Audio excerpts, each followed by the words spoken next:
Hello everyone, welcome, and thank you so much for joining us in the fifth in the series of 20 live demonstrations and conversations with Pueblo artists here in Santa Fe, New Mexico at Andrea Fisher Fine Pottery. I'm Andrea Fisher, and I'm going to be one of the people today just talking away and conversing with our two guests, Marvin and Francis Martinez. We've been doing these live demonstrations now. This is the fifth in the series. The other four we started earlier this week. The first one on Tuesday was with Rudy Banana from the Pueblo. On Wednesday was Thomas Tenorio from Tiwa, formerly known as San Diego Pueblo. On Thursday, we had Hubert Candelario from San Felipe Pueblo. On Friday, yesterday, it was Paula Esteban and Robert Casserole. Paula from Yakima and Robert from Laguna Pueblo. And the reason that we decided to do these was not only to have a wonderful archive and to have a good time with these potters, but because we wanted to give the potters an opportunity to be able to sell some of their work. This year, the Santa Fe Indian Market has been canceled, and Santa Fe Indian Market, which usually takes place on the third weekend in August, is not going to happen this year. And as a result, most of the potters, most of the artists impacted at the Indian market, they depend on that market for a good part of their annual income. And there are some artists that depend on all of their annual income from the market. And with just about everything in New Mexico locked down, the artists don't have a place to be able to sell their wares. And so today is not only is going to be a demonstration and a conversation, but a sale of Marvin and Francis's pieces. And the pieces that we sell today will directly benefit them. We are thrilled to be able to do this, and we've had a lot of fun along the way. When we finish today, this demo sale conversation will be on YouTube for you to enjoy at your leisure, as well as the 4 previous ones that we've done. And all 20 of them will be up on YouTube as soon as we finish them.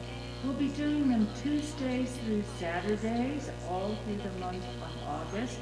And coming up next Tuesday, we have the work of Rebecca Lucario, and here is one of her plays.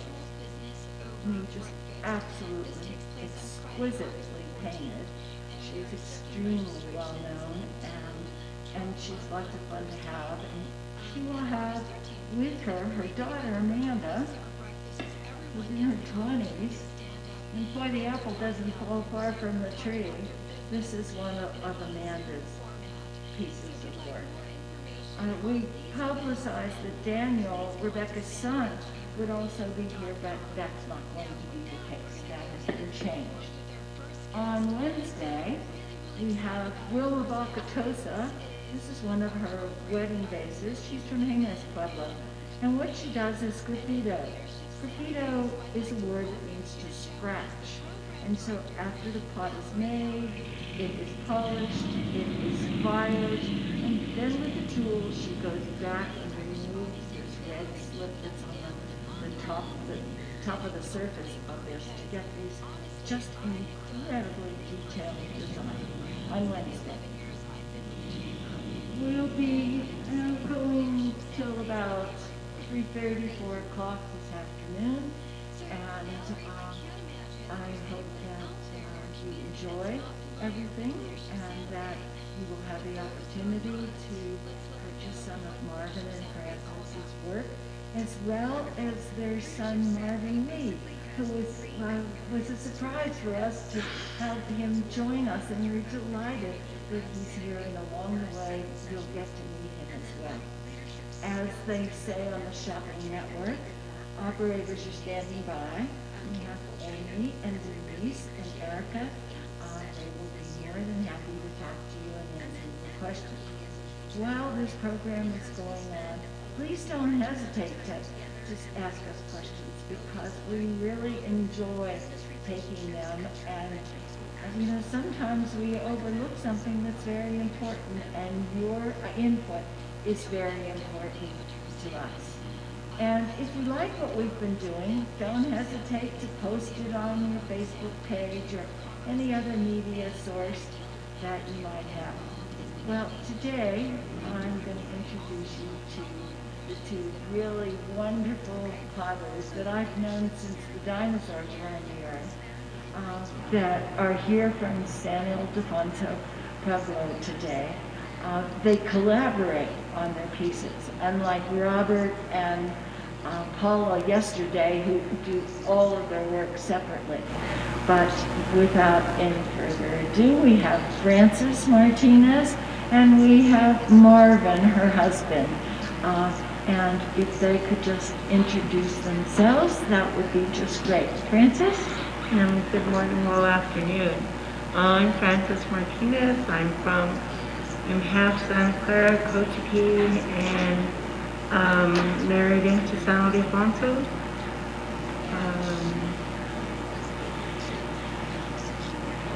Good morning, I'm Marvin Martinez from San Ildefonso, Pueblo.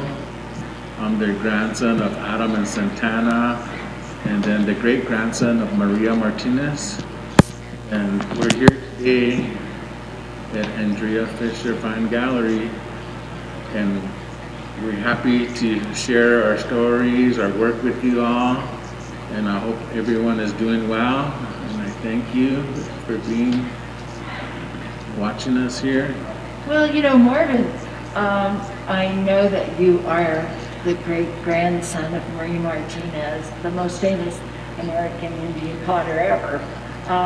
But this program is about you. But I'm sure we'll get to hear some of the stories about you and your great-grandma and your grandma and grandpa as time goes on. What are you going to do for us today? Well, today we'll be discussing, and we'll do sort of like a lecture type, and then we'll show some photos. We'll talk about our work. Like in the beginning, Francis and we started working together years ago. The story goes, we were visiting her parents one day, and my mother-in-law was in the back porch producing pottery, and I was watching her, and my mother-in-law asked me if I ever made pottery, and I said yes, and she said go ahead and get a piece of clay and try it. So I got a piece of clay, formed it into a perfectly shaped ball, put my finger in there, worked it out, just working it, pinch pot, and I perfectly shaped it. What Pueblo were you visiting? Santa Clara, Pueblo. You was at Santa Clara. And how old were you then? I was probably like maybe, I would say 22, 23. So yeah, it was. And so that was the beginning of your pottery career at age 20. You did it as a little kid? Oh yes, when I was a young boy, maybe 7, 8 years old. From that time, I did small pinch pots. I made animals, bears, birds, and I had fun with that. And I think that I was drawn to the clay at a young age, just watching that being done around me.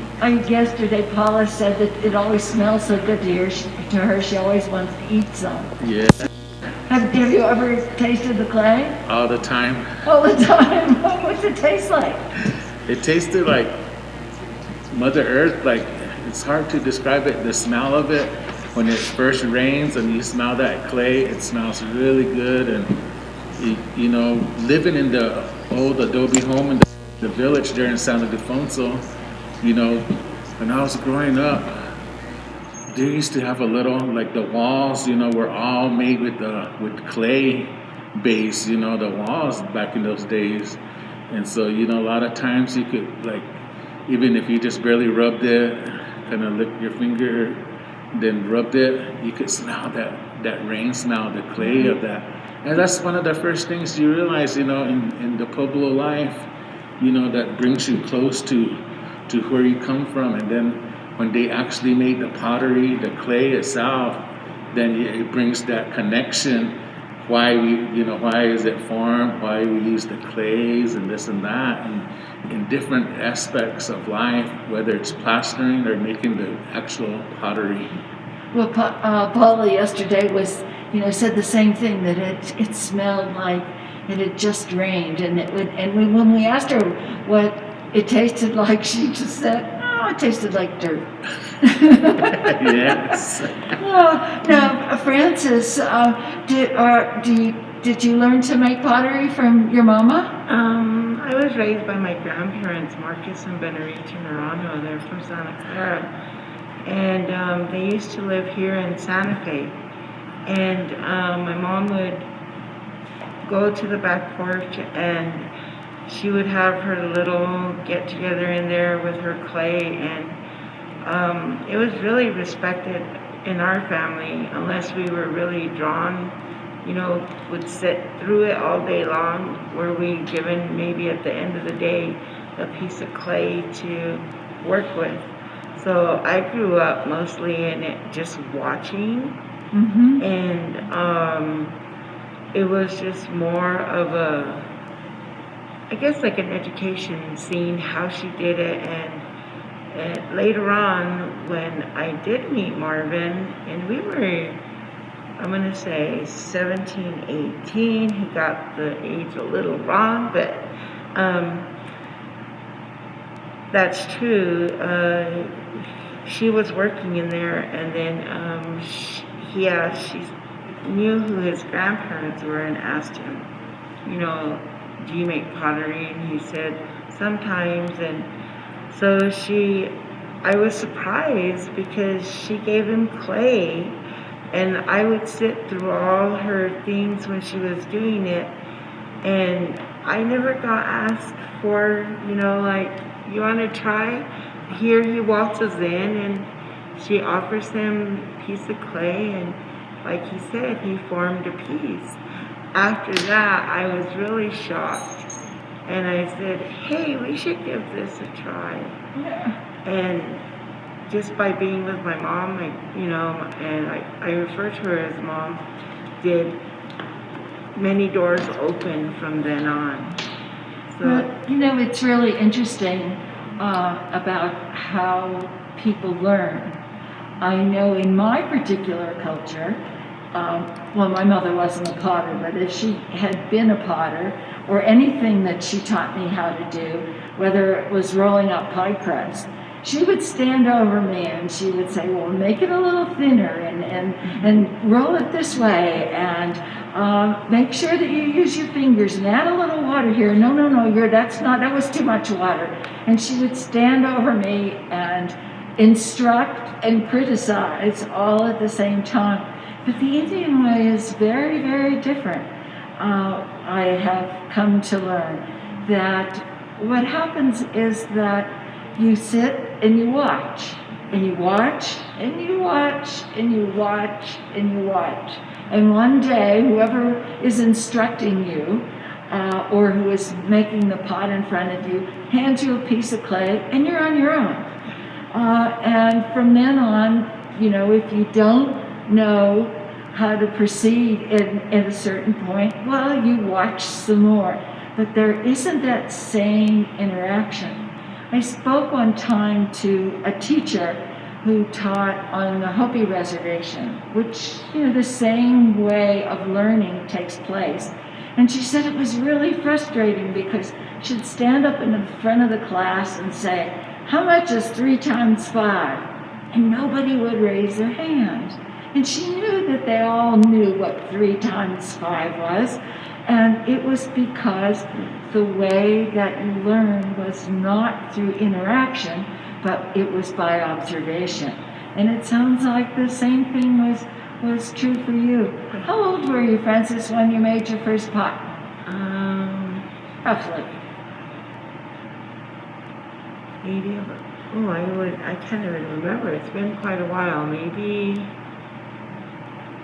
19, 20? Yeah, about 20. You were 20? 20s. Oh, uh-huh. Yeah. Yeah. Now, how did you and Marvin meet? Softball. Softball? Yeah, I played softball. I really loved it a lot. I mean, that was my everything. And one summer, I decided, the coach came and said that he's been watching me play and he'd like for me to play on his team. So I would do anything for softball. And I left home, went to stay with their family, and played. Was this in high school? It was a summer program, like a summer thing. And he lived next door, and I asked him one day that we were having like a barbecue with the team if I could borrow his radio, because there was nothing at that house. And he told me no. But no. And that, yeah. And that's what led to a long marriage. Yeah. Exactly. So then started bringing him through. I didn't even know really the background, and that until we were in high school, and where did you go to high school? I was going here in Santa Fe, but then I didn't meet the credits that year. So when I met him that summer, I asked him where he went to school. He said in Phoenix. So then I kind of like reviewed the school, thinking I might transfer to Phoenix. Phoenix, like Phoenix, Arizona? Yeah, right. Oh, wow. And they only needed 19 credits to graduate it. I had all my credits here except like a couple. So when I found that out the following semester, I got my paper and I left to Phoenix, and I actually finished there, but it was a scary process because in my English class I only needed to do a research paper, and I didn't know who to do it on or what to do it, so I called my mom and said, I don't know what to do, I'm not going to graduate, I'm sorry. And then she said, don't you know who your boyfriend is? And then I said, it's just Marvin. And she goes, no, don't you know? And then she said, you get in the library and you read about his grandma and you do that report and you bring me the diploma home. And then when I asked him who his family was, I was like, you never ever told me that. And I was really shocked. And when I went in, you wouldn't believe, I did it was a 5-page report. It turned in like to a 10-page report. And it was really something because I grew to admire and ask all the questions. And I got to meet her in '79. And it was just an amazing. And I knew that from then on, I really wanted to get into the pottery and, just make our grandparents happy. And that was how everything came about. Well, I got to meet her also. And she was a short little lady, and she was a dynamo.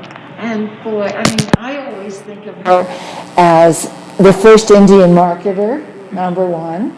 And number two, she was so talented and so prolific. And what she did is she made everything else in here possible.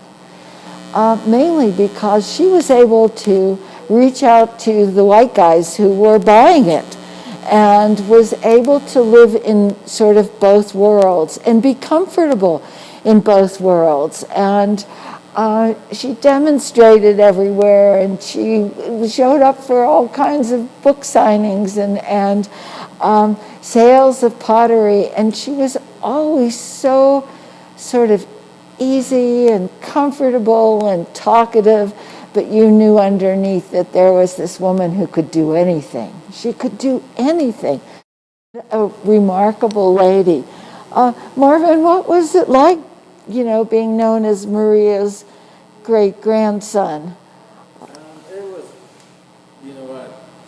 it's like anything normal, but again, you know, you growing up, you know, with the Potters and, you know, with Adam and Santana and then Maria and then Aunt Clara and my sister Beverly, and then, you know, it's like we get visitors because I was raised partially, you know, at a young age with my grandfolks and Maria, and growing up there at the old house in the village there in San Ildefonso. What year were you born, Marvin? 1964. Oh, so, and Maria passed in 1980. Mm-hmm. So you had, what, 16 years? Mm-hmm. You were a teenager when she died. Yes.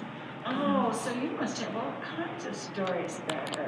Yeah, and so I grew up as a young boy there, watched them do the pottery. By the time I knew, you know, at the age that, you know, Maria, who she was and what she stood for and what she stands for, and the pottery that she made, I only seen her do the small, you know, but they weren't small. They were like medium-sized pinch pots for her when she made the pinch pots by hand. They were pretty good sized ones then. So I saw her do those pieces there. And, you know, and I think that even when I was in school and then in high school also, when I was in like New Mexico history class or Native American history, I always asked, the teachers always asked, like, you know, am I related to Maria? And I say yes, and everybody, then the teacher would say, we have, you know, a person here that's related to a famous potter, a native woman, Maria Martinez. And it's always like that too, like when I went to, you know, the start of a new year, school year, then we introduce each other and where we come from, and then the teacher again would ask, you know, are you related to Maria Martinez? So that always came about in the history classes, and I think that, you know, it's like I knew the history, but then, you know, it's in the books too, you know, and then they would ask me questions, and it was like fine with me, you know, to give them information. Well, you know, it must have been really interesting because, you know, here she is with this incredible international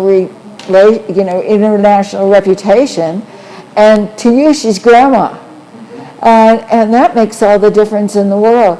I think maybe Derek's going to take the camera over and show everyone some of the pieces that Marvin and Francis make. Now, who makes the pots?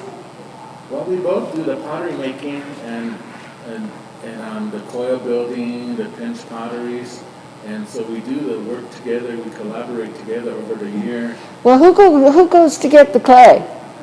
We both do. We both gather the clay, and then also our sons and my daughter also help. My youngest is Manuel Martinez, and then Marvin Lee Martinez, and then we have Melinda Martinez, which also helps. These are your kids? Yes. Oh, good. Put them to work. That's what kids should do. Ever since they were young. And that's the thing what we do when you're young. Like when I was growing up, it's like a circle of life because I started as a young boy touching clay, going with grandpa, grandma to get clay, and then to get the cow manure, get the horse manure, get some wood, you know, all that. And that's the same way that I was raised. And then learning the Tewa language was a plus for me in my generation because I was very fortunate to learn the Tewa language, learning and living in the village there in the old Pueblo adobe home there. So I have a lot of memories growing up in that two-story home in the Pueblo and learning the Tewa language and the stories that were told to me. And I translate and I tell stories to my children growing up. And you've taught them the language too? Yes, they've learned, and so we taught them how to get the materials, form pottery. So it's just like a revolving, you know, the circle of life there. Yeah. So that makes it, you know. Well, learning the language as a small child, I mean, you're going to learn some language, so you may as well learn as many as you can because it's so much easier than, except, you know, when you go to school and have to learn it out of a book and there isn't a place to practice it all the time. It's so difficult. So where do you get your clay? We gather the clay in the areas in San Ildefonso, Pueblo, on the outskirts and the hills nearby.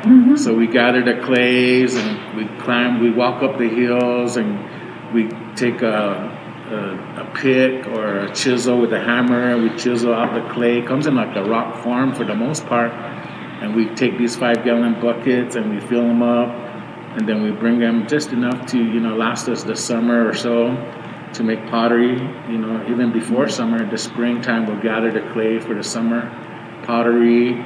So that's what we do, and my children help me carry them down. And so and then we bring it home, and then we crush it, sift it, and then we mix it, and that's what we'll be showing today also, is the demonstrating of the mixing of the clay. Oh, okay. There's one interesting story that really personifies the value of clay, Mother Earth at the Pueblo. San Ildefonso, Pueblo, that's our vicious guard dog, by the way, in the background, who's probably seen a little chihuahua walking by the door. But San Ildefonso sits on the Rio Grande River, right at the base of the Sangre de Cristo Mountains. And it's adjacent to the road, or the road cuts through San Ildefonso, Pueblo, to go up to Los Alamos. And Los Alamos is a scientific community, and that's where all the research and experiments and the creation of the atomic bomb took place during the Second World War. But because of the WHIP project, and I don't exactly understand what that means, but all I know is they just bring radioactive material down from Los Alamos and drive it to southern New Mexico and put it inside of a big salt cave so that it can deteriorate there instead of in our backyards.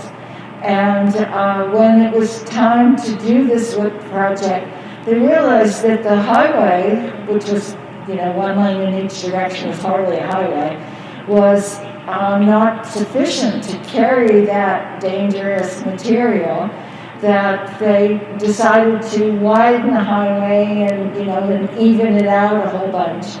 Well, apparently their plans, the state of New Mexico's plans, impacted one of the places where the San Ildefonso potters collected their clay. Well, my goodness, we couldn't have that now, could we?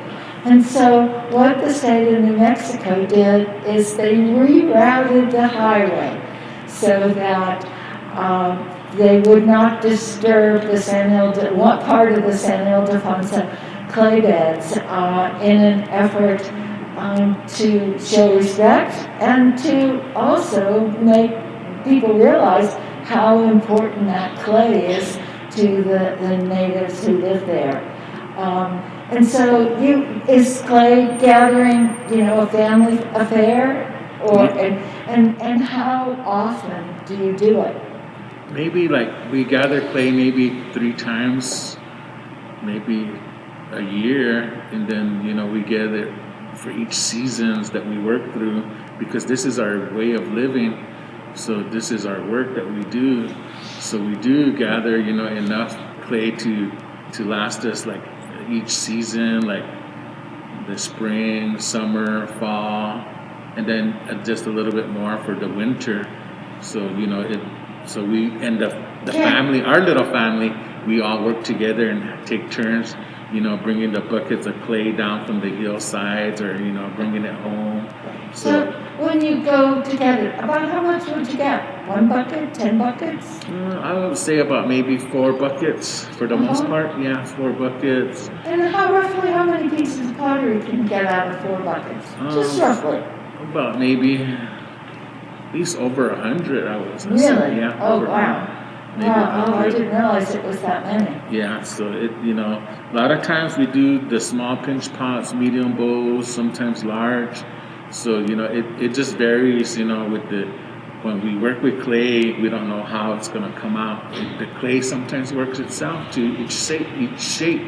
Uh-huh. So sometimes, but I've learned over the years, even as a young boy, as growing up as a teenager doing pottery, young adult, sometimes that you have to master the clay also, because I find it very kind of like therapeutic, whereas you have to overcome the obstacle where you're the one that's going to manage the clay for the most part, how you want it to come out, and then there's times where it just comes out the way it wants to come out. Yeah, where the clay manages you, huh?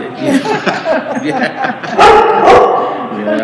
So it's it's a lot of fun to do it, and then also, like I said, sometimes you may even struggle fixing, making a pot, and then sometimes it's just gonna come out just right. Is there's gonna be one perfect time that it's just that it's just gonna come right out for you. So I think it just works in this, how can I say, like, not mysterious, but it does have its way of life. Well, good old Mother Earth, right? Yeah. She's watching over. She's going to make sure you're not going to make a big, ugly, lumpy thing. That's for sure. It's because it would have her name on it, so as well as yours, but it would have her name on it too. Yeah. What do you do in the wintertime? I mean, there's snow on the ground here. Do you go and collect clay in the winter also? Well, for the most part, if I have to, I would. But I would get the clay during the fall. So you plan ahead. Yeah. So we plan ahead. We always, from the old folks, from our grandfolks, mine and Francis, they always taught us to plan ahead.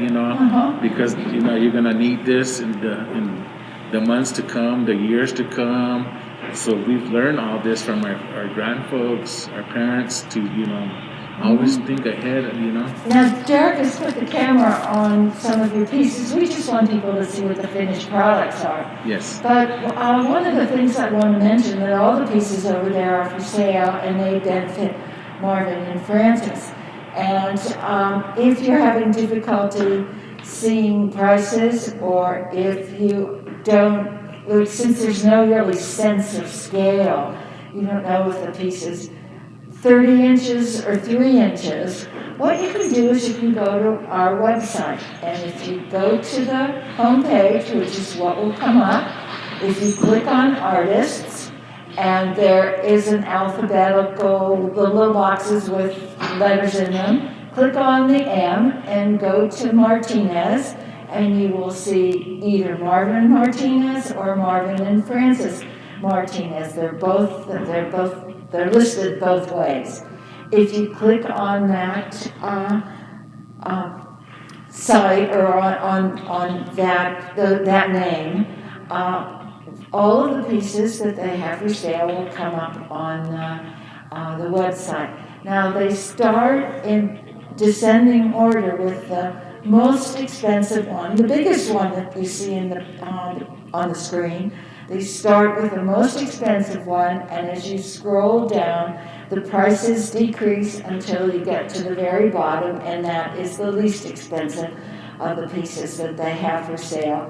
And, I don't know how well our buy it now is working. We've had some real problems with Google, and so you can always give us a call. Our phone number is 505-986-1234. So 505-986-1234, and talk to Denise or Amy or Erica, and they'll be more than happy to answer any questions.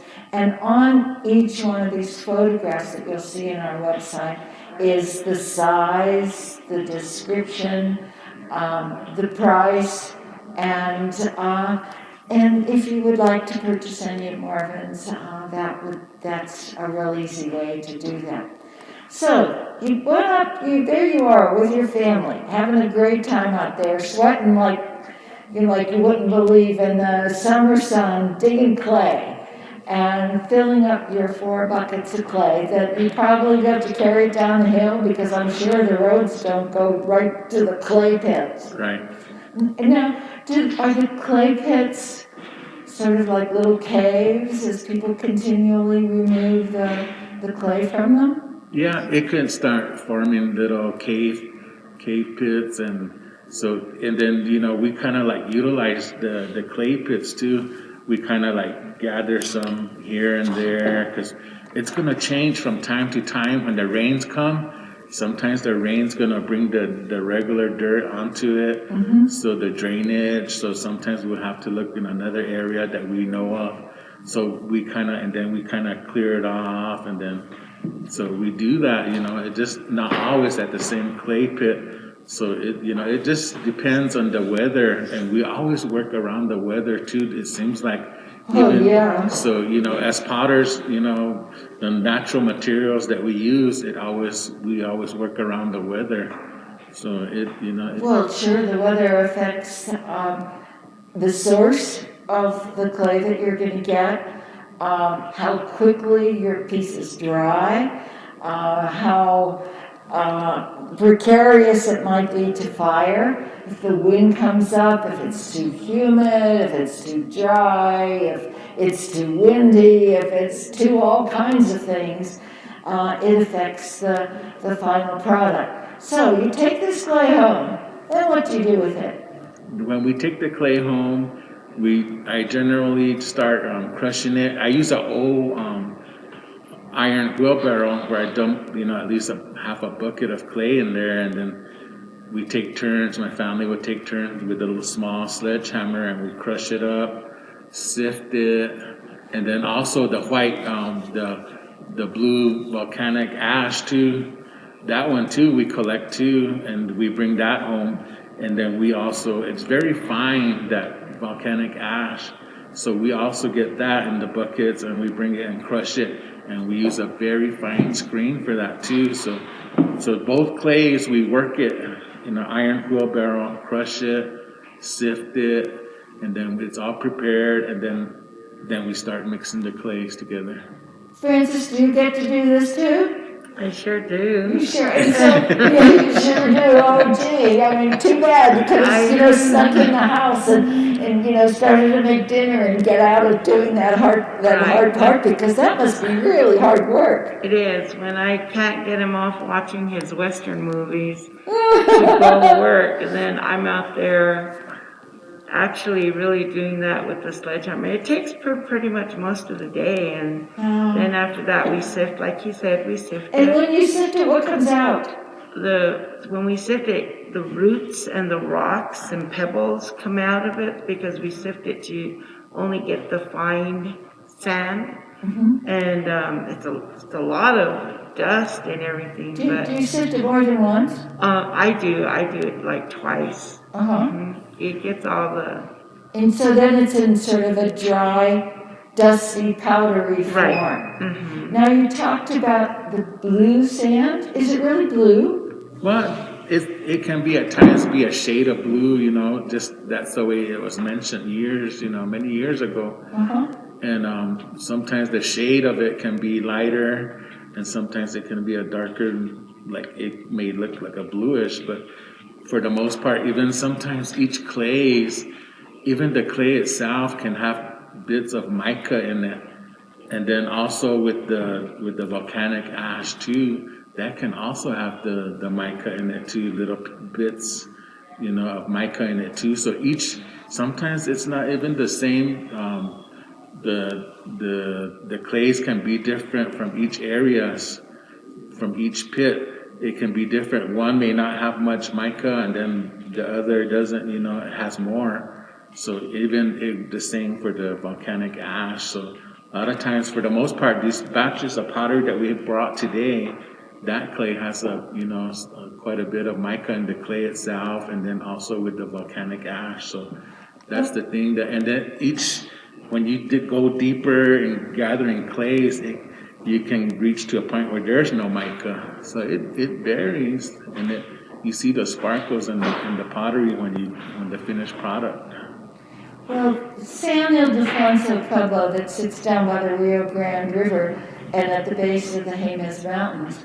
Most of the Jemez Mountains were formed because not far from maybe 25 miles from San Ildefonso is something called the Valle Grande. And the Valle Grande is the largest volcanic caldera in the world. And what a caldera is the volcano blows its top off, and it has all this lava in the center of it. And by the way, they find rocks that were part of the volcano here in New Mexico, all the way up in Colorado, hundreds of miles away. So when that baby blew, it really blew. And so when that lava that's coming to the surface finally cools, it shrinks, and it shrinks back down in the earth, forming a very smooth, gorgeous valley. And that's what the Valle Grande, Big Valley, is in here in New Mexico. And so consequently, when that volcano did a number, lots of rocks were spewed out, but also a tremendous amount of ash. And that ash has formed layers. And if you drive up towards Los Alamos, you can see all the various layers of material that came out of that volcano millions of years ago, including that volcanic ash.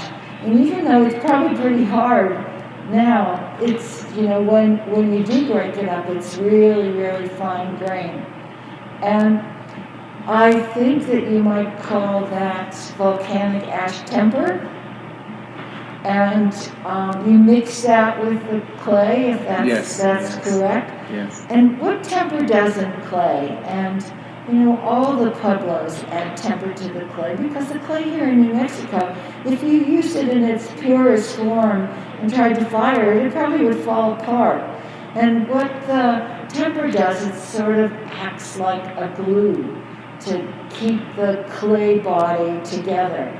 I know that in some of the other Pueblos, they have slightly different kinds of sands, but they're all basically volcanic sands. And Acoma Pueblo does something that's really a little bit different.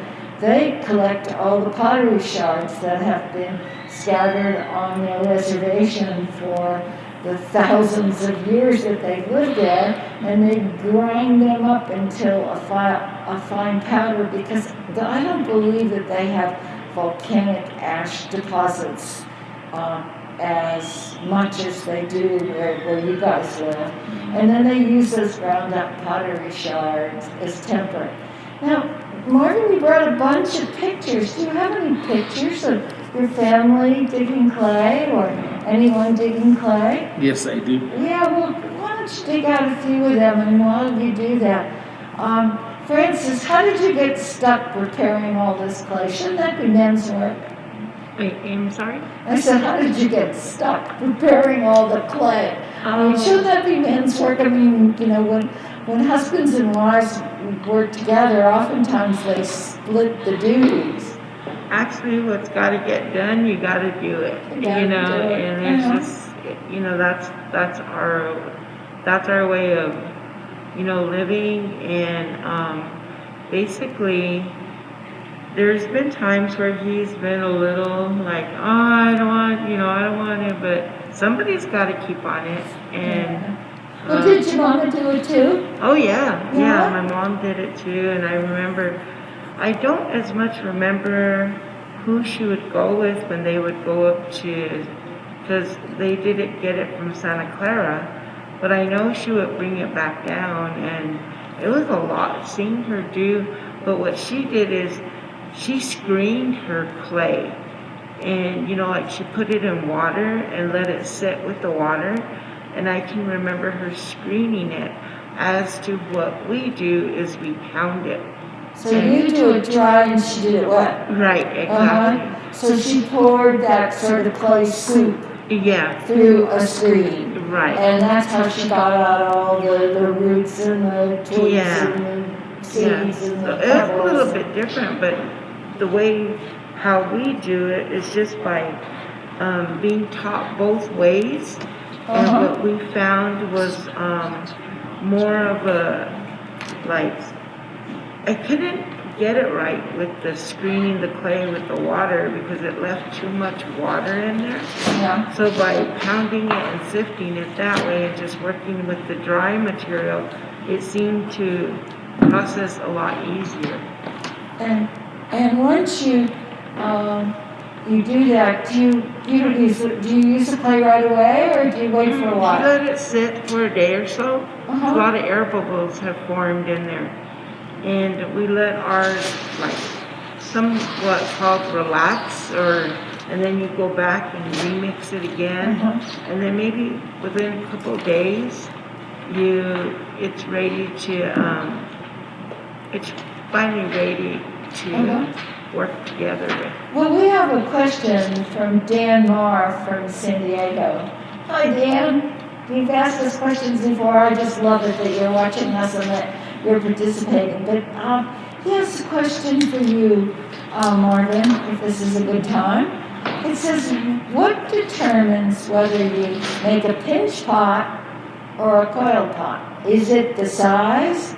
And what's the smallest coil pots that you make? Okay, when I'm starting to make pottery, you know, I would imagine and what entails or what the mood I'm in to what I'm gonna make. I may be in the mood of making pinch pots, so my mindset is to do pinch pots at that point, and then I'll do the pinch pots, and then there's days where in my mind, I feel like the clay's calling me to do the coil pieces. So I think that, you know, it's just the time frame and how you feel, the mood you're in, and to producing the actual pottery, what type, if it's gonna be the small pinch pots or, you know, the medium bowls of the coil building, and then also the large coil buildings too. That's another thing too. You have to really get in the mood in making large the coil pots too, and that takes a lot of time too, because it takes me time to do a large, you know, coil piece, whereas Frances, she can make a large coil piece faster than I can. So each potter has a different, you know, time frame of producing each type of you know, pinch pot or coil building. And then with my sons and my daughter, you know, they have their own time frame too, where each one has that potential or that knowledge or that natural ability to do the pinch pot or the coil pieces, and it varies in sizes, and it's the mood you're in, and I think that's where it comes from. So it sounds like this is the time when the clay is in control, or Mother Nature is dictating to you which one that would be the most appropriate way to go. Yes, because at times I would imagine, oh, this is going to be a nice vase there. It's in my mindset, but then it's going to change its way or its shape, you know, at times. And there's time, and I can tell you too, when, you know, we get that question asked a lot, how do you know what piece you're going to make and what shape or what size? And also it depends on the texture of your clays, because each batch of clay that we mix, it can be more plastic than the next, and then for the other one, it can be more dense, you know. It just depends on and, you know, Frances always tells me, oh, Dad, you added too much water to your clay, it's too soft, you know. And then when she mixes her clay, it's more dense and strong, and, you know, she can easily, that's probably why she can do a large coil piece, you know, quicker than I can. But, you know, each potter has their own techniques, their own how much water to add when they're mixing the clay, how it comes out, the texture. So that's what I tell, you know, and that's my answer too, is the clay, the feel of it, the texture of it, and that's how it determines what size you're gonna make, or because like when I make my clay, it might be a little bit more plastic than normal, where I can easily manage it making the small pinch pots, and there's times where I'm gonna make the clay more dense where I can do the coil building, because I know I want to do the coil building.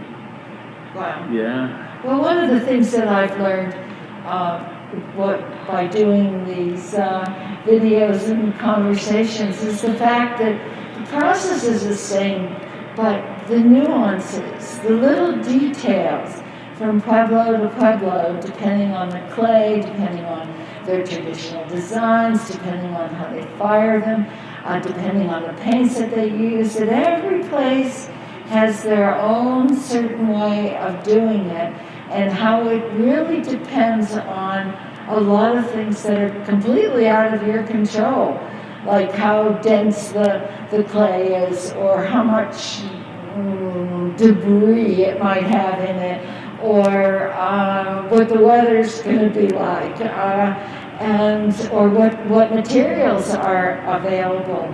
And even though you can generalize and say, well, you know, all these pots in here are all coiled, there are some real details that and variations. Francis, we have a question for you from Charles. We failed to ask you what your mama's name is. Benarita Naranjo. Her Indian name, she went by Blue Cloud, and she's from Santa Clara. From Santa Clara, Naranjo. That's like Smith or Jones or Johnson. In the rest of the country, Naranjo is probably the most common name at Santa Clara, Pueblo. Wow. And so you said that you lived at Santa Clara, Pueblo, and but you also have other tribal affiliations. Could you tell us, you know, how that came to be? Basically, we were raised by my grandmother, and that's who I call Mom, which is Benarita. My biological parent was Lori, her daughter. My real father was Joseph Stephen from Cochiti. I didn't get to meet him. He passed like 3 months before I was born, and so when my biological mom couldn't watch us, she gave us to our grandparents, and for as long as I can live, I've known that she was Mom. Yeah. We lost her in 2014, and it's just like yesterday, but she was my everything. And well, you know, it's interesting that both you and Marvin were both raised by grandparents, and that isn't unusual in a Native American culture for kids to be raised by grandparents. Now, Marvin, you have some of those old photographs. Derek, maybe you could come over here and give Marvin, show him where he should put those photographs to, so that they can be best seen.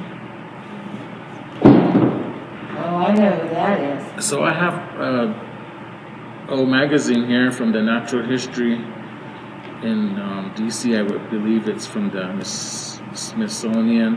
This was in 1943. My great-grandfather, Julian or Julian. So. What did he prefer? What did he call himself? I would say probably Julian. Julian. Yes. Okay. So I never got the chance to meet him, as you can tell. That was 1943, way before my time, but I heard stories. Oh, he's so handsome. He's so handsome. So there they are digging the clay here. So those are one of the many clay pits. And like I said, sometimes the rain could, fall down here, drizzle down, and then here's Maria. See, back in the day, they used the matates to grind the clay there, the grinding stones that we call them now in English. And then here, and so now we use the iron wheelbarrow to crush the clay in, and then mixing the clays here. So we still mix the clay by hand, do the coil building.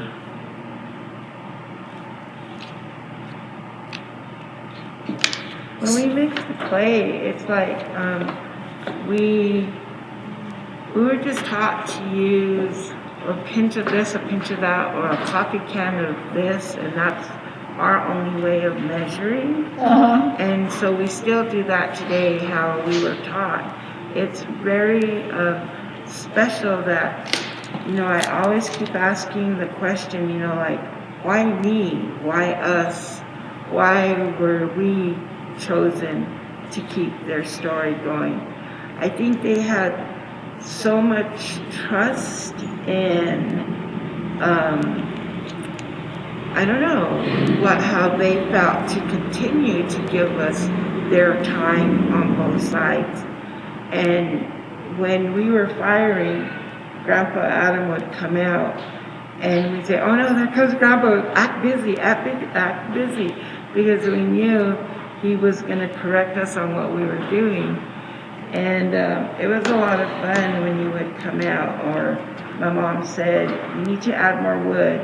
So, but all in all, it was just a blessing that we were given the instructions, the education, the advice, the knowledge to continue to carry this legacy on, because their story is amazing. And when our kids were like 7, 8, one day for show and tell, they took a pottery class, and they were brought it before the teacher, and the teacher asks them questions about it, and they were all excited. And before we knew it, we got a letter from the teacher stating one of the kids had asked that we'd be more than happy to go to the school and do this process. So we got nominated to go in and make pottery with the class, and like my oldest, forgive me, maybe 35, 34? 33. And my baby is 31. It just seems like 35, right? And we see some of the students along the portal nowadays, and they say, oh, we took a class in art, we're interior decorators, or we're this, and it has to do with what we showed them when they were little. And they're this age, and they're like, Mr. and Mrs. Martinez, we still have our pot. And it is just so amazing how their minds grow and just become so involved in it. What pictures do you have there, Marvin? Okay, these are photos from 1974 when we did a workshop there in Ottawa, California, the University of Southern California Performing Arts.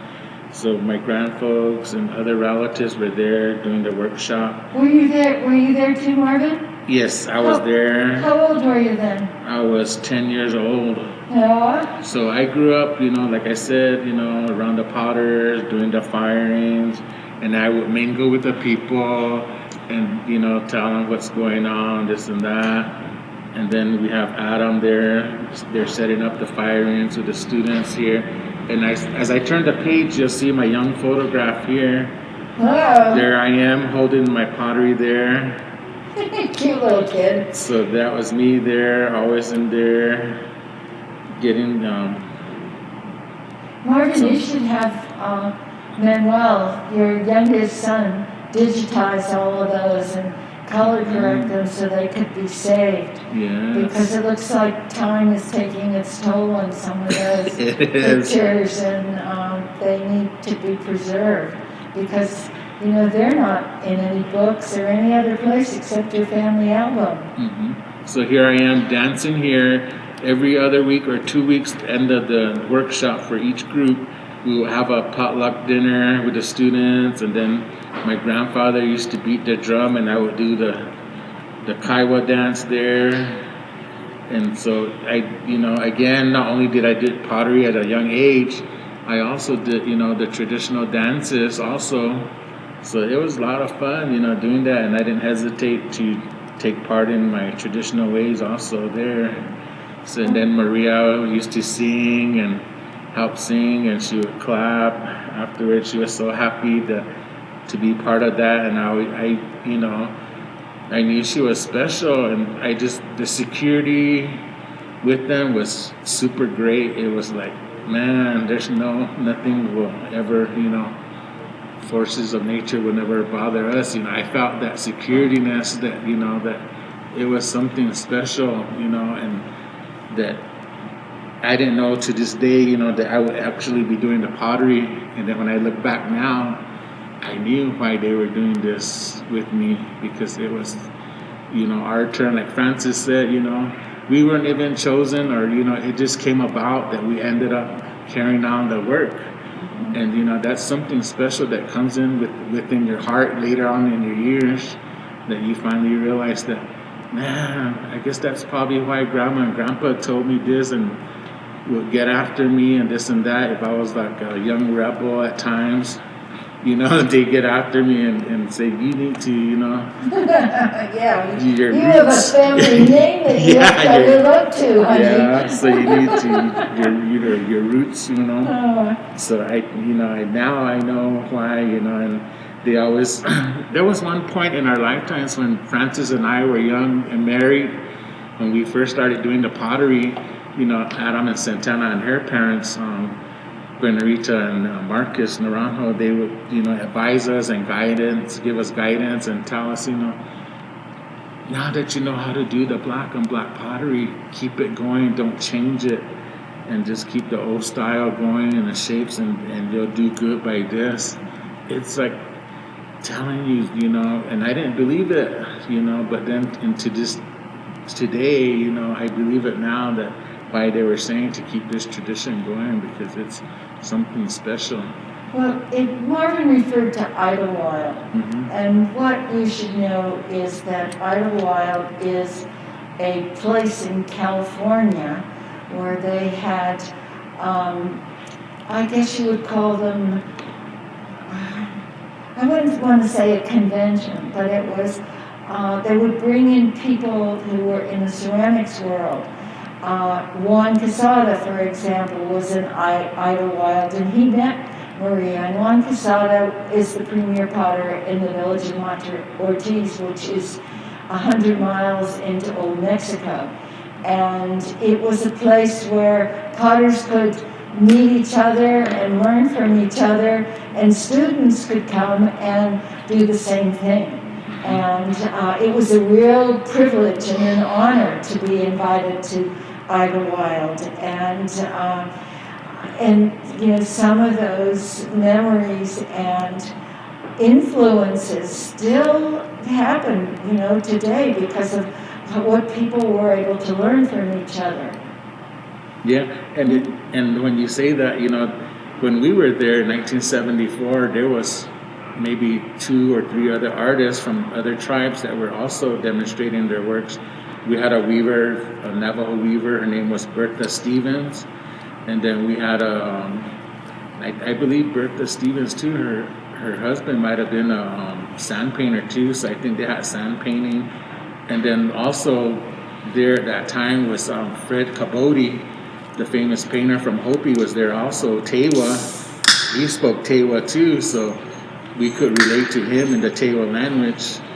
And so it was amazing to see the other individuals, or the artists there, the elders there, much respect for them, and that's where it's all about, the respect for the artists, the clay that we do, the minerals, and all the fiber that they do the rugs with. So the stories that entail in the artwork. So a lot of times, it was like amazing to be in that time frame with these amazing artists, to know their background and how they talk in their language, to hear them, and how I can relate to another artist from Arizona, from Hopi, in the Tewa language. And it was amazing that took place at that time. So well, the Hopis don't traditionally speak Tewa. And the reason that this was able to happen is because when the Spaniards came here, they were not very kind or generous to the indigenous people that lived here. In fact, they were pretty brutal. And when the Spaniards came, some of the Pueblos decided to get up and leave. And the Hopi was pretty far away and wasn't along the Rio Grande, and you had to travel over a lot of country where there was virtually no water available. And so they felt that they were secure if they were going to go to Hopi, because the Spaniards more than likely in their numbers would follow the rivers. And you'll see on books where it says Hopi Tewa. What that means is these people were welcomed and assimilated into the Hopi villages, or they had their own village, Second Mesa, and they kept their Tewa language. And so the Hopi Tewas are effectively most of the people who make pottery these days at Hopi. And the Pueblo people didn't go back. They stayed on Second Mesa. But, it was sort of like a win-win situation, because the Second Mesa is sort of the area that is closest to where the Spaniards were, and so the Tewa people could be the first line of defense if the Spaniards ever came that way, and they never did. And the Tewa people stayed there, the continuation of the language, and Fred Caboti, who was a really, really well-known painter, and his whole family of artisans were at Hopi. And it was really nice that here you are hundreds of years later and able to be able to communicate with him, knowing full well that somehow he was related. He was family. Yes, it brought us, and I remember when we had like the potluck dinners, and there was evenings where we sometimes didn't dance, but each of us would sing a song. They would ask my grandfather to sing a song in Tewa, and then they would ask Maria to sing, or they would ask Fred Caboti to sing, and Bertha and her husband to maybe sing a song. And so it was special at least, Who was Bertha? Bertha Stevens was the weaver, the Navajo weaver. Oh, okay. Yeah, so she was the weaver there demonstrating the fiber weaving, so it was, Well, I should have picked up on that, because Stevens, if you look at the Navajo culture, they didn't have last names, and the last names that they took on were oftentimes, most of the time, the first names of the traders. So you'll see Stevens, and you'll see Bob's, and you'll see Joe, and you'll see Jim's, and lots of people who have last names that are the first names of the white traders that came on the Navajo reservation. But go ahead, I'm sorry for the interruption.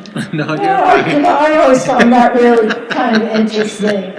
So a lot of these stories, I have it in the back of my mind, and I tell Frances, when that came about, when she asked me what was my background, and from then on I would tell her stories of what I've gone through. Is this how you romanced her by any chance?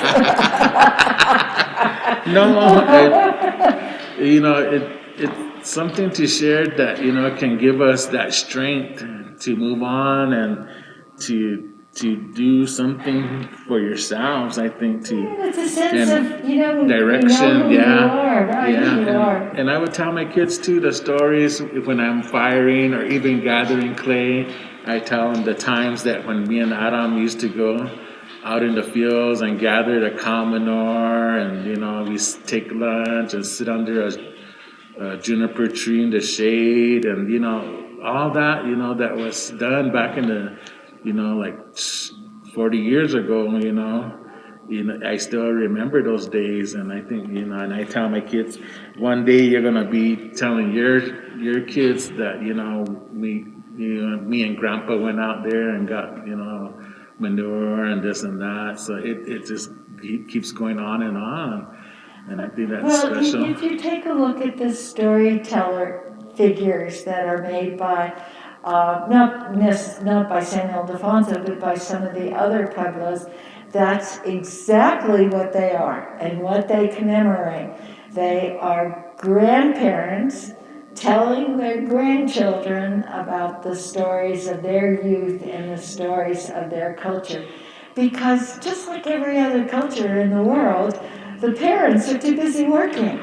And so grandma and grandpa take over that role. And when you see those storyteller figures, they're not dolls, they're not something that you play with. What they are is a reminder of how the Native American culture is passed from one generation to the next. Now, you were going to do some clay sifting? We're gonna do some mixing of clay also. Yeah, so Well, that's is this a good time to do that, or do we have a question? Yeah, we may have somebody coming in right now on Zoom to ask you guys a question. Okay. Oh, good. Well, you'll see Zoom right there. Everybody smile. Oh, darn, you can't see it. We look like a bunch of bank robbers, don't we? Gunsmoke. Yeah, but you know, we do this to make sure everybody is safe. Yes. And that we're not spreading anything among us. And because our governor. Hi, how are you doing, Michael? Hey, Marvin and Francis. Hello. I hope you can hear me. Yes. This is Peter up in Montana. Peter, yeah, Peter, yes. I know. Michael's my older brother. Okay. But it is so good to see you. I can't tell you how happy I am to see you both, and to thank you to Andrea Fisher. What a wonderful opportunity. And it's just thrilling to see you. And I'm not sure if viewers are hearing this, but I grew up. Yes, they are. With my parents who had been on the hill during the bomb. Yes. And they knew Maria. Yes. And so I grew up seeing all of this pottery as a little boy, and then later on in life discovered it for myself. And then within 6 months of that, ran into Marvin in Santa Fe, and it was one of the most wonderful days to put my whole life into perspective. Yes. With my parents and their experience.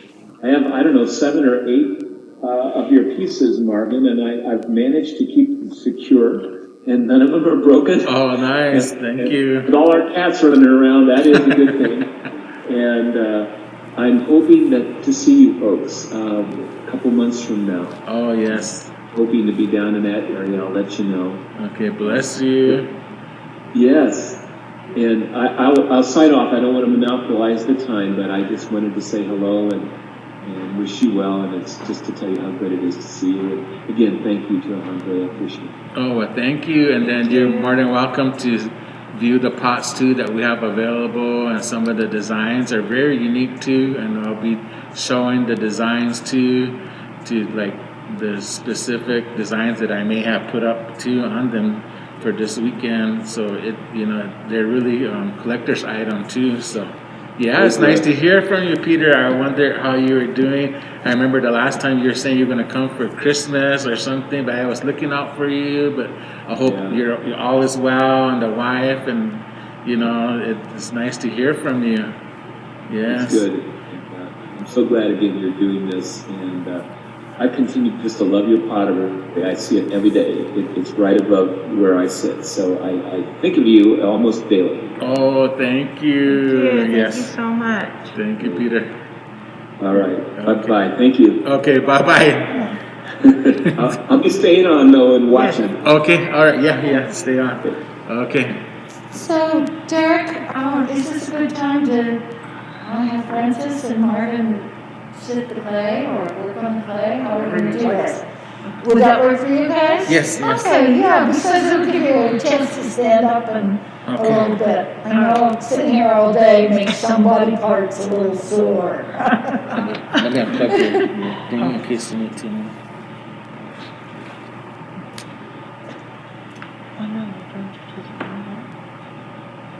Because we're gonna. You won't need it. So Derek has the camera on some of Marvin's pieces, and also his son, Marvin Lee, who is carrying on the tradition, who we'll meet a little bit later. And And like I said before, these pieces are all for sale. They benefit Marvin Francis and his son Marvin Lee. And you can either see them here on the screen, or you can go to our website, AndreaFisherPottery.com. Click on, whoops, am I coming with you, Derek? No, you're fine. Okay, click on artists, and then M for Martinez, and find Marvin and Francis Martinez, and click on their work, and they are arranged in descending order of cost, with the most expensive one at the top, and as you scroll down to the least expensive one on the bottom. Now you're probably going to see a big guy in a blue t-shirt with a red, who's helping Marvin and Francis. That's Marvin Lee, their oldest son, who also makes pots. But we'll get to talk to him a little bit later on. If you have missed the videos that we've done for the last 4 days, we have the site on YouTube, and if you go to YouTube and search for Andrea Fisher Fine Pottery, all 4 of those previous interviews, demos, conversations, sales are on that site, and there are 4 of them, and this one will also be added, probably anywhere from an hour to an hour and a half after we close. But Marvin and Francis are getting all prepared to do their clay, this has really been a fun time. I mean, we've had lots of laughs and lots of good time, but this way you'll be able to see it, and then we'll start talking about making the pieces of pottery and then firing them, and in between, Marvin Lee will go over and talk about the finished products that they have for sale and what the designs are and what some of the designs mean. And as you know, we were visited by a comet recently, and it now appears on some of Marvin's pieces of pottery. I think it returns in 7,000 years or something, some big number like that. And we probably won't be around to see all that. So, Francis, tell us what you're doing besides the mixture. We use a coffee can to, that's how we measure. We use a coffee can of the regular clay and then the white volcanic ash, and combine the two, and it's a really fine mixture of the clay. And as you see, it's really dusty. All we do is make sure that it's mixed equal parts, and then I'm just kind of like sifting it around just so that it can get mixed together. Like when you make tortillas, you put your flour, baking powder, salt, and just giving it a fine, like a stir around. We'll put it on the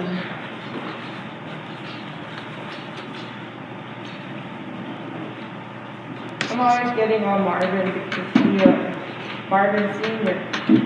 because there's times he won't mix clay for me and I feel like potty, making pottery.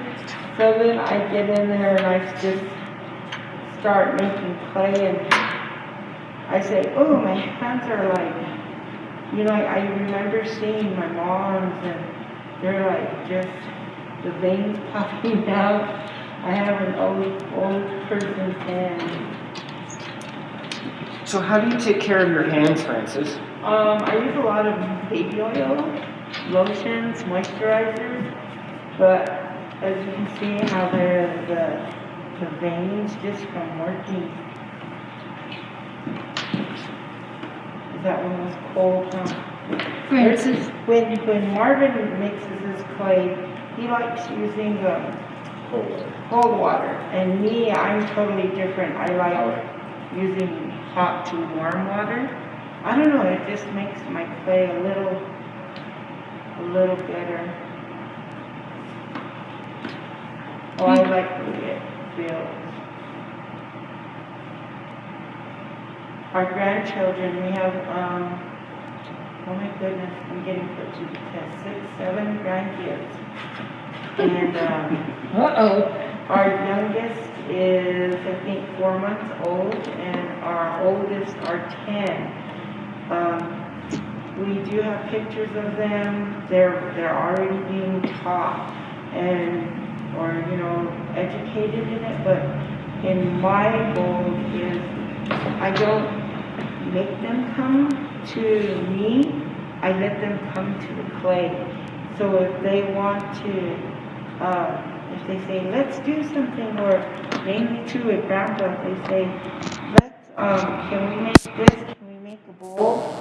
And so that's the best time to get the kids into doing it is when they're wanting to do it, and it's really amazing because they can actually make a pinch paw, or they can, their little minds help them make little necklaces or just little things that are so amazing. And they do a children's show, and they've sold their pieces. They talk about it, and basically they know, how to mix the clay. Sometimes we'll have them outside, and they get their own little hammer, and they help us pound clay. So they're pretty much into really getting into it. So it's a lot of fun. Yeah, so the clays can vary too, even like the strength of each clays too can vary from place to place, from the pits. Some of the clays can be 98%, strong, and then also with the volcanic ash, the strength of that can also be strong too. So it varies from time to time. It can, and so when we do find out, when we actually mix a clay, we can actually form a pottery as soon as possible and let it dry, and then we'll find out if the clay, the strength of it by how it dries and the toughness of it. If we need to, in the next batch, we need to add more regular clay, more than the volcanic ash, or less volcanic ash. So as potters, we know the textures, the feel of it. Like right now, Marvin Lee is, feeling the clay. He's gonna, in his mind, he's gonna find out if it's really if it's too much white sand in it, or if it's too much clay in it. But for the most part, if it has a lot of clay more than the white sand, that's a good thing, because the strength of the pot is gonna be, it's gonna be pretty good. Because sometimes if you want to use more strength to make animals, you use more clay than the volcanic ash.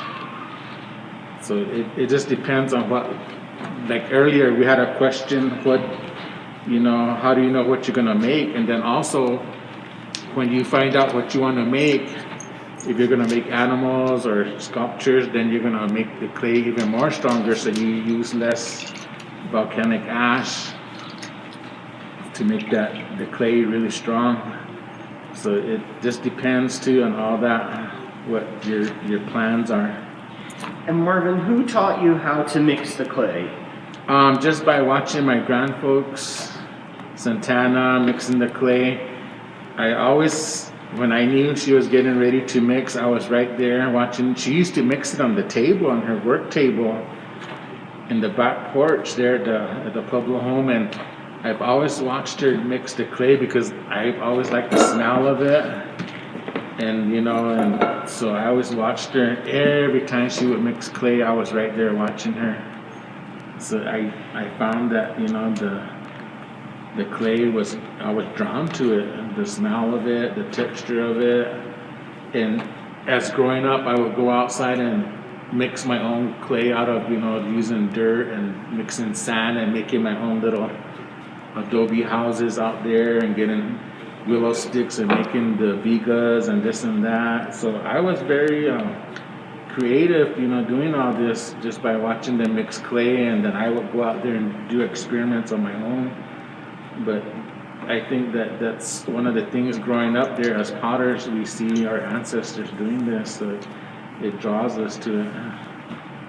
And about how many pots will this guy make when it's all said and done? For a batch of this clay, like this pinch pots, I would get about maybe 22 pieces, maybe 22.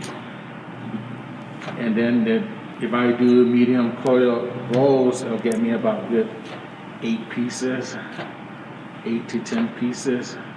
It's really different with the potter, the who's making it, because like when I'm doing the pinch pieces, I roughly get maybe 14 to maybe 16 pieces, and then with the coil pieces in my bowls, I usually would get maybe like 8. It just depends on the thickness of your coil, but with a clay like this, to make a really large big piece, you're going to use most of the clay but have like a ball left. So it does, like Marvin said, it does vary on who's sitting down and making the pieces at the time. Yeah, it takes a lot of skills, and that you have to put your muscle into it. Usually in the summertime, I'll be dripping like a water faucet. But over here at Angera Fisher Fine Gallery, we have air conditioning, so we're good to go. And we're using it today. It's warm out there. Yeah. So the temperature, it, like I said, it plays a major part in, in the mood of making, even just mixing the clay, even grinding it, even going for it, It takes a whole, the seasons, in the wintertime it's cold, and I'll be out there working, chopping wood for getting ready for a fire, so all that, What type of wood do you like to use for firing? For the most part, we use the juniper. It's like a quite cedar-like sort of type, and then also when we do get some of that red cedar from up north, from some of the people that sell the wood. And a lot of times, we call, in our language, we call that hulsong. That's the wood they use for cooking food, and because in ancient times or in our ancestors' times, when they cook with the wood stove, they use that cedar wood because it burns really hot, it lasts long. So that's what we use for the pottery also. And then also they use that cedar wood for baking the bread. So this block of clay right here, like I said, we'll let it sit for a few days to cure, and then we'll do another wedging. And so right now I can touch it. Marvin Lee did a pretty good job. I give him Well, Marvin, can you make us a little pinch pot? Yeah. Just to show us how you do that from that clay? Yeah, I can do a small pinch pot.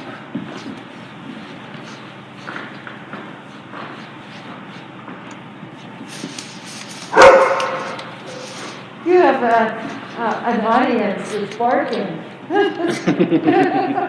They probably think it's a ball. It is a ball, and they probably say, throw it this way. Yeah, I think it's a ball. Oh, how is that bad?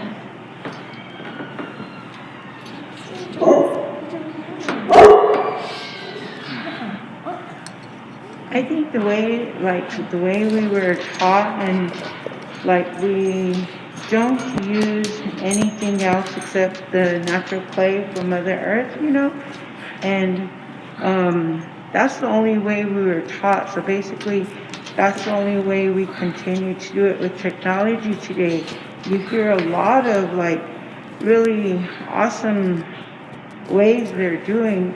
But with me, this is so special that it holds a very special place in my heart, and I know that it'll always stay there, you know, and it's really, I like educating everybody to know that we still just do it the old way.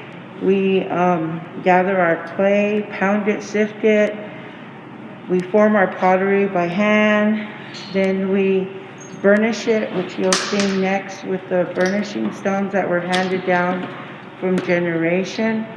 We also have the natural red iron oxide that we go and dig.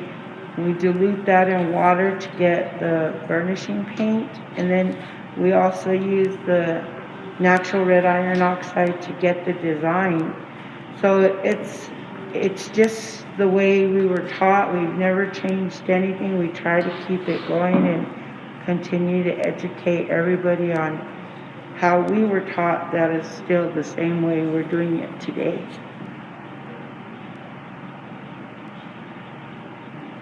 So when I was a young boy, I used to produce potteries this size, and my grandmother Santana saw me doing this, and sometimes she would have me make small potteries. She'd say, "Today, sabe na pa tong hindi."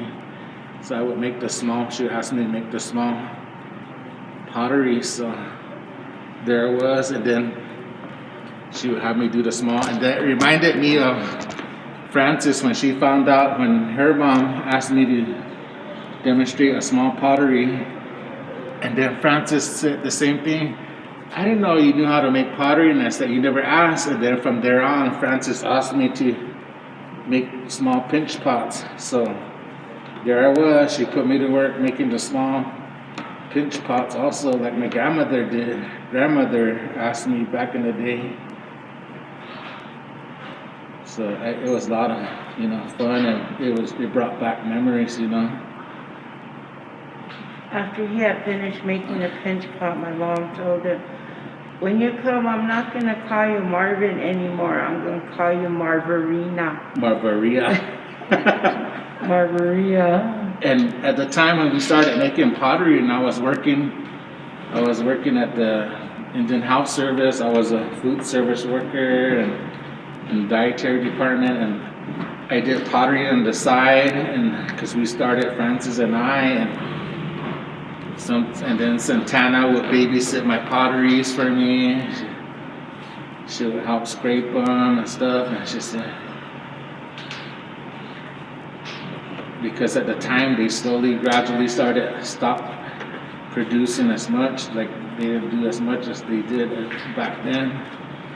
So I started doing the work, and then they would give us the guidance, Frances and I. So I do enjoy, for the most part, I do a lot of the small pinch pots. I enjoy doing this.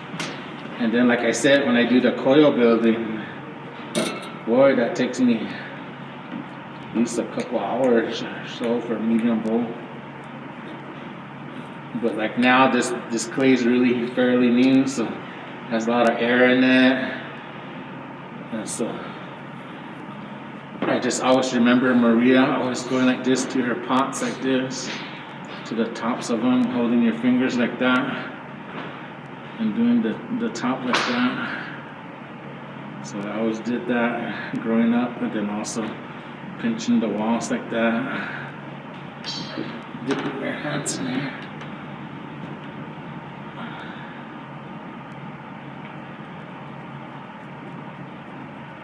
And then you can you can do any kind of shape as with your fingers here. I could make the bottom, more slender here. Then if I need to squash it down and make like a pumpkin, I take it in a flat surface and I can go down like that and then shape it over more. So there's a lot of ways that you can shape your pottery. So it's a lot of fun. And again, you're the one that has to master the clay. You're the boss. But I tell my wife, I tell people, I'm the boss, but she's the director of financial services.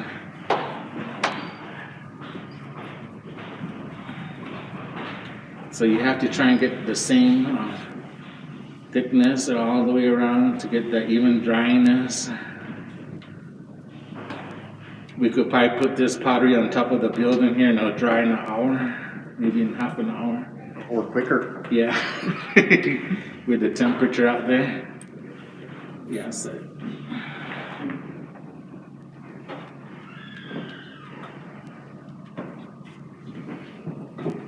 So there you have it. There's one pinch pot there. Well, thank you, Marvin. That was really quick. Yeah. You've done this before, I think. I do it, and I can make them with my eyes closed nowadays. Now to get up, I don't know. Want to need a hand? I got it. Okay. Now it's time for a bath, huh? Jump in the Rio Grande River. That's one of the things you have to do when you become a potter full time. You have to go jump in the river. Oh, yeah?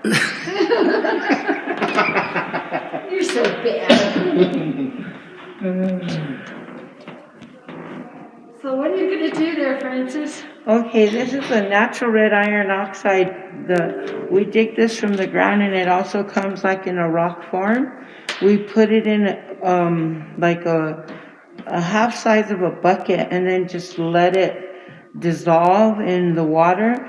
And there's impurities in there again, like we get rocks, we get roots. There's just a little bit of everything in it. So once it's diluted into like the liquid form, we screen it so that it can get all those rocks and all those roots out, and then it just becomes a fine, like the liquid clay. Once we get this part, we will use this clay, which is a natural red iron oxide, and we'll apply it to a pot. We'll put about maybe, I don't know, just when it feels right, the dryness of it, the starting to dry, and then maybe 3 or 4 to 5 times on a pot.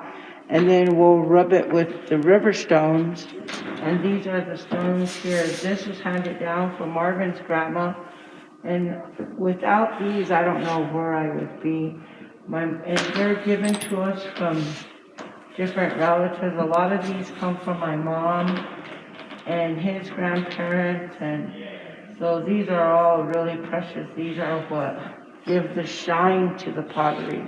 And so are any of these polishing stones originally Maria's? I have old ones that I don't bring out, which I'm assuming they may have been. And like you can see, my mom, this rock is so old, it has an indentation in it just by being used so many years. I don't know if you can see that indentation, but these rocks come a long way, and normally I haven't brought them out in, like a long time, but they're kept really put away for when we're working. And just different, sometimes Marvin's gone to a rock store and come across something, and he'll bring me one back and he'll say, do you think you can use this? Do you think you can use this? I say, I'm already set on with what I'm normally used to, and we pretty much keep it going there. You just have a little bit of water left, I can put it on there. Is this the ink? Yeah, that should work. You want to go ahead. Do you use it? Pick up your towel to the can.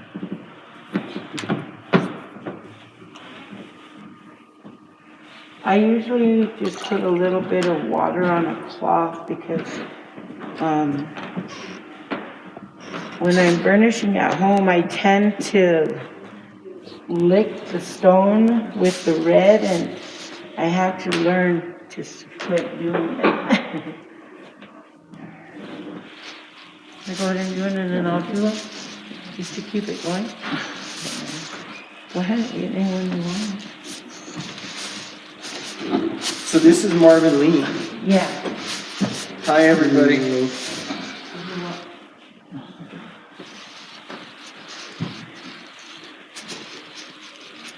Okay, she has her own rocks that she uses, and I'm not comfortable using them, and I have my own. So we're gonna go ahead and I'm gonna do a demonstration of the polishing of it, of a piece. So we're just getting everything set up real quick, and then I'll go ahead and. I got it. It's okay. It was my bad. So I'm using the red iron oxide slip, just mixing it up a little bit. I'll be adding 4 to 5 coats on it. And this is the messy part. Sometimes the red iron oxide will stain your clothes, but it's the life of a potter.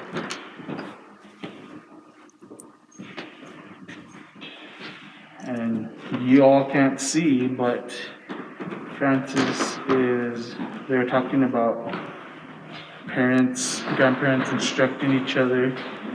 She's watching over me like a hawk, making sure I'm doing everything right. So that's how they were talking about earlier. And my father was the same way when I was doing the clay. He was instructing me that I was putting too much water, not enough water. And so right now what I'm doing is the hairs from the brush, because the iron eats the hairs from the brush, the hair tends to fall off, and your goal is not to have any of the hair on there, because once it's fired, it will burn and it will leave a hairline mark on it. So see her brush is, hairs are coming off her brush. So I gotta make sure that when I look at it, that there is no hair on there. So see, I'll just let this one. So that's one coat. And so we'll just let it dry a little bit. And then once it starts drying, I'll go ahead and put on the second coat. So now we're just letting it dry. So what's your favorite part about doing pottery? My favorite part would probably be painting. Because as you guys heard, my mother and father, they collaborate together. So either or makes the pieces. And then for sure, my mother's the one that does the polishing on their work. My father does the painting. And if we all need to have a firing together, we'll all come together and fire. So my mother and father collaborate. But with my work, I make the pieces, polish the pieces, and paint the pieces. I have a 12-year-old daughter, a 6-year-old, and a 5-month-old boy. So I try to get my daughters, well, my oldest, I try to get her to watch me polish or paint, hopefully one of them will pick it up so that, we would be able to work together. So that's like, like my mother and father has said, we can't force our kids to do the work. They ultimately have to come and want to do the pottery. And that's how I was when I was young. I took an interest.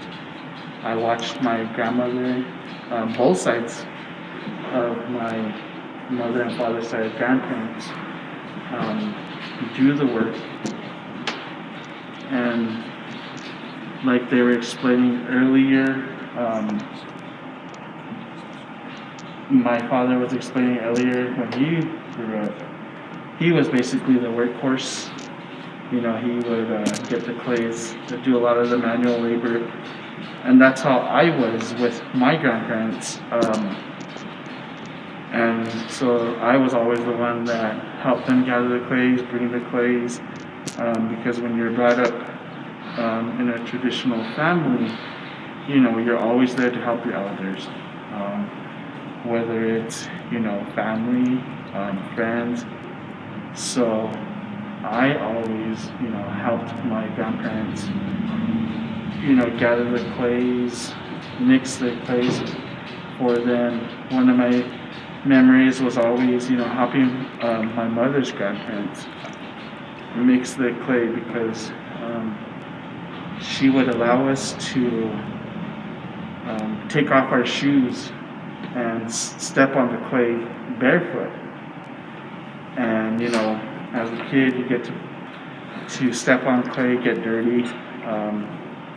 That was always, you know, I always hoped that she was making clay when I went over or something, so I would be able to get dirty, you know, help her step on her clay for her to mix it.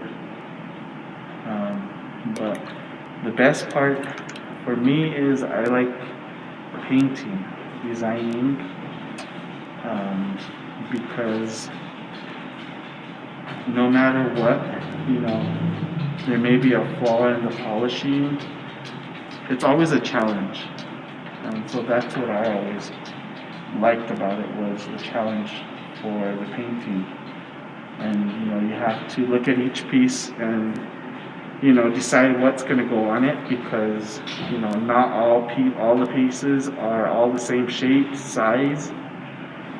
Some may have little imperfections here and there, but then that's when you initially look at each piece, decide what's going to go best on it, and then you just go from there and start designing. So, and then as you're going along painting, you know, you may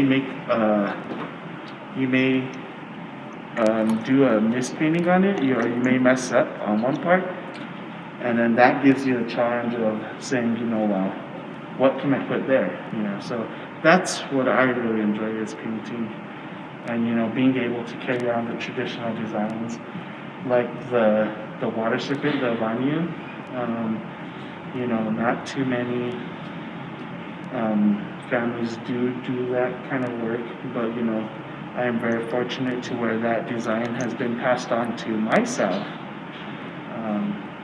through my mother and father, and, you know, it was passed on from their grandparents, and so, you know, that's one thing that I highly respect and still carry on. So, you know, the feather designs, you know, it's always fun going through my father's old sketchbooks of some of his sketches that he has that were from either Adam, his father, or Julian.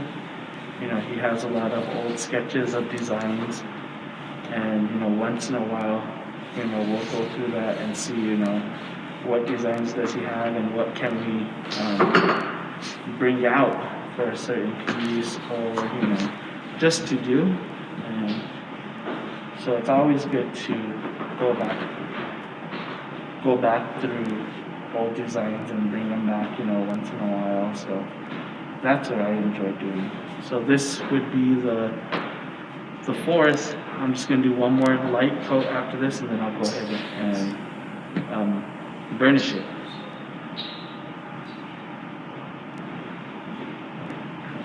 So how long have you been making pots? As long as I can remember. Like I said, I grew up a lot with my grandparents. You know, when I say about maybe 6, 7, because when you're, like my mother said, you know, a lot of times you're just a person that watched a lot, and, you know, when they would feel that you're ready, then they would, offer you a piece of clay to actually work with. So, in stages, they would offer us a piece. So I would say about maybe 6, 7, but then also, growing up with my parents doing the work as well, we would, as any other kid, be mischievous and steal a piece without them looking and, go on the side and play with it. But, with the chances of praying that you didn't get caught. So, we'd always steal a piece. And my youngest daughter, 6, she still does that. If I need to take a break or go get something to drink or something, I always have to keep an eye on her because she will sneak around the corner and grab a piece of clay and take off. And, she'll make her little animal figurine but she won't bring it back, she'll hide it, and then eventually she'll forget about it, and then when we're cleaning, we'll find it. So, then that's when she'll say, we'll ask her, she'll say, no, I didn't take it. But, I think that's what any kind of potters, families, I think that's what they've all done. And do you guys polish it when you're wet or when it's dry? In between, as you can see, it has the shine when you put the slip on top of it. And so it's starting to get a silky kind of color on it. It's starting to dry. And ultimately you'll see, I just touched it to check to make sure, it's okay to handle, because if it's too wet, you're going to peel off the slip, the coats that you put on it. So, you'll see me touch it to make sure, it's dry enough to actually handle it. And then you'll see once I start handling it, then, I'll pack it down just to make sure that the slips are, completely dried on it, able to handle it. So, I feel it's ready to handle. So you'll see me, I'm patting it down right now so that I will be able to compact the slip. And so I can see some parts where it was a little too wet and it's bringing off some of the red iron oxide on it. So. And where do you get the red iron oxide? There's various surrounding villages that we do that are known for this and for the red iron oxide that we do collect around there. But also, there is a place within our Pueblo that we do collect it as well. But we ultimately, like my father said, any place that we go and get any kind of place, it's done out of respect, and you only get what you need. You never get in excess. It's always, we always want to make sure that it's there for us the next time, or for the next person that needs it, the next potter. It's taught us to be humble and to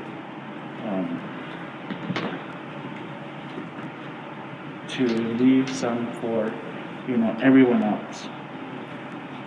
So I'm going to go ahead and start burnishing it. So this part is the more crucial part, because once you're rubbing, you'll be able to see how many coats are on it and the thickness of it, and then you'll also decide how much pressure you're going to put on it. The more pressure you put on it, the more likely your slip will come off.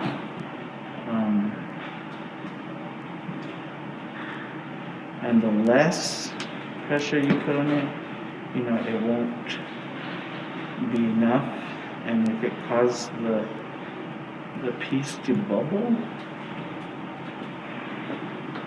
So you just want to make sure you have the right amount, and that's when you first touch the piece with the polishing stone. then you'll know how much pressure is needed on each piece. So the first part you just want to make sure before it fully dries is you want to make sure that you get each piece of the pot at least rubbed with the stone so that it doesn't dry on you.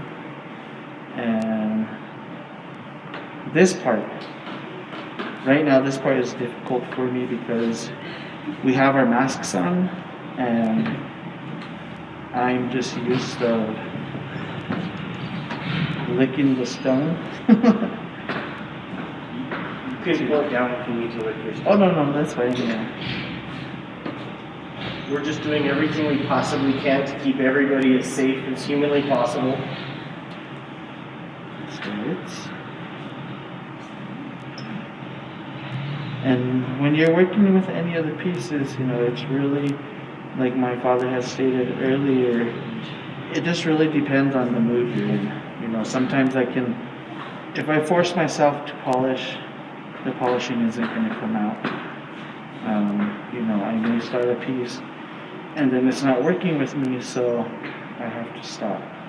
So, you know, each process has its own time, and you know, the mood you're in really defines how your work is going to come out. So, you know, like my father said, you know, you just need to really be in that certain mood to do work, because if you're not, it's not going to come out. Yeah, I remember when growing up, I used to watch my grandmother burnish pottery, and I remember they used to even have, like, I would call it like a burnishing pottery, where Santana, her daughters, granddaughters, and our Aunt Clara, they would be burnishing in the back room, burnishing the pottery, and then all those. I remember Aunt Clara, she did a lot of burnishing, and she would have all those old cloth on her knees. They would be burnishing. They would be sitting on benches burnishing pottery. And then when they needed something to drink or they're, you know, thirsty, I would be the person in the next room. They would call me and ask me to go get their drink. So I was like their gopher back then. So a lot of memories.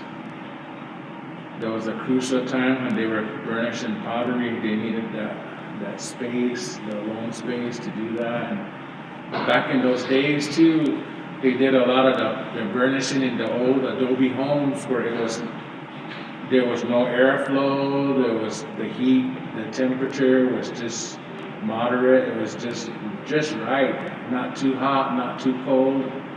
During the summertime, it was just right. Whereas today, in modern times now, we live in the houses built with the frame houses.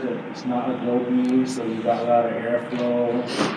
You got the air conditioner. You have the furnace in the winter. So it plays a lot of. There's a lot of factors in that aspects, you know, of that climate control. And so a lot of times I tell people there's a difference from Maria's times and to our times now, my grandmother's time, Santana's time, Francis, her grandfolks, Benita and their time when they did the pottery, how the climate control in those old adobe homes. So a lot of times, you know, we some people don't realize that's a you know, importance of that too, that aspect. And like Marvin Lee was saying, you know, you have to be in the mood of burnishing. You're gonna set one day to do nothing but burnishing, Francis or Marvin Lee or whoever does the burnishing. Their mindset is, you know, to do it one day, nothing but burnishing. And then after that comes the designing. But each, like I said, the clays also, the red iron oxide can be collected from northern part of New Mexico, southern part of New Mexico, where there's the red iron oxide, the beds of it. Our ancestors were, well known for picking out these places to get the red iron oxide, the natural materials.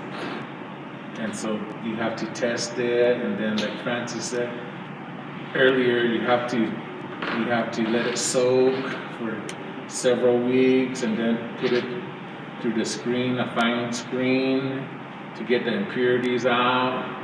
And even the red iron oxide also can have the mica content in there too. So sometimes you'll get mica and the red iron oxide too.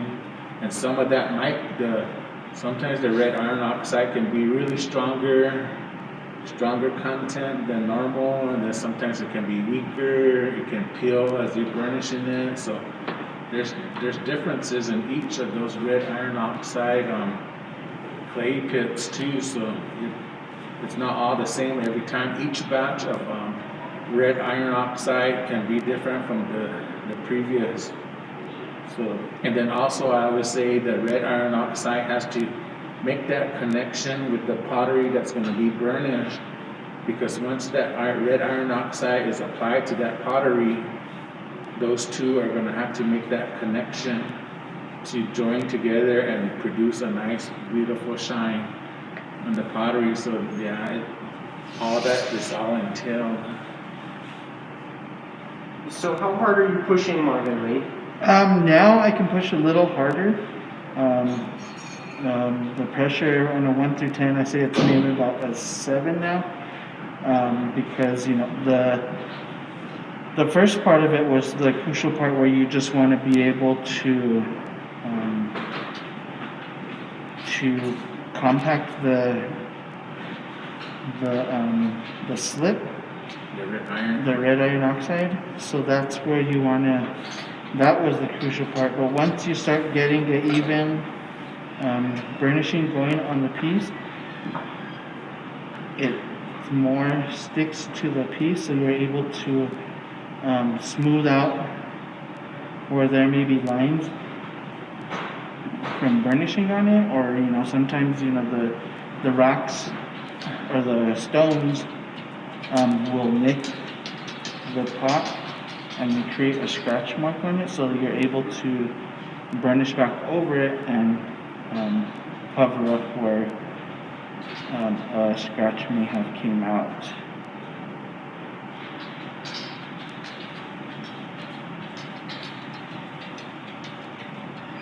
And now it's more,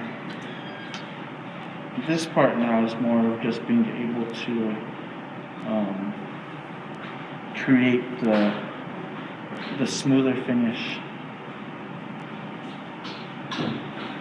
The smoother finish and the initial shine that you're going to get.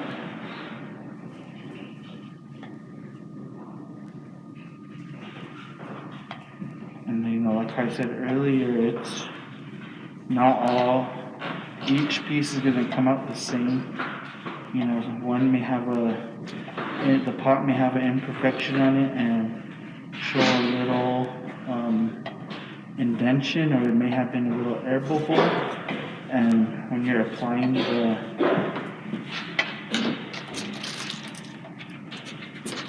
slip, it'll sink in. So each piece is unique. It's not the same.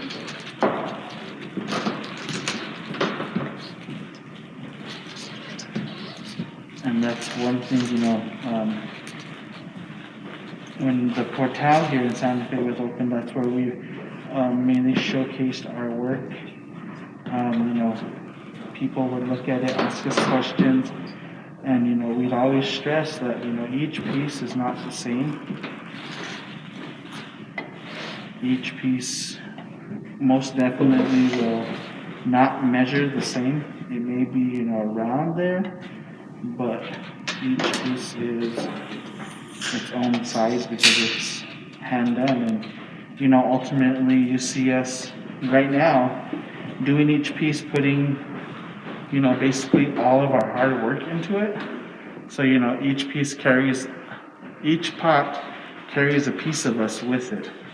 And, that's what I always stress. So, this is the first part of the burnishing. I got it to where it was smooth on each smooth all the way around it, covered up as much of the scratch marks that may have been on it.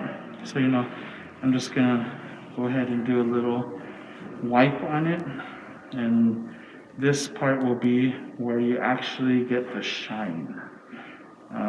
You still have to burnish it. So the next piece that'll come, so we'll just let it dry a little bit more.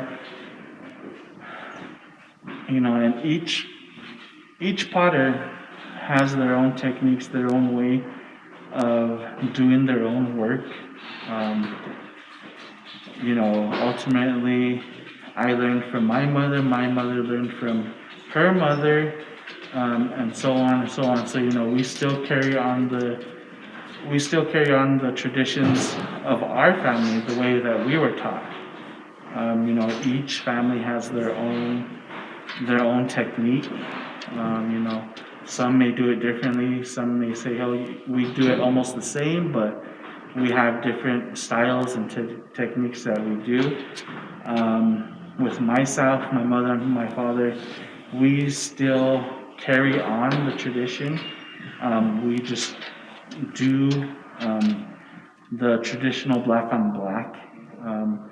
You'll see that our work is that we don't stray from our tradition of a black on black pottery, but that we still carry it on. So right now I'm just gonna go ahead and work it a little bit more, get everything set in. I'll continue to dry a little bit more, and then the final part will be the final rubbing of it to burnish the piece. So this one was one that I had when I was doing the initial burnishing, so there's a lot of pieces of the clay on it. I need to get a piece that is clean so that I won't get any other. And then we just use, receiving blankets, old receiving blanket. My son outgrew this one, so it's recycled into a burnishing cloth. And my mother was happy when we announced we're having a kid, and first thing she said, "All right, well, we're gonna have polishing cloths, receiving blankets, so that when they're outgrown, bring them here." I said, "Nope, I polish too, so." And I think that's special too in the families of potters, that we can depend on each other, because you have one person that can do burnishing, and then you have another that does the painting, like how Frances and I started off. She did the burnishing, I did the design work, just like our ancestors did. So, and then now my children are learning the burnishing. As you see, Marvin Lee is doing the burnishing on his own pottery. So that's a special talent, the skills that we have to produce, the beautiful black on black pottery. And, we always take, that our pride and to that knowledge and skills, and we share with the whole world to give this beautiful pottery, the artwork that goes into it, the firing, the final outcome, the shine, and then even just the strokes of burnishing it with the stones. It's it's very unique.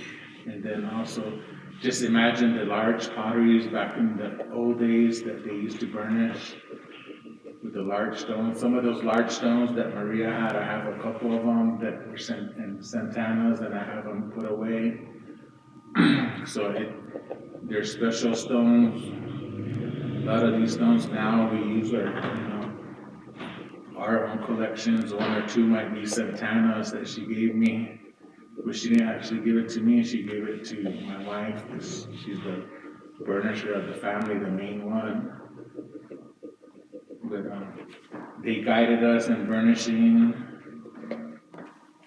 they like Andrea Fisher said earlier that they watched over us, over our shoulders when we were working to actually see us do the burnishing and the work and producing the pottery. They would watch us, and like Francis said earlier that there comes Grandpa when we were firing. He would come up and then he would start supervising me, do this, like that, and take it apart, start all over again, So those are the things that we go through. So we have a few questions for you guys, and one of them is several years ago, I would see you both under the portal. I know the program is stopped this year, but are you going to do that again? Yeah, we will do it again someday again, but for now, with this pandemic, we're staying away, being safe. Yep.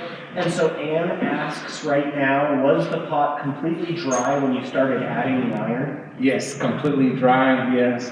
Because a lot of times, even, that's a good question, because I remember back in the days when my grandfolks did the pottery, Adam would take out the pottery out in the sun, and they would, before the burnishing, he would put them on this wooden table, and they would be sun-dried again, out there in the sun, actually.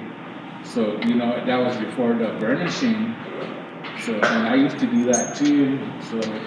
So we have to make sure that the pottery is completely dry before the burnishing, before you apply that slip. And here's a really nice comment too from Anna. It says, beautiful family, beautiful work, beautiful words. Oh, thank you so much, and bless you and your family, and be safe out there in these times with the pandemic.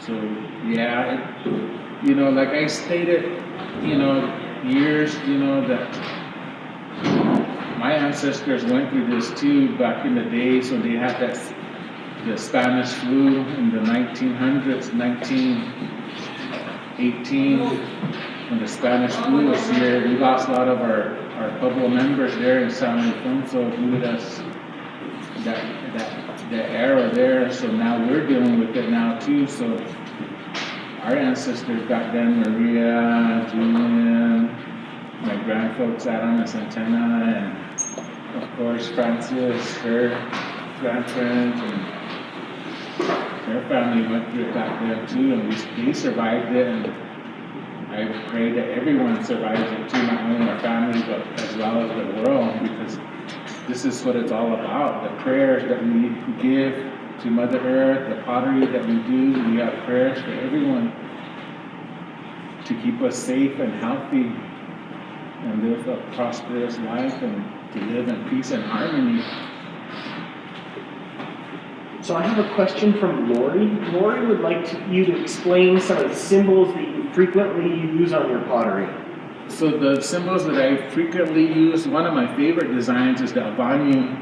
That's the most traditional design in San Ildefonso, Pueblo. And like Marvin Lee stated earlier, I asked permission from my grandfather to use that design on the pottery, which he allowed me to use.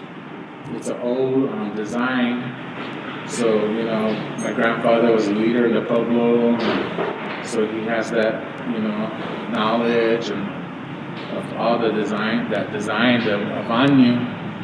So that's a very ancient design. And then also the other traditional design that's well known too is the eagle feather design, which initially came from the Mimbres tribe down south by Silver City.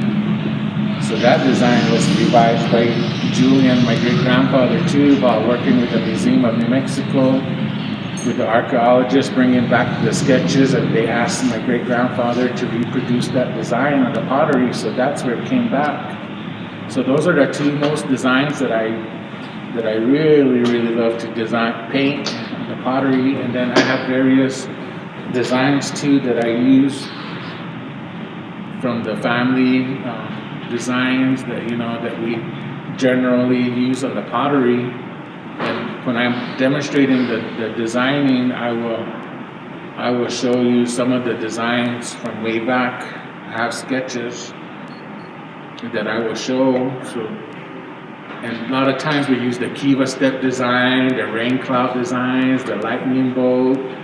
We do some bird designs, different types of geometrical lines, and you know it varies, and then it varies also in the mood of the pot, the shape of it.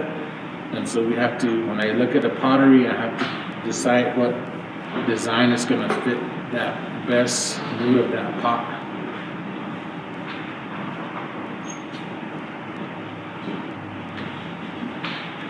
And for the most part, a lot of the general public, they like to see the old traditional designs. They want to have that collection of that. If they can't afford a Maria pot or Santana Adam pot, then you know I have our work, the family's work there that you know that is affordable, and you still get that same texture, the old designs. So it it varies on that. So yeah, so the designs like on here.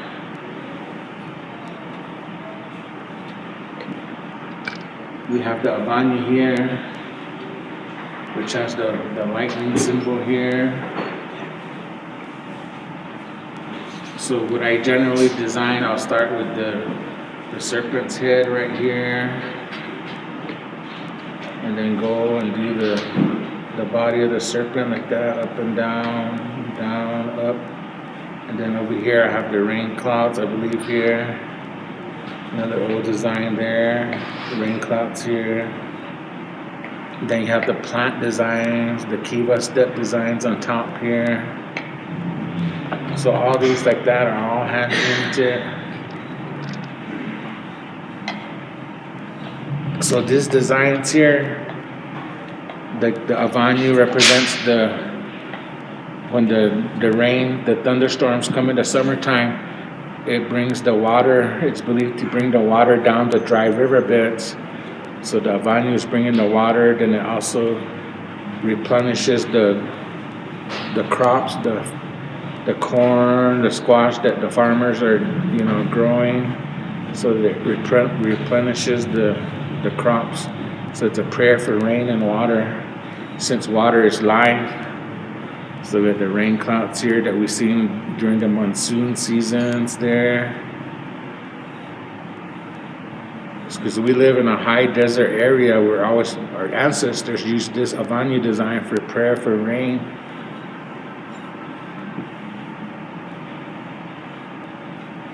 So that's one of the my favorite designs here. And then another favorite is the eagle feather design here. So one by one, I do the lines, the curved, and then the melon shell design, that's part of the melon shell design. The shells were a trade from the natives from down south. They would bring the shells and we use that for dances. And then here you have the rain cloud burst designs here.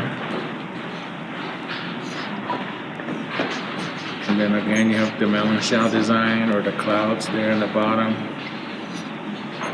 So these ones here, you have to polish them up and down like that. Design it. Yeah, so these are really exquisite pieces here.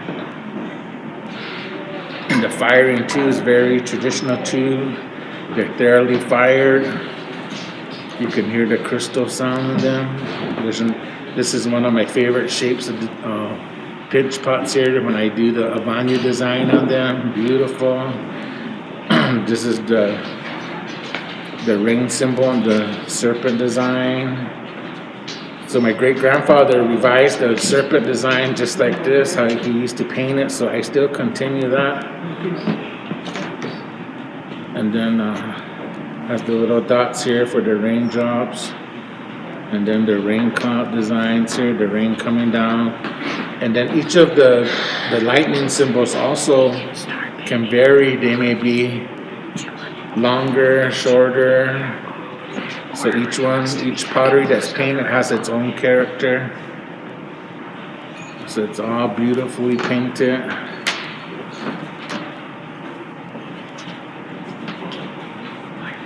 Where do you want to sit?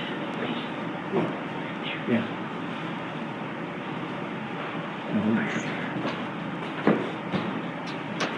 And then let me show you another piece here.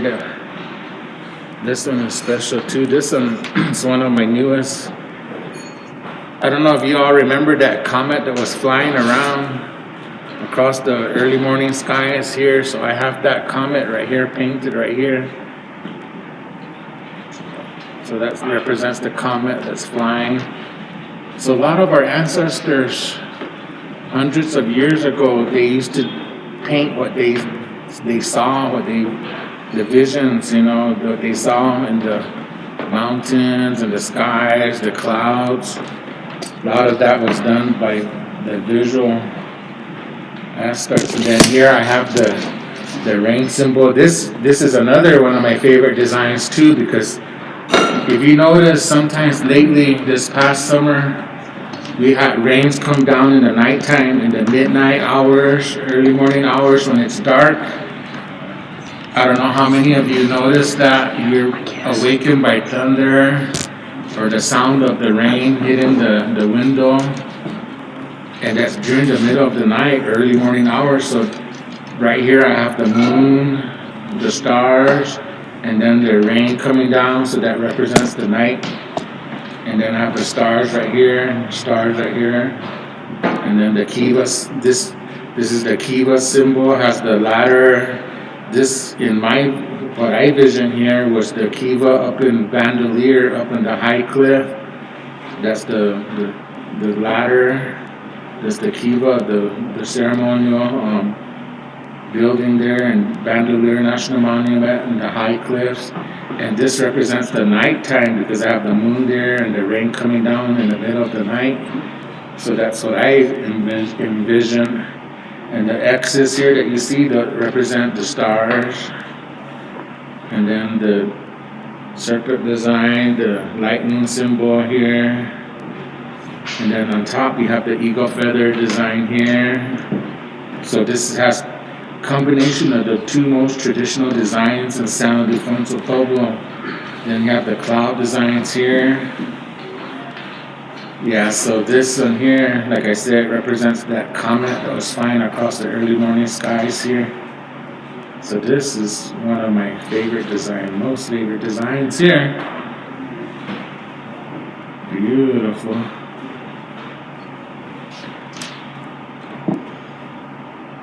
And then this one here is one of our plates here. Has the Albania design. As you can see, it still has the old traditional shape of the design work there. I do the design work on that. Then right here you have the rain cloud to the lightning coming up. Lightning, we see it going up, down. So we see it in many ways and shapes and forms of lightning going sideways across the sky. And then here you have the corn plant design. And then over here you have this one here, the sundial design, or also represents circle of life. Or it can represent where our people travel from, or where to, or where they. So that's a lot of you'll see a lot of this circle of life design on the petroglyphs. And then here I painted the arrowhead design here. So that represents symbol of strength, not only strength, but protection. The arrowhead's protection. Yeah, so this is beautiful. Beautiful plate there. And then here I have a prayer bowl here. This is the kiva step design here. This is also made with coils of clay. What I did was I generally build the wall of clay about this tall, and then when it's built up to that tall, then I cut it out with the pin tool. And then in the inside, we have the mica slip in there with the sparkles. And then over here in the back, we have the rain clouds here with the lightning coming out. Then we have the stars, and then we have the clouds here, the clouds right here, and then like the Kiva design there, Kiva step design there. So this one's a beautiful piece. So these shapes I rarely do. When Francis and I first started doing the pottery, I used to do a lot of these bowls here. And these, you know, these are very unique pieces here that we still produce. And then here we have one of the old designs again, the eagle feather design. And this design here, if you can remember, some of you collectors might remember that, you know, this design is like, as I remember, Popovi Day used that design on his vases also, with the eagle feather like that, the membras. So I still continue that design. It's beautifully, each feather is hand painted with that sundial design on top here, beautiful polishing, design work, and then the outlining of the melon shell design or clouds there. Beautiful. So this one is one of my favorites, and Frances, this is one of her favorite designs too, that she says, she expresses, oh, I'm so intrigued with that. So that's really exquisite. So each pottery that we design and fill in, whether it's filling in or burnishing, has its own character when it comes to life, when it's given that life. This has the traditional, again, the eagle feather, but this has the square on top completely covered there, blocked off. And then here you have the sundial design with the rain cloud burst design here. Sundial design there, circle of life, it can be circle of life. The sundial, the rain cloud burst design. So these designs are petroglyph designs also on our land at home in San Ildefonso. We may have one or two actual sundials that really they actually work, and it tells the seasons.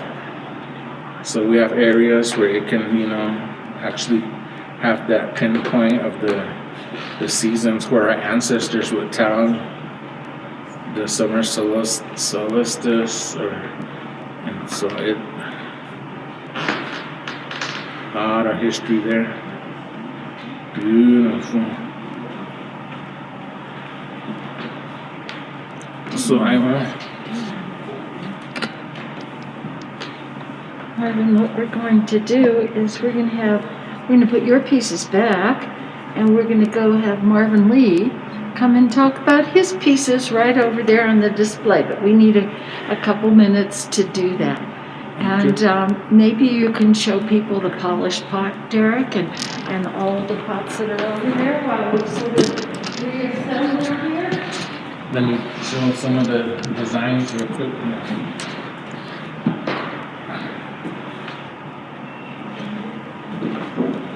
We're just moving around, folks. We've got to move all the cameras around, so just give us 1 second, okay? We will make sure that we can get to this.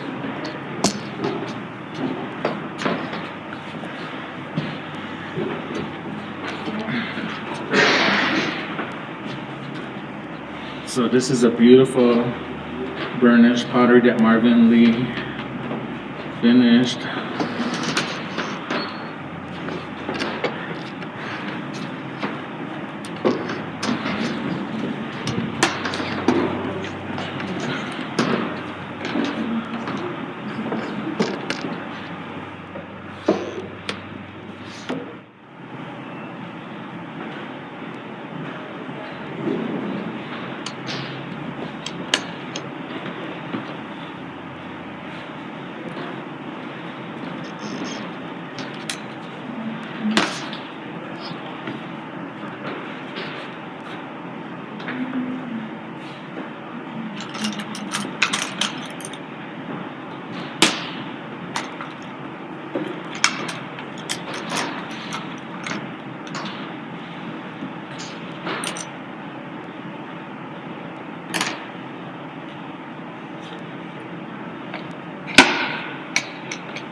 So what are you working on here, Marvin?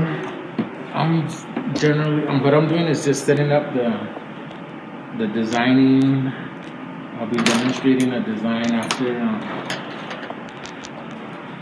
And are you guys right-handed, left-handed? I'm right-handed, so that. And these are the red iron oxide that we use. We pour some in a old saucer, and I feel, you know, it ages in time too, just sitting out. Yeah, so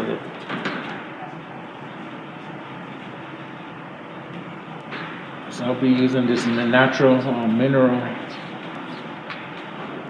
paint for designing, and then I have to make sure to mix the paint to have a good consistency. And this takes hours and hours of paint time too to design the pottery.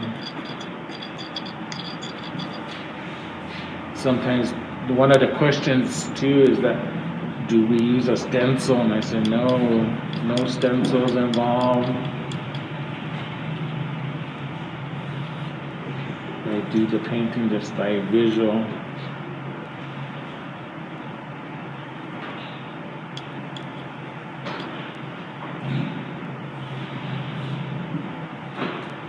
So we have to be careful. There was a little splash there when you're mixing the paint. Because once the paint touches the black one, there should be another one that's a black one.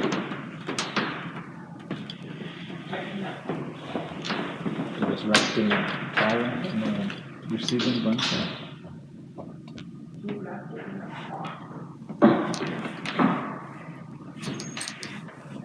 I need a small cup of water like a coffee cup or something. And nowadays, as I get older, I need reading glasses to paint. So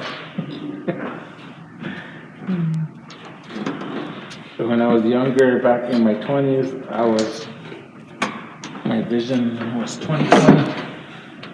But nowadays it's changed.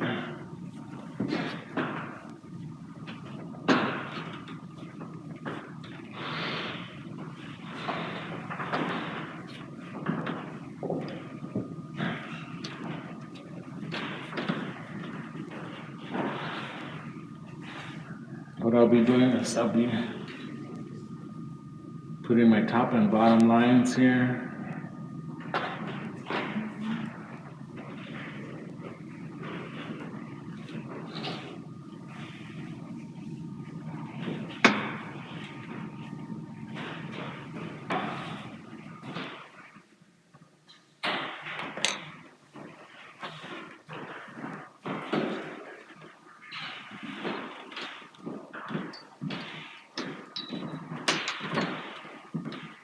When I was taking on the task of painting, at first, you know, I didn't. I used to watch my grandmother paint. She used a yucca brush. When I first started painting, I did use the yucca brush, but it takes time and time over and over to go over your lines. And when it was time for me to do the design work, I got the guidance from my grandmother Santana. She would sit right beside me and guide me in designing. So I was nervous, but again, you know, I had to learn how to do it. So. Marvin, I saw you take a little taste of that paint. Do you eat your paint? I sometimes do, and I sometimes do that too. My brush is kind of like dry, so I want to get it to that right texture when I apply this. Well, everyone should know that the paint that Marvin's putting on there is not the way we think of paint. He did not go to Home Depot or to Lowe's and buy a gallon of paint. Instead, this paint if you could tell people how it's made. Okay, the red iron oxide, we collect these. It can be collected, like I stated earlier, in the northern region of northern New Mexico. What's it look like when you collect it? It comes in a rock form, and it's really shiny. It can also be dark. It can be like chocolate. You know how sometimes chocolate looks like it has that shine to it. When you break it apart, it breaks apart like chocolate. So then you can tell it's the good clay. So a lot of times you have to test it on pottery before you actually use it, and then when you actually soak it, you have to soak it for, like Francis, she knows the consistency, the expectancy of how many days or weeks before she can actually use that red iron oxide for burnishing. So it takes weeks to verify that to the usage of the actual paint. So what were you doing? What were you just doing now? So What's that little strip? The little strips here, I have the lines that I'm going to be doing that's the measuring of the top and bottom lines there. So right now I'll be doing the top lines here, and then eventually I'll do the design on the in between those lines there.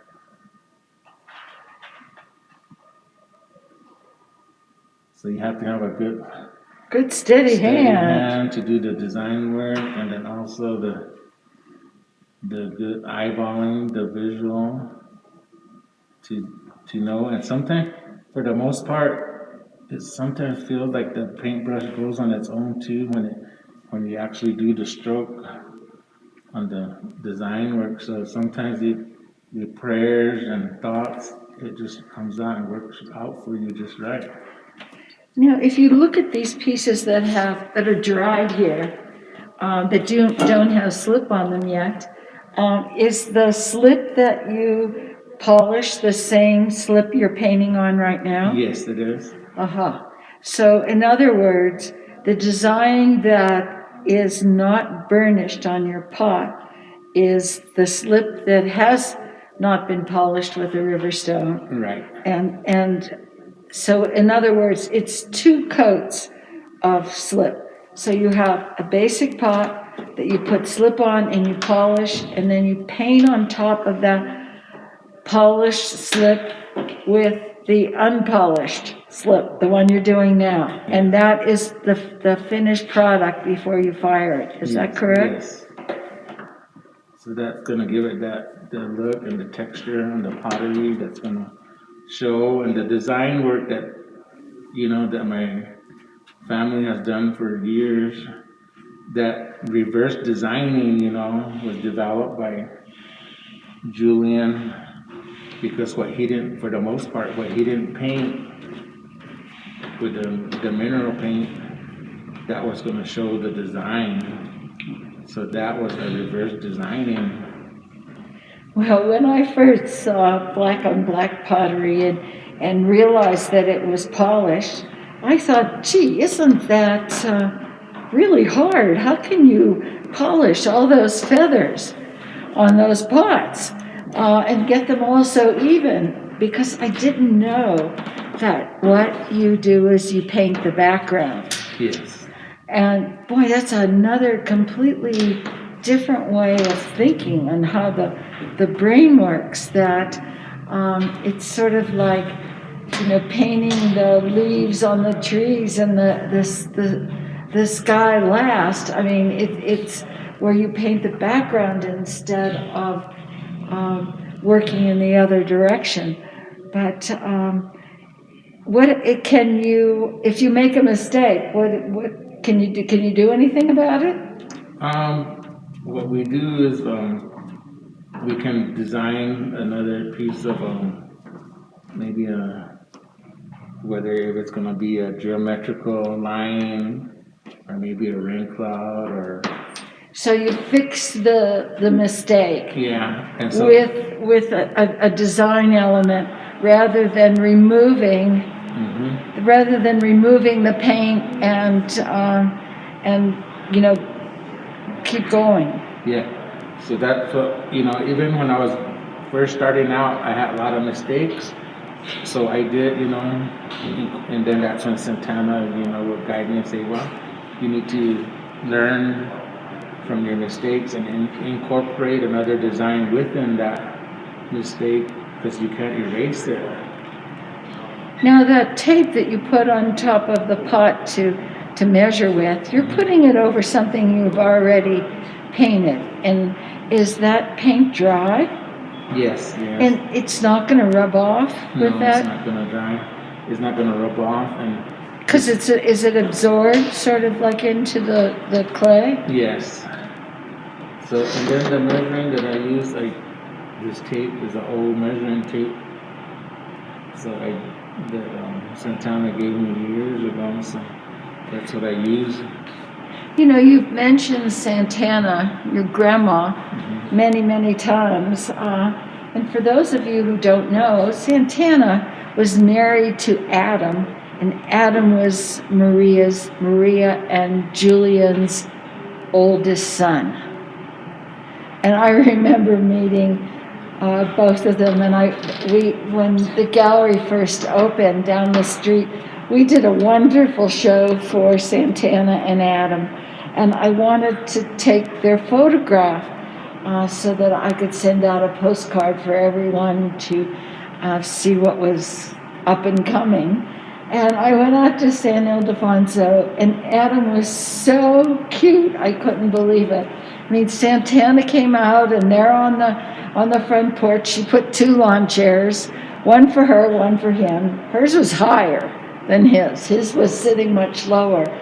And he looked sort of in the glass in the window, and he looked at himself, and he went back into the house in a big hurry, and he found this really bright chartreuse scarf. And he put that scarf around his neck, and boy, he looked like such a dandy. And he had, by that time, he was getting up there in years, and he had glasses, and the glasses were quite thick. And what I love about the photograph is not only did I capture the personality of both of them, but if you look with a magnifying glass, you can see my reflection in his glasses taking the picture. And, you know, I'll see if we can find that picture somewhere, because we'll give you an idea of what your grandma and grandpa look like. So right now on the telephone I have Lillian, and she is live with Marvin. Yes, Lillian. Hi. So right now on the telephone I have Lillian, and she is live with Marvin. Hi. Marvin and Francis, how are you? This is such a wonderful treat that Andrea is letting us have to at least be with you virtually.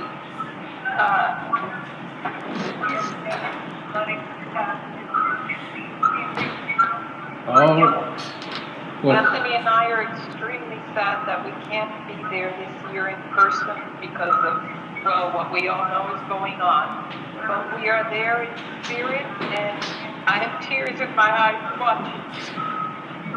Andrea, God bless you for allowing us to be with them. You are so very welcome. thank you, Lillian and Anthony, for watching, and Mother, hello, and I hope all is well. I know the hurricane diverted its path, and that our prayers were answered, so you're all safe, but many prayers to the others up north, the East Coast up there. But yeah, I'm glad that you all are doing okay, and you're watching today. Bless you guys. Thank you so much, and our prayers are with you all also, and everyone in the Pueblo. Oh, thank you. Thank you, Miss Lillian. Hi. Hi, Francis. Thank you so much for sharing all this time with us. Oh, you're so much welcome, and thank you for tuning in, and it's great to hear your voice. Thank you, sweetie. Thank you so much. The same here. We love you guys. I can't wait to be able to be with you together in person. Okay, we love you too. Be safe. Andrea, thanks a million for this. Well, you are quite welcome. You know who's having the most fun and enjoying it the most? It's me. I know, but you're just wonderful. So thanks so much. Oh. This has been a wonderful treat, and I'll remember this forever. Oh, well, you're dear to say so. And you know, if you want to see it again, if you go to YouTube, and once you're on that website, search for Andrea Fisher Fine Pottery, and the Marvin and Francis video will be there for you to select, and you can watch it over and over and over again if you like. Yes, I'm going to show it to my mother. Marvin and Francis know my mother. She's 93, and she already asked me if she was going to be able to see them. Yeah, what's her name? Her name is Sophia. Oh, Sophia, hello.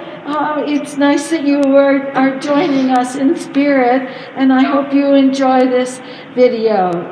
Oh, thank you, Andrea. Thank you so much. This is just wonderful. The best thing after not being able to be there. Yeah, well, it's a little tough for all of us, but you know, we're all in this together, and we're going to conquer it no matter what they say. Okay. Okay. I'm with you. All righty. Thank you. Thank you. Bye. Bye. Very much. Bye-bye.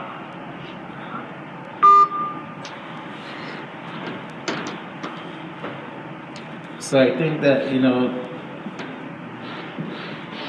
with this pandemic and people throughout the country are missing the Southwest, as we heard, and I think a lot of times this will make us closer and stronger in the future, and for the next generation to come, we can tell, you know, the younger generation can tell their children we survived this, and we were here today on this date doing the demonstration with here at Andrea Fisher Gallery with Andrea here, with Derek and her people working here. Nice to meet them all, very nice people. And you know, this is to me, I always refer people here to come here to, you know, purchase their pottery, because this is, you know, this is what it's all about.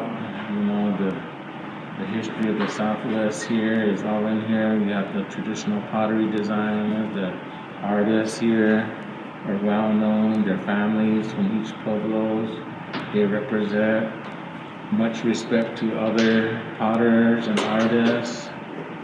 We know that these times this is the sensitive times that we're going through, but with sensitive times also we can come together in our families to talk and share the oral histories of our past and future, that, you know, what our plans to do, and then also that we can teach our younger generation the pottery, the designs, the foods that were made traditionally, the farming, the gathering of clays, and then teaching the table languages or the languages of your pueblos.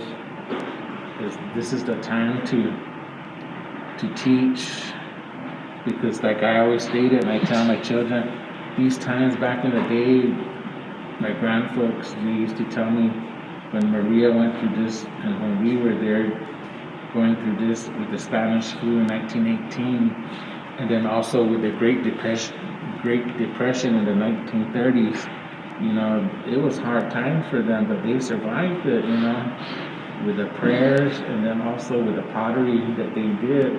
Well, where would we be today, Marvin, if your great-grandma Maria Martinez hadn't survived the Spanish flu? Because, you know, medical care then wasn't very good, and New Mexico is unbelievably isolated, and scientifically they really didn't know what was going on and what was causing it, and that, you know, they made it through it, so we can do it too. And what happened after the Spanish flu, I think, is really interesting. I mean, it was the Spanish flu that spread because of World War I, and in some ways ended World War I. And then after that, I mean, great things happened after that. I mean, it was the roaring 20s, and women cut off their black skirts and wore short skirts and fringes and cut their hair, and boy, life was really good. And you know, and for a decade, things were just absolutely booming in our country. And so maybe we have that to look forward to, because it seems like every time the phoenix comes crashing to the ground, America as the phoenix comes rising up again. And so I think that's going to be happening in our future. We just have to get through all of this. And what about San Ildefonso? How have they been surviving this pandemic?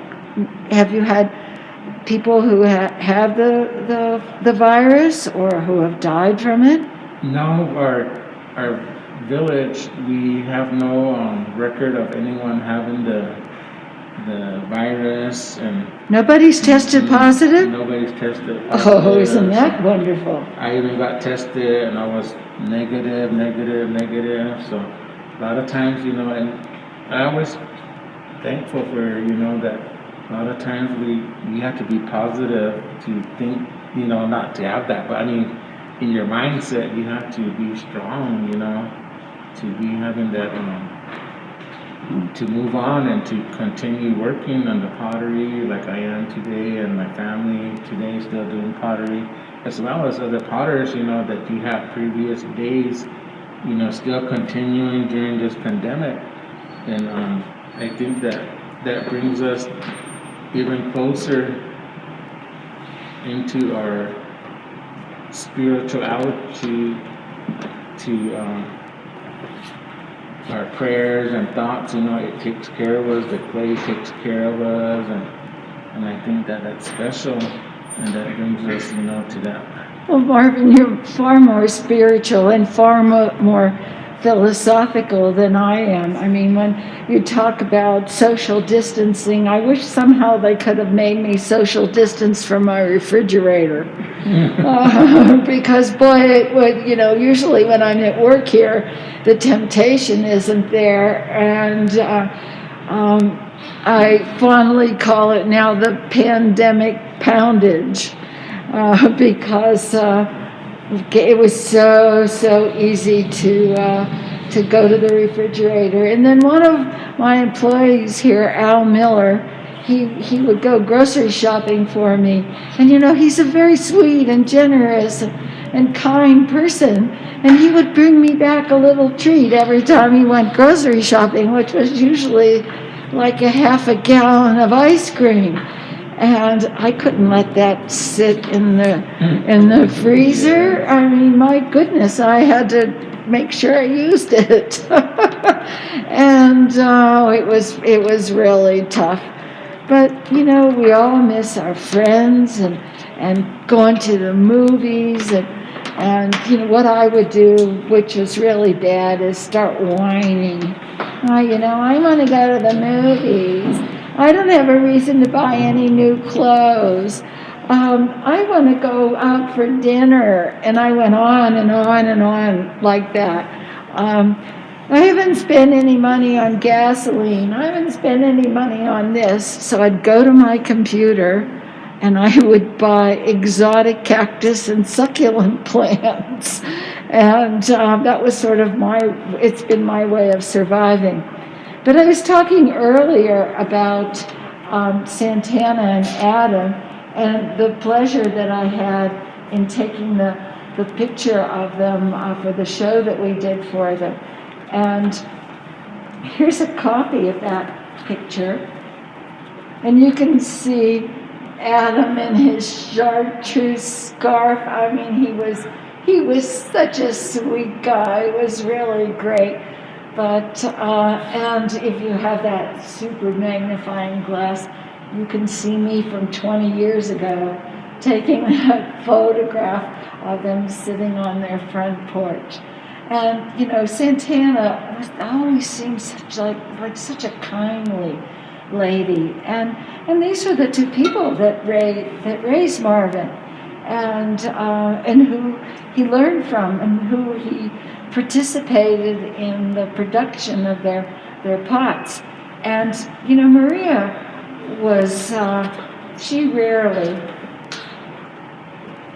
Maria rarely worked alone. I mean, pottery's always been a family affair. You can see that here today. And first she collaborated with her husband Julian, and then with her daughter-in-law Santana, who was her oldest son Adam's wife, who raised Marvin, and then with her other son Popovi Day. And it was a rare occasion that she did pieces alone, and those particular pieces are signed Maria Povica. And am I saying that correctly, Povica? Yes. And it means lily flower. Yes. Maria was the person who made the pots and polished the pots, and usually her collaborator was doing what Marvin's doing right now, the decorations on the pots. And Maria was so prolific, because from the stories that I've heard, she was an incredibly generous person. She also had 4 sisters: Desideria, Juanita, Maximiliana, and oh, come on, I'm showing my age. Desideria, Maximiliana, Anna, and Clara. And Clara. Juanita. Yeah, and Juanita. 4 sisters. Clara, I believe, was deaf. Yeah. And lived with Maria her entire life. And she oftentimes would help Maria with her pots. And also Desideria, all of the sisters would. And it's my understanding in those old days, way, way back, that if the gals, the sisters, did the pieces alone, they were getting 25 cents for their pots. But Maria's pots were really, really nice, and she had the reputation, and she would get $1. And so they helped her out as much as possible. And the body of work that she created in probably 65 years of making pottery is absolutely enormous. And apparently she was extremely generous in helping out her immediate family and supporting extended family members and contributing to the resources of the village and even things away from the village. And Maria's generosity was almost as well known as the pottery that she made. I met her on a few occasions. Tiny, tiny little lady. And you could just see, there was almost like a fire in her eyes that you knew that she was someone who really had it all together, and she was determined, and she was focused, and she was forthright, and she seemed like such a dear. The last time I saw her was up at the School for American Research, which is now called the School of Advanced Research because they expanded their focus. But at that time, they were strictly devoted to the cultures of the Native American cultures of the United States, and one of the people that was involved very much with SAR was Richard Spivey, and Richard Spivey was a dealer. He was a seller. He was a writer, and he was always out there with those little old ladies. Those little old ladies really liked him.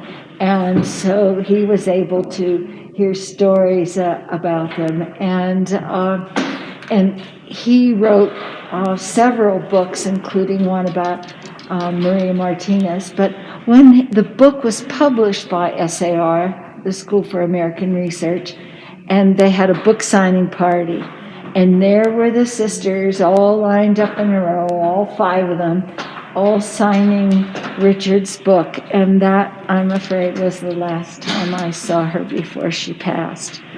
But, I've been involved with the Martinez family for a long, long time. And there are basically 2 branches. The kids of Adam and Santana, which there are generations below who Marvin is, and then the kids of her other son, Popovi. Her 2 other children her 2 other sons did not make any pots. But, gosh, Marvin, you're really coming along with that. Tell us a little more.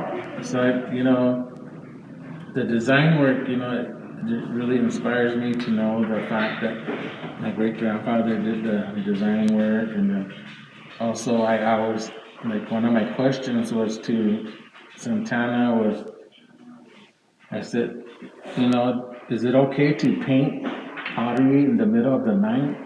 Because that's the most quietest time, in the middle of the night. And she said, yes, that's, your great-grandfather, Julian, he used to paint and he used to burn, like they say, they burned the midnight oil. Because back then, she used to tell me they didn't have electricity. They used nothing but the kerosene lamps. So he would always have the lamps around on the table, and he would be designing up there on the hill, at the house on the hill where him and Maria lived. So she said, yes, it's okay, to go ahead and design pottery at night if you feel that that's the most quietest time to concentrate, and she used to say, I lived with Maria and Julian, with, my husband, your grandfather Adam, at that house when we first got married, and he used to stay up in there and just work for him and paint. And so he said, if you have that thought of doing that, then that's all right, If I can interject, your great-grandfather, Julian, was a gorgeous man. I mean, he was drop-dead gorgeous. These beautiful chiseled features and this wonderful skin. And I mean, every photograph I've ever seen of him, he definitely could have easily been a movie star and put all the rest of the movie stars to shame because he was so handsome. But, I can't help saying that. Anyway, I'm sorry, Marvin. Oh man, Andrea, you put me off.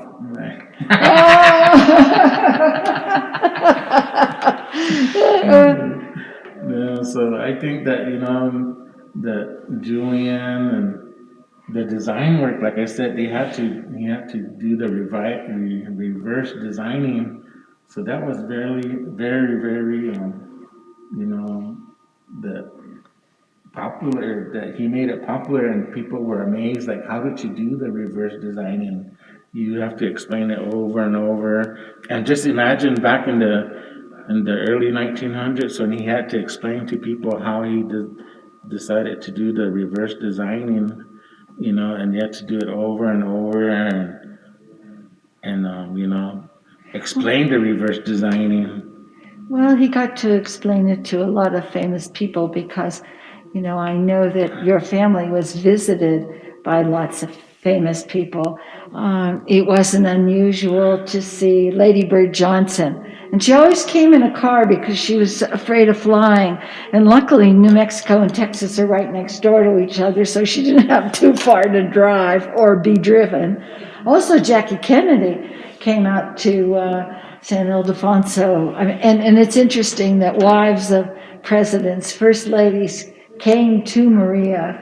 She didn't have to go to them. And, she was really very well known in while she was alive. And she always seemed to me that, she was so humble, and she accepted all these wonderful awards. And there's a great picture of her with a cap and a gown on, because I believe it was Harvard that gave her an honorary degree.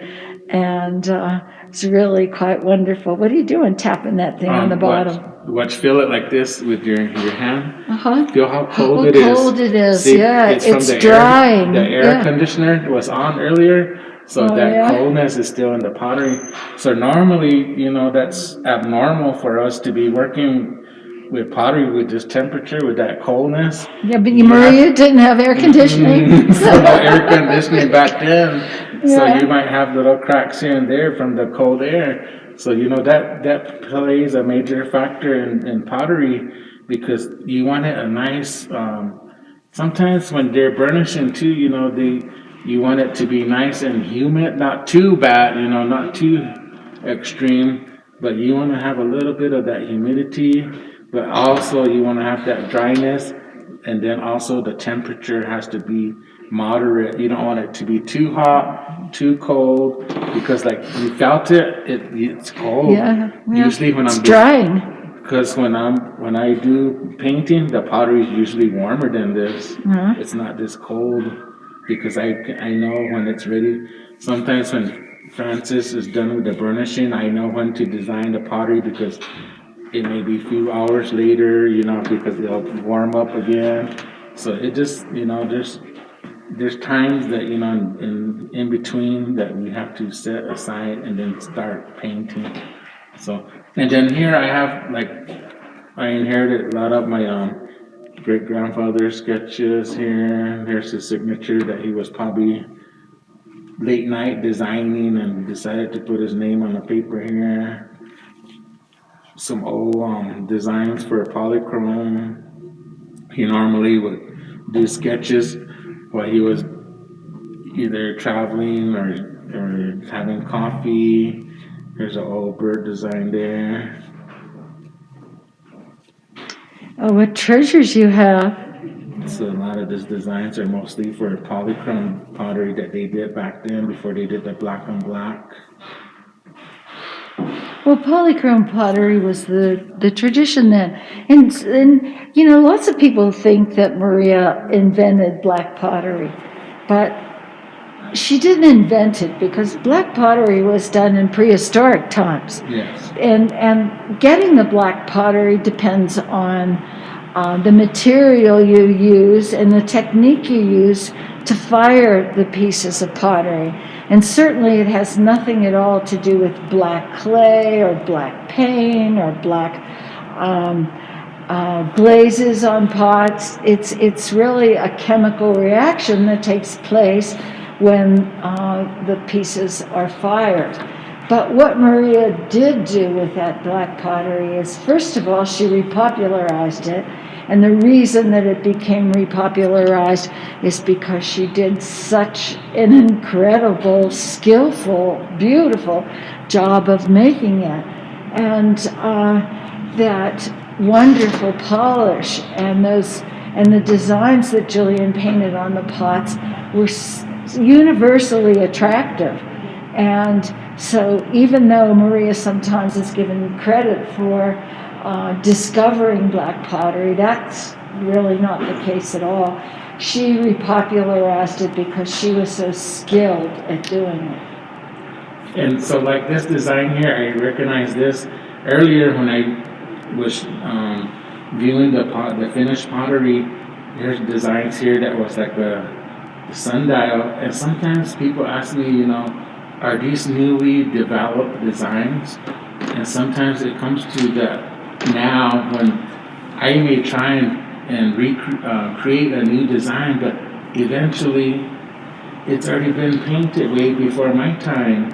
So it comes about, and I think the same, the thought, the idea is always done beforehand, and a lot of times you may try and create a new design, but our ancestors were way before us already had designed it. So a lot of times, and you see a lot of that design too, on the old potteries too. So these designs were probably done in the 30s here, and these designs here. Well, Julian was a real artist, and one of the things that he was known for in his day were the paintings that he did. A lot of paintings of dances at San Ildefonso. And pottery making was women's work. And to have the idea that a husband and a wife were collaborating, where Maria was this incredible potter and Julian was this incredible painter, and you put the two together and you make magic. And that was sort of the first time that, that really took hold. Yeah, so the designs, there's one of my designs that I usually do too. See, it was done since way back, So these designs, we still carry them on. My children now are carrying them on. I'm still doing them. So, and family members are doing it, relatives, friends. We still carry them on. These old designs here. Beautiful. A lot of these designs will be in the museum pieces here. Yeah, so. Well, Marvin, we have a little example of Maria's work, of her pottery work, with some of Julian's designs on it. This is a real early piece. Mm-hmm. Just a little. Yeah. Just a little pot that she made. Yeah. So this is a nice, beautiful vase shape here, and then the designs here with the dots and represent rain right here, and then you have like the eagle tail or that represents there the rain cloud, the clouds there. Beautiful. Yeah, gorgeous piece. Well, Maria was the potter and the polisher, and Julian the painter. This pot on the bottom is signed Marie, and what legend has it is that some white guy, like who was the director of the art museum in New Mexico, went out to San Ildefonso and said, "Hey, Maria, put your name on the pot, and you get more money for it." And which was a concept that wasn't really followed in the Pueblos, because you didn't distinguish yourself. The whole group was far more important than the individual, and for someone to put their name on something set them apart from being one of the equal members of the community. And Maria probably got a lot of flack for putting her name on the pot, but she was satisfying the suggestion of an outsider, and also if it meant a little bit more money, she was also making her family more prosperous by doing that. And it's interesting that she signed it Marie, because that's much more anglicized rather than it being either Hispanic or Native American, which were the names that were used at that time in pottery making. But it was only signed Marie, and we know darn well that Julian was the person who painted the pot, and so I can imagine there at some point it must have been. I would have loved to have been a fly on the wall when Maria and Julian had the conversation about whose name was on the bottom, and maybe he said, "Hey, what about me?" And then she started signing her pieces, Marie and Julian. And after Julian passed in 43, I think it was. Yes. Yeah, 1943. She was working even a little bit before that with Marvin's grandma, Santana. And the pieces then were signed Marie and Santana. And Maria was the potter and polisher. Santana was her decorator. And I don't know exactly why that, and in the very last year or so that Maria and Santana worked together, she began signing her name Maria and Santana. Now what prompted that I don't know, but it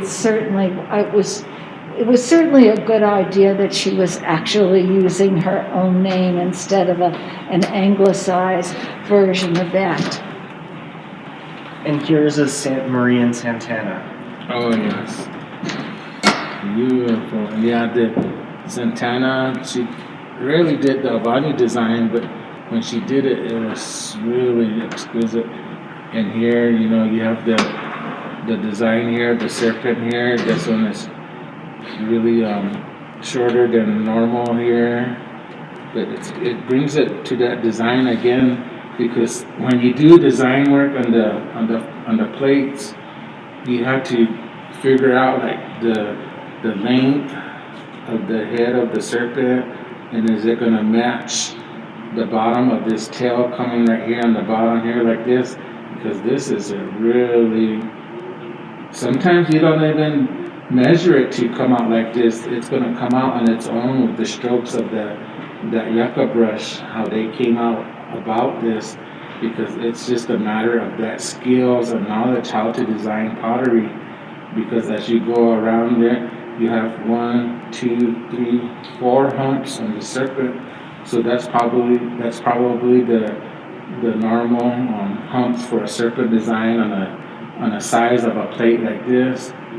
So, you know, and Santana used to tell me that she used to watch Julian design the pottery, and so she learned from him also to paint some of the designs on pottery, as well as she was a skilled artist on her own too, because she came from a family of artists. Her brother was well known. His name was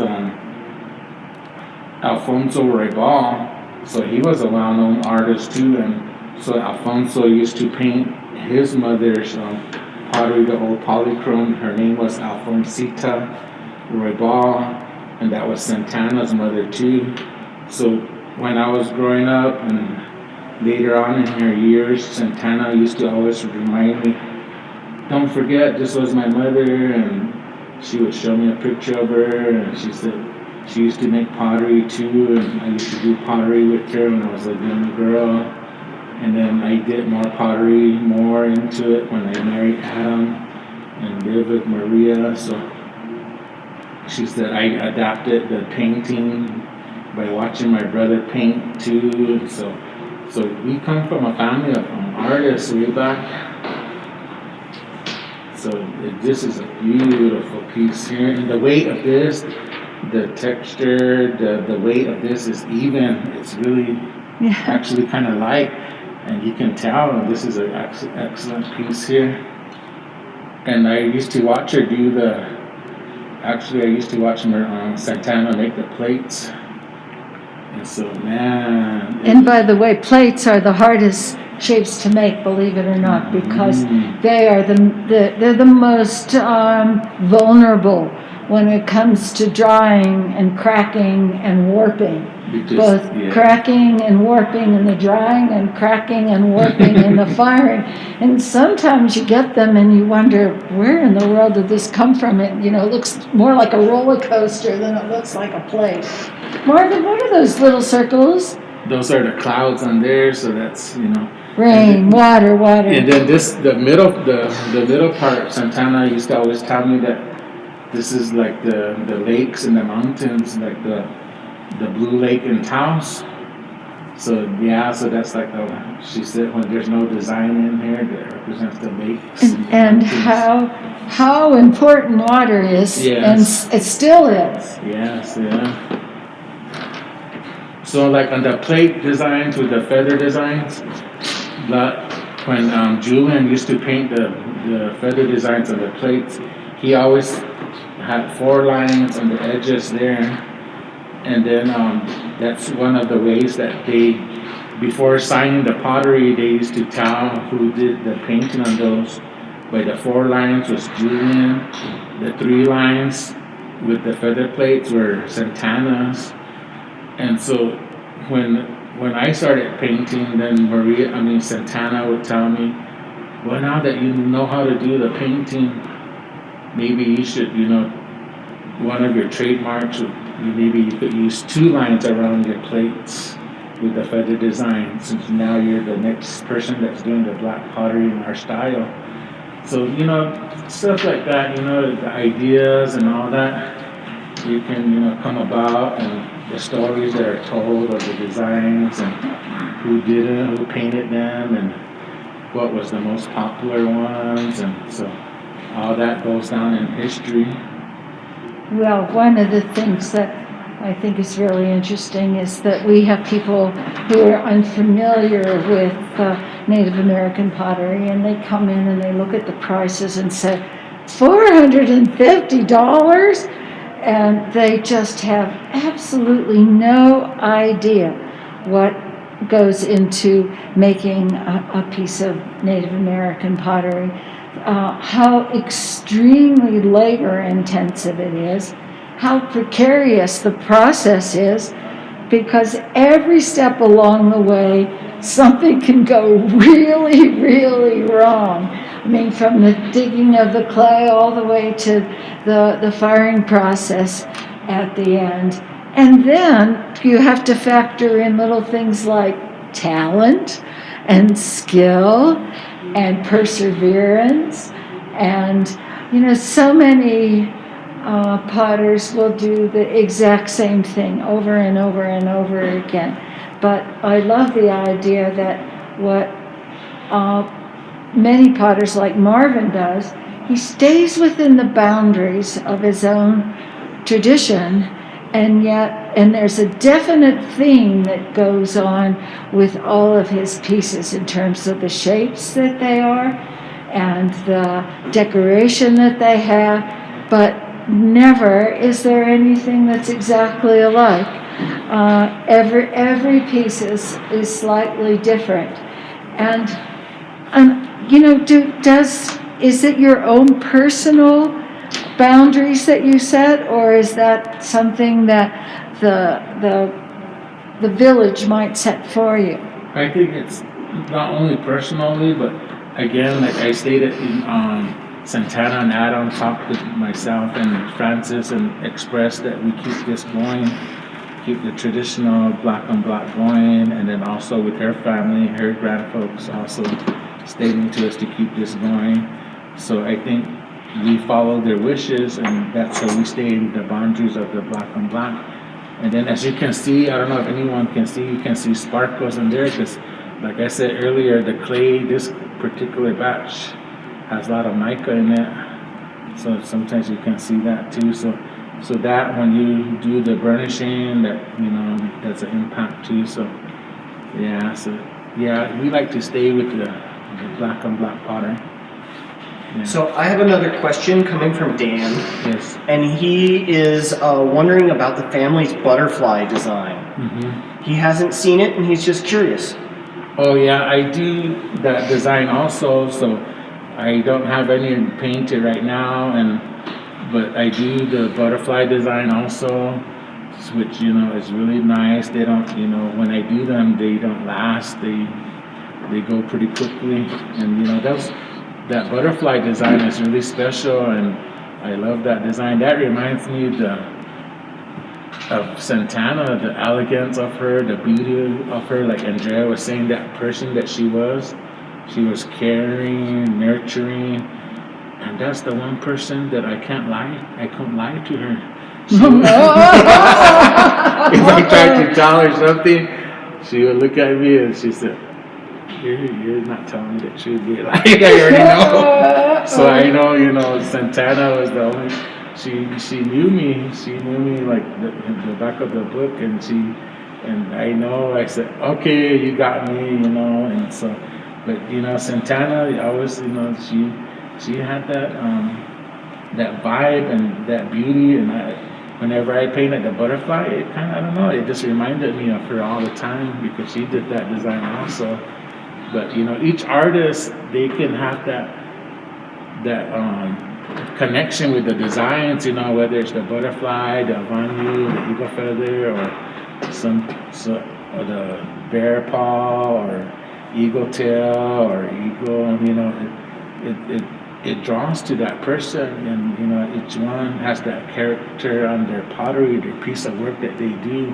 that's where they're expressing themselves, how they feel, and what strength is in them within their hearts. So I think it's special. Well, are we going to move a little here? And just be careful, Marvin, you have a dog nose right behind your chair. Okay. The dog's sound asleep too. But what we're going to do now is move the cameras over to see some of Marvin Lee's work. Now, Marvin Lee is the great-great-grandson of Maria Martinez. And is he your oldest boy? Yeah, he's the oldest boy. He's the oldest, and then I know that Manuel is the youngest. Who's in between? And then Melinda's the oldest. yeah, Melinda's. Our daughter, Uh-huh. and then it's Marvin, and then it's Manuel. But out of the boys, what I meant was Marvin was the oldest of the boys, the two boys, and then our oldest child would be Melinda. And Melinda has, she carries on Povica, the name. That's her name also. So she carries on that. So when we used to visit, and as a baby, when Melinda was a baby, we used to visit Santana and Adam would say, "Oh, there's my mom," in our Tewa language. "How you doing, mom?" Because her name was Maria Povica. So she always say, "How's my mom doing today?" Well, yesterday we had Paula Esteban here, and from Acoma Pueblo they speak Kirisan. And she taught us how to say hello and goodbye. And can you teach us to say hello and goodbye in Tewa? Yes.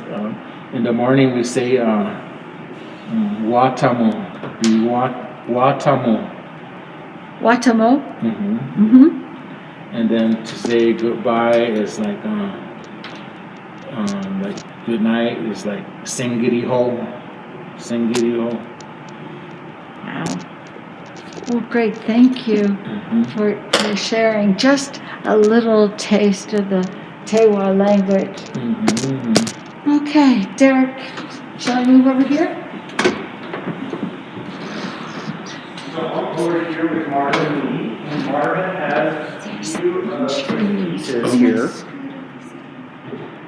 And so Marvin, you want to tell me about some of them? Yes.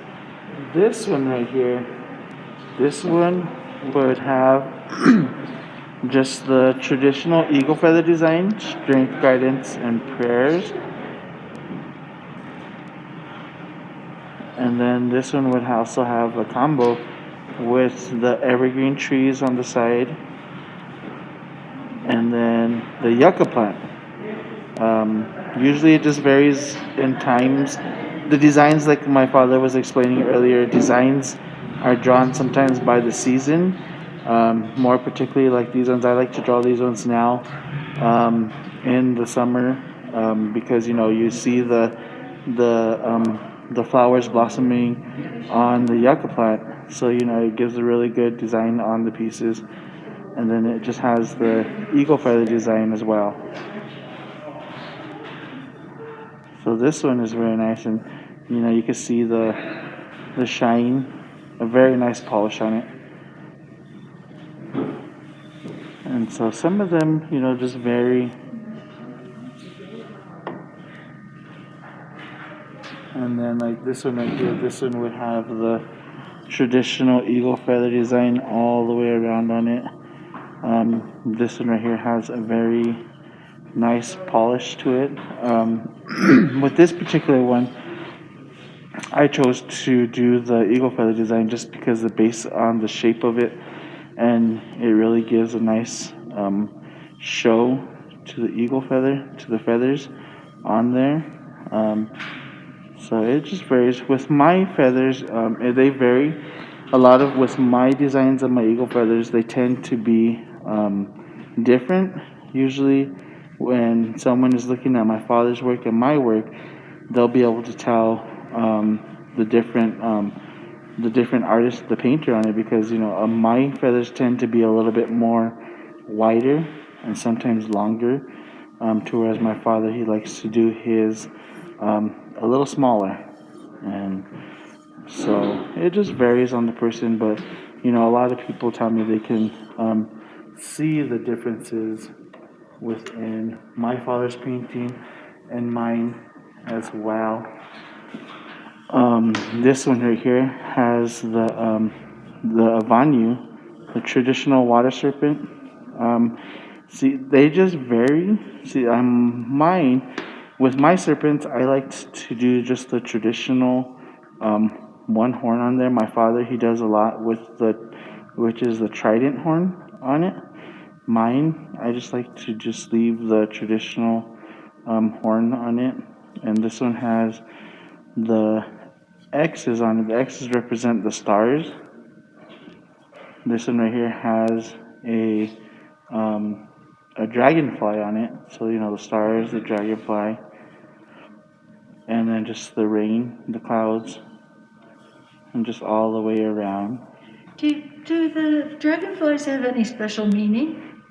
Within just the flies, we try when we're doing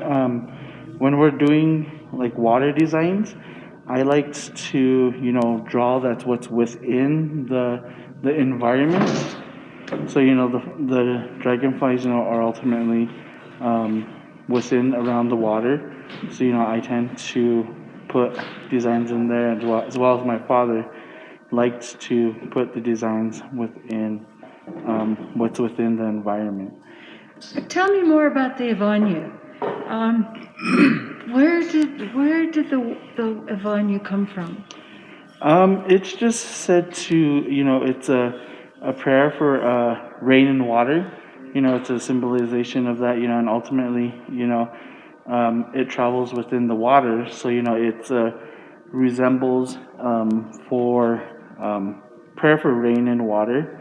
And so ultimately these, if you're able to go around to national monuments around here, you'll see a lot of petroglyphs, and it'll resemble some of them. You'll see that will have the serpent on it, and a lot of them used it as a prayer for rain and water because it's said that it travels within the water and it brings for the crops. A lot of times they'll say that it'll travel anywhere in the summertime because that's when we need it the most. Is we No need the kidding. rains, the waters, and then also it's to help for prayers for the crops, for them to be plentiful, to help them grow, so that we'll have a good harvest each year.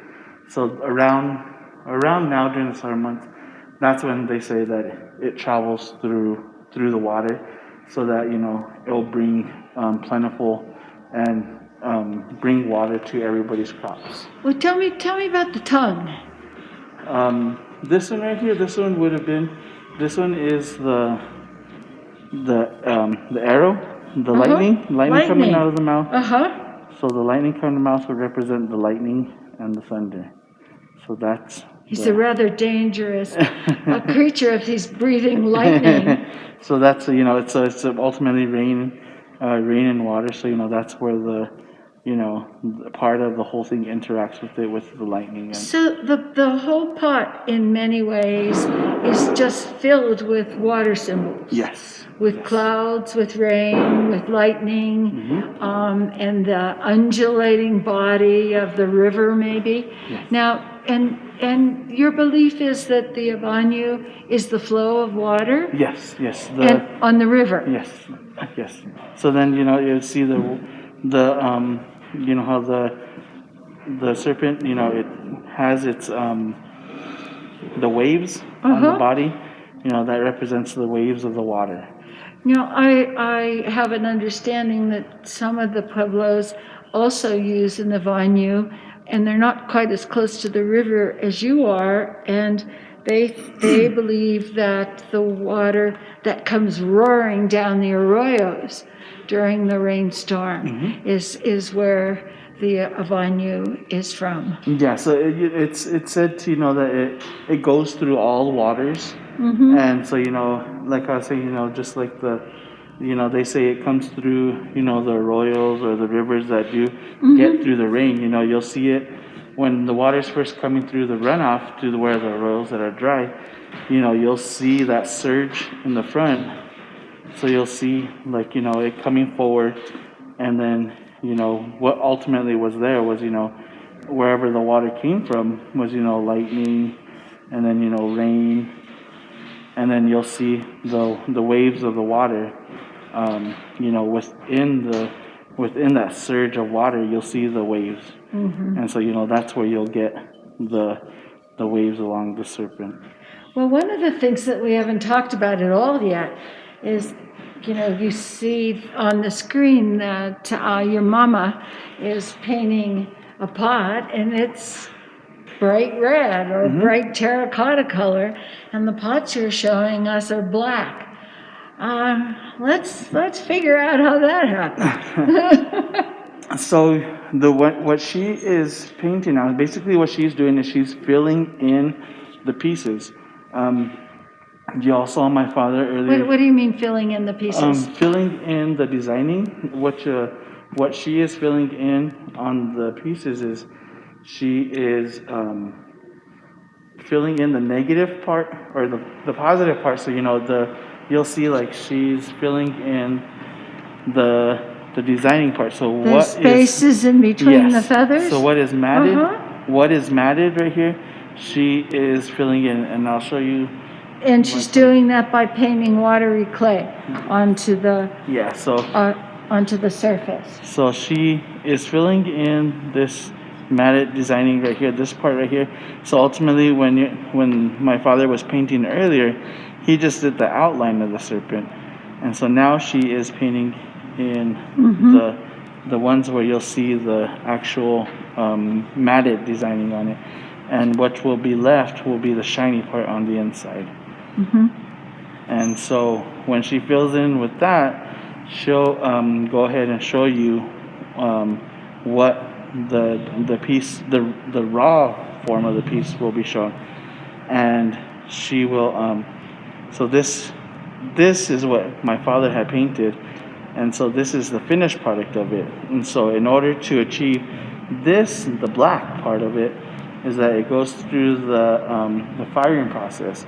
And the firing process, the materials consist of cedar wood, cow manure, and horse manure. The first beginning part of it will be the firing of it. You'll do a makeshift outdoor firing. So you'll fire it with cedar wood, cow manure, and that would be the first part. Well, so where do you get the cedar wood? Within our surrounding, the hills of our village, you know, we go on the outskirts. You look for old trees that have, you know, died, that are dry, and, you know, we harvest our own wood. You know, sometimes we may have other community members that will have the wood and, you know, offer it to us, and, you know, we'll help them out as well and purchase the wood from them. Well, sure, not everybody's talented enough to do that, but, you know, if everybody participates in some way, then, you know, it's better for everyone. Now, when you're do you live at Santa Ana? Yes. You did. Yes. What I think is really I'm going to ask you a really funny question. Who is Saint Ildefonso? San Ildefonso is a saint that was given to the Pueblo when the Spaniards first had came to they renamed the Pueblo San Ildefonso. Yes. Our original Tewa name is Pohoge Owinge, and Pohoge, and that means where the water cuts through, and so that's meaning where the water cuts through is because right in the middle of the Pueblo, the Rio Grande River cuts through our land. And so that's where a lot of places, that's how they would recognize the place, because they knew certain geographical areas. And so they named ours Pohoge Oinge because, you know, that's where the water cut right through our middle of our land. And when the Spanish came, they renamed a lot of the pueblos, and like Santo Domingo is going back to their original name, which is Kiwa, and San Juan is now Okewinge. Has there ever been any discussion about San Ildefonso going back to its original name? Not so much. Well, a lot of the places, I grew up, with my father, a lot, and so I know a lot of the elders within the surrounding pueblos, and within each talking, we still use all of our traditional names for the pueblos, not. So it's only the outsiders that call it San Ildefonso, and the highway signs say San Ildefonso on it. Basically, yeah. That's from what I see, I think that it's what the cover is. It's basically a cover name, but we, as Tewa, other surrounding Tewa villages, pueblos. From what I know is that we still use all of our traditional names for each place. So do you know why this San Ildefonso is a saint? What did he do? For the most part, I can honestly say I am not familiar with. Well, I'm going to tell you something really funny. I've asked probably 24 people from San Ildefonso, who in the heck is San Ildefonso? And it was really funny. I went to Spain about 20 years ago. And of course, you go from church to church and you look at all the Baroque paintings. And if I saw another Baroque painting again, I was just going to sort of keel over. But there was one painting that I saw in a little church outside of Madrid, and underneath it said San Ildefonso. I could not believe it. My eyeballs almost fell out. And I tried to find out from the people in that area. My Spanish is not so hot. And what I could muster up was that he was a local saint from the state of Galicia in Spain, and that's where the most of the conquistadors came from. So unlike San Juan, Saint John, or Santo Domingo, Saint Dominic, or Santa Ana, which is Saint Anne, San Ildefonso was one of the local boys. One of the good old boys from that particular area of Spain, and that's really all I could find out about him. But it's interesting because every person that I asked said, I really don't know. But if you use your traditional names, it doesn't matter then. It really doesn't matter. Okay, so it's time to fire. Is there any certain time of the day or a particular kind of weather that you like to fire in? Yes. First, there has to be no wind. No wind. And obviously, no rain. So the less moisture in the ground, because while you're firing, if the ground is moist, then while you're firing, you're going to evaporate the water from below. Steam. Yeah, so the steam. So it'll steam up, and it could discolor the pieces, or ultimately the steam, the water vapors, can get into the pieces, and it'll cause it to burst. Water, evaporation, steam, that plays a lot of. So low humidity. Yes. Dry ground. Sunny, windless day. That's the favorable one. What do you do when it's Indian market? An Indian market is on Saturday, and it's Thursday night, and you haven't fired yet, and you wake up on Friday morning, and it's a god-awful day. You hope the evening is clear and no wind. And no wind, great. We fired, we've had days where it is, we ultimately, if we know we're going to fire within a week or, beforehand, we'll ultimately make sure that where we fire, it's covered. So Covered like in a room, or? So we'll cover it with old tin or old metal signs, highway signs. You'll cover the We'll dirt. cover the dirt, yeah, where we were gonna fire at. So who gets to rip off the highway signs?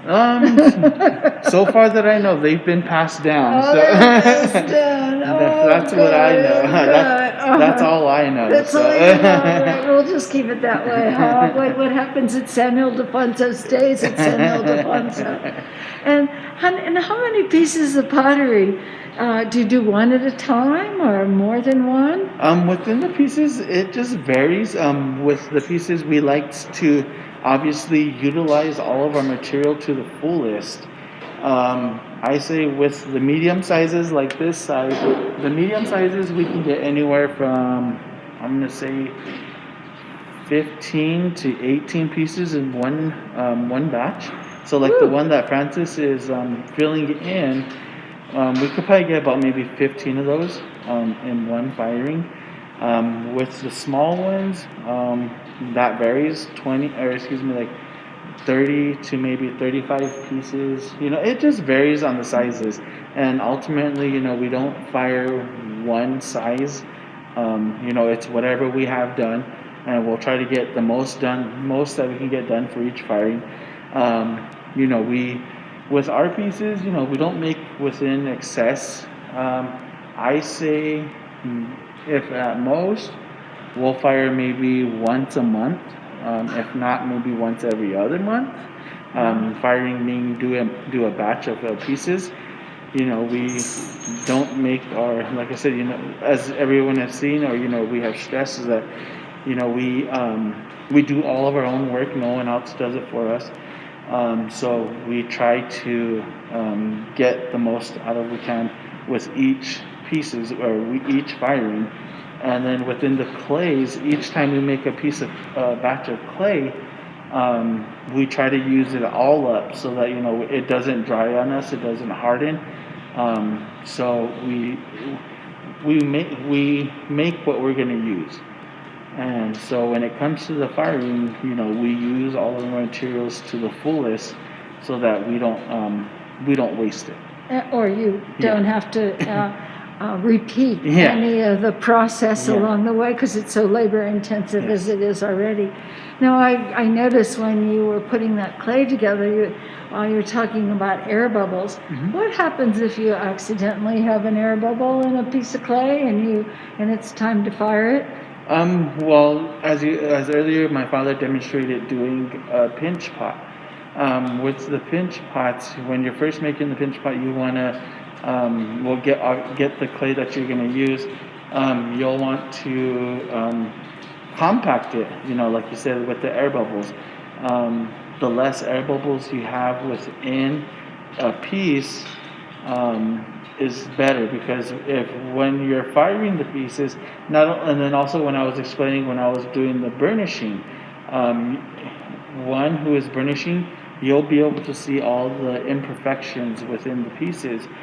Because you're the one that's doing the shining. You'll see if there's an air bubble in it and the slip penetrates to the air bubble, you'll see a little dip within the piece, and that's you'll know when the piece had an air bubble and the red iron oxide slip penetrated to it, and you'll see a little dip in there, and because you're rubbing it with the stone, it'll obviously go in.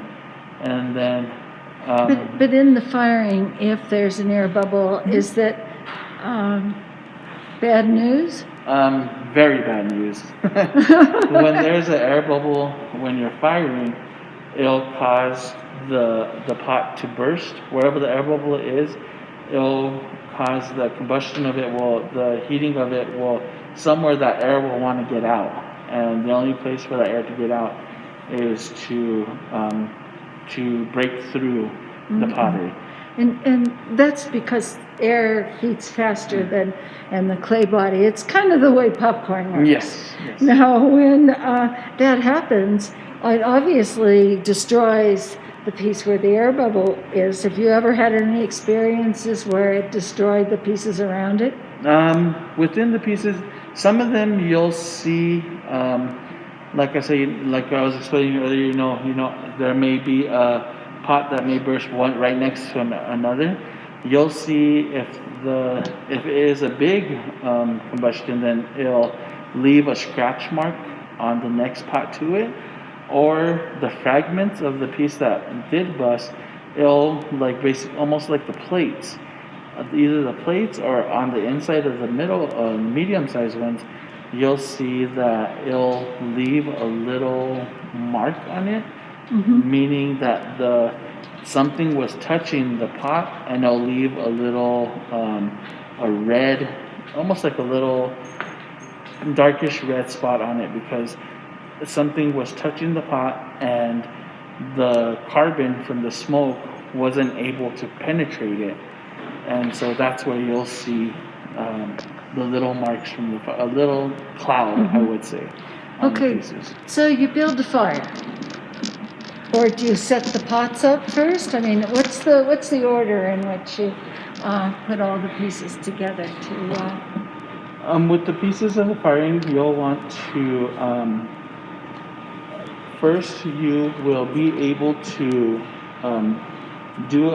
set up a little the cedar wood, or the wood. You would make 2 layers of the wood cut in, I'm going to say, an inch by inch cut, just depending, but you would make 2 layers of the wood on the bottom, and then from there you would be able to, we use a rack. It's like an old a metal rack where we would place the pieces on top, and we would set the pieces on top of the wood and then cover it with the makeshift tins, like old mesh trays. We would cover it and encase it with the old mesh trays, old metal mesh trays. Old metal what? Mesh trays, like they would meal trays, old military meal trays.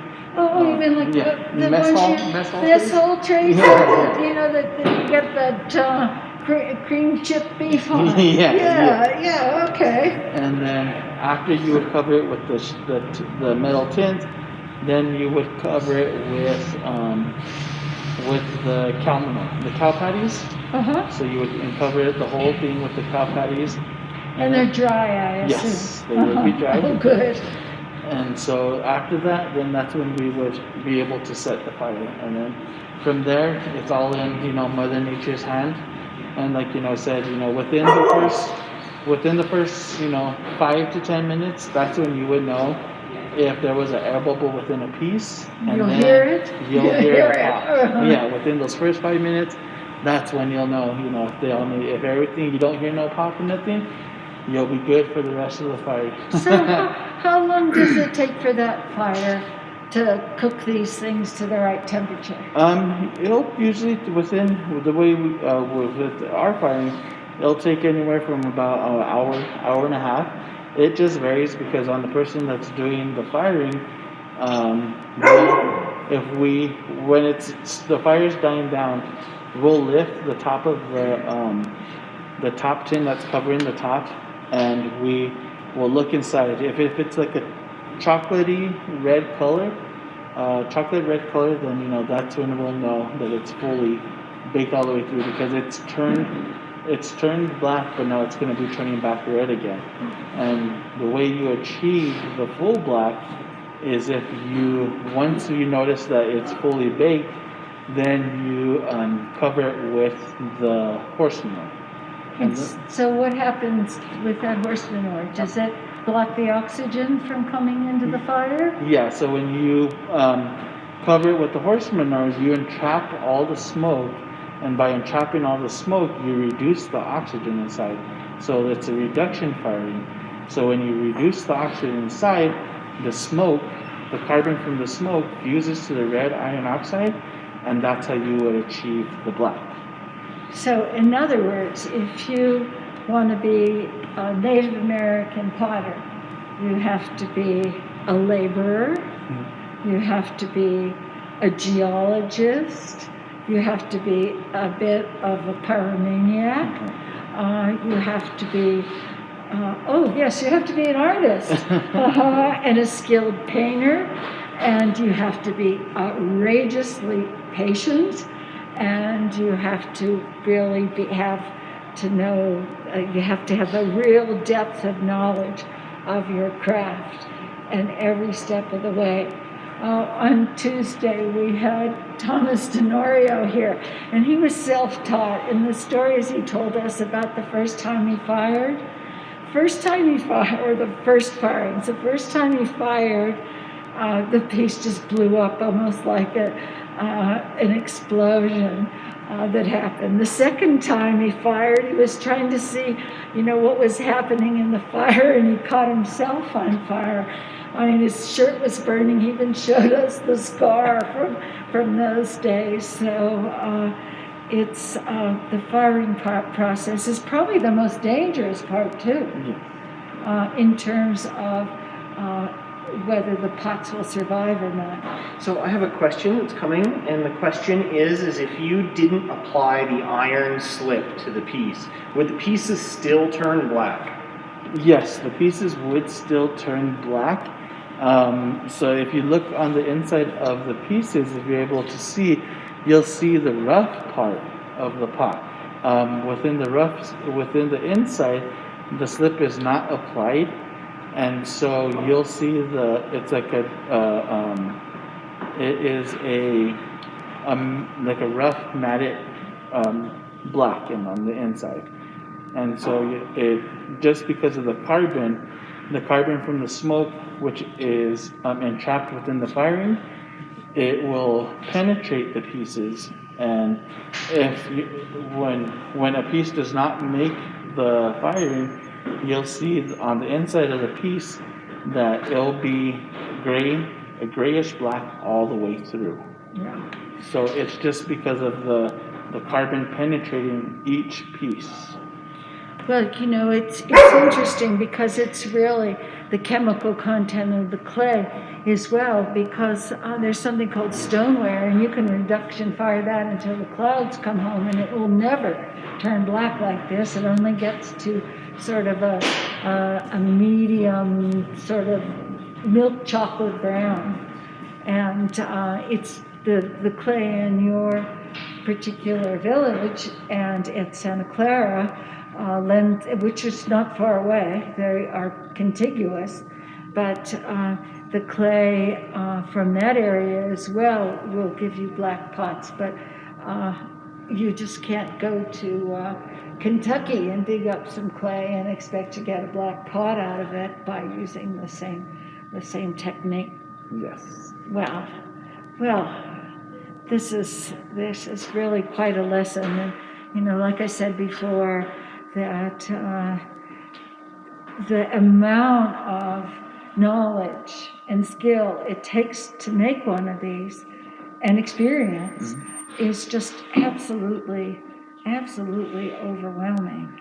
Yeah, and it's just like my father had said earlier, a lot of it is in the beginning stages when you're starting to learn, or like my mother said as well, when you're starting to learn, a lot of it is just sitting and watching, learning, getting advice, and whoever is doing that is the teacher. They will, eventually in time when they feel that you're ready, then they'll let you graduate up, graduate up in the processes of making each piece, and they'll slowly start guiding you when they feel you have that patience, and skills to actually continue. So it, like you said, it's a lot of patience and skill, being able to paint, to burnish, and then also not only, seeing the firing. I've been doing this for majority of my life, but I recently was able to actually fire on my own. I'm going to say maybe 6 years ago. You didn't set yourself on fire, did you? I burned my hand a couple times, but I was actually able to fire pieces on my own, because every time I wanted to fire some of my pieces, my father always made a point.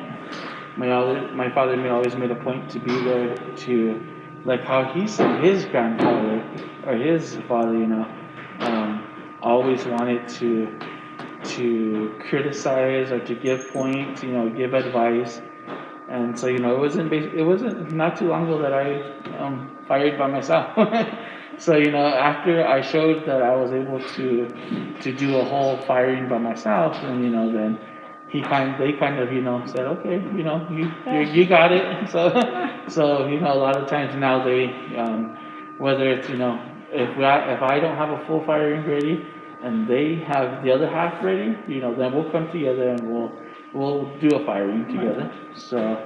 Well, to change the subject a little bit, when is San Ildefonso's feast day? San Ildefonso feast day is January 23rd. Mm-hmm. Cold, yeah, very cold. Always snow. And I was so impressed by the dances on feast day. When in the daytime? When do they begin? We have two dances that take part every other year. 1 year we'll have the Comanche dance, where they dress up in traditional attire, but colorful attire. So that's one year we'll do that dance, the Comanche dance. And then the next year will be our traditional dance, which would be where we'll have the deer dancers, the buffalo dancers, and the ram as well. And with that one there is more of a traditional aspect, because the night before feast eve night, they'll come out.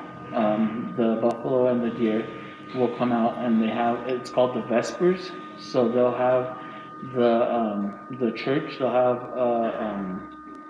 the church will have a services, and then after that, It's a Catholic church. Yes, the Catholic church, and then they'll come out and they'll have the traditional dances, which is the deer, buffalo, ram, and those will come out feast eve. And then the following day will be the traditional all-day dances with the buffalo, deer, and ram.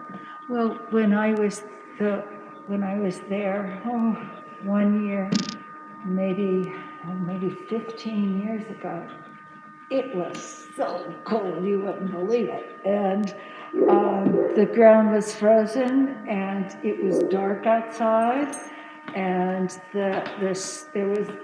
then we waited for the first light, and on the hills, the short rolling hills around San Ildefonso, all of a sudden you would see a deer at the top of one of these little hills, and then two more deer. And what they were the dancers who, if you can visualize this, had deer antlers on their head dresses, and they had sticks in their hands, and they were hunched over and were posed like using those long sticks as the extension of their arms to become the deer's front legs.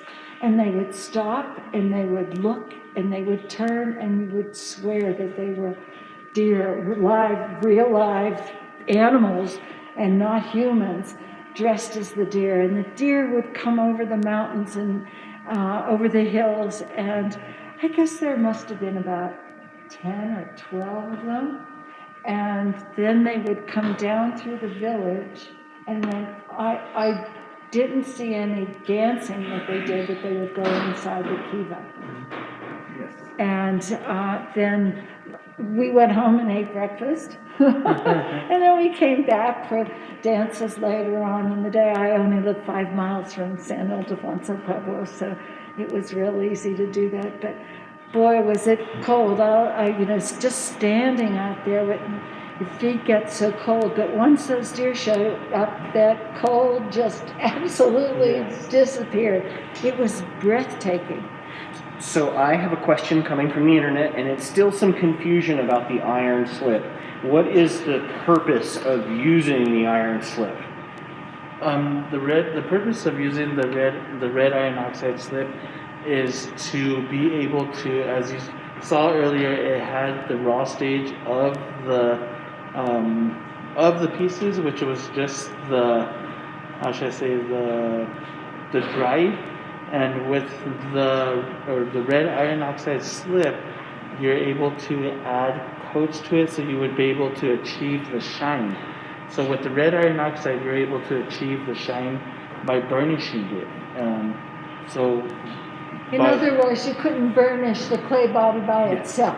Yes, to give it the sheen look that it does have, that you wouldn't be able to achieve if it was just the raw clay itself. But so in order to achieve the shine on it, you would have to apply the red iron oxide slip. Now these are all your pots, Marvin Lee. Maybe pick another one up and show us a few little designs on it. And I should remind everyone who's tuning in that, this is sort of the Indian market for Marvin and Francis and Marvin Lee. And all of their pieces here are for sale.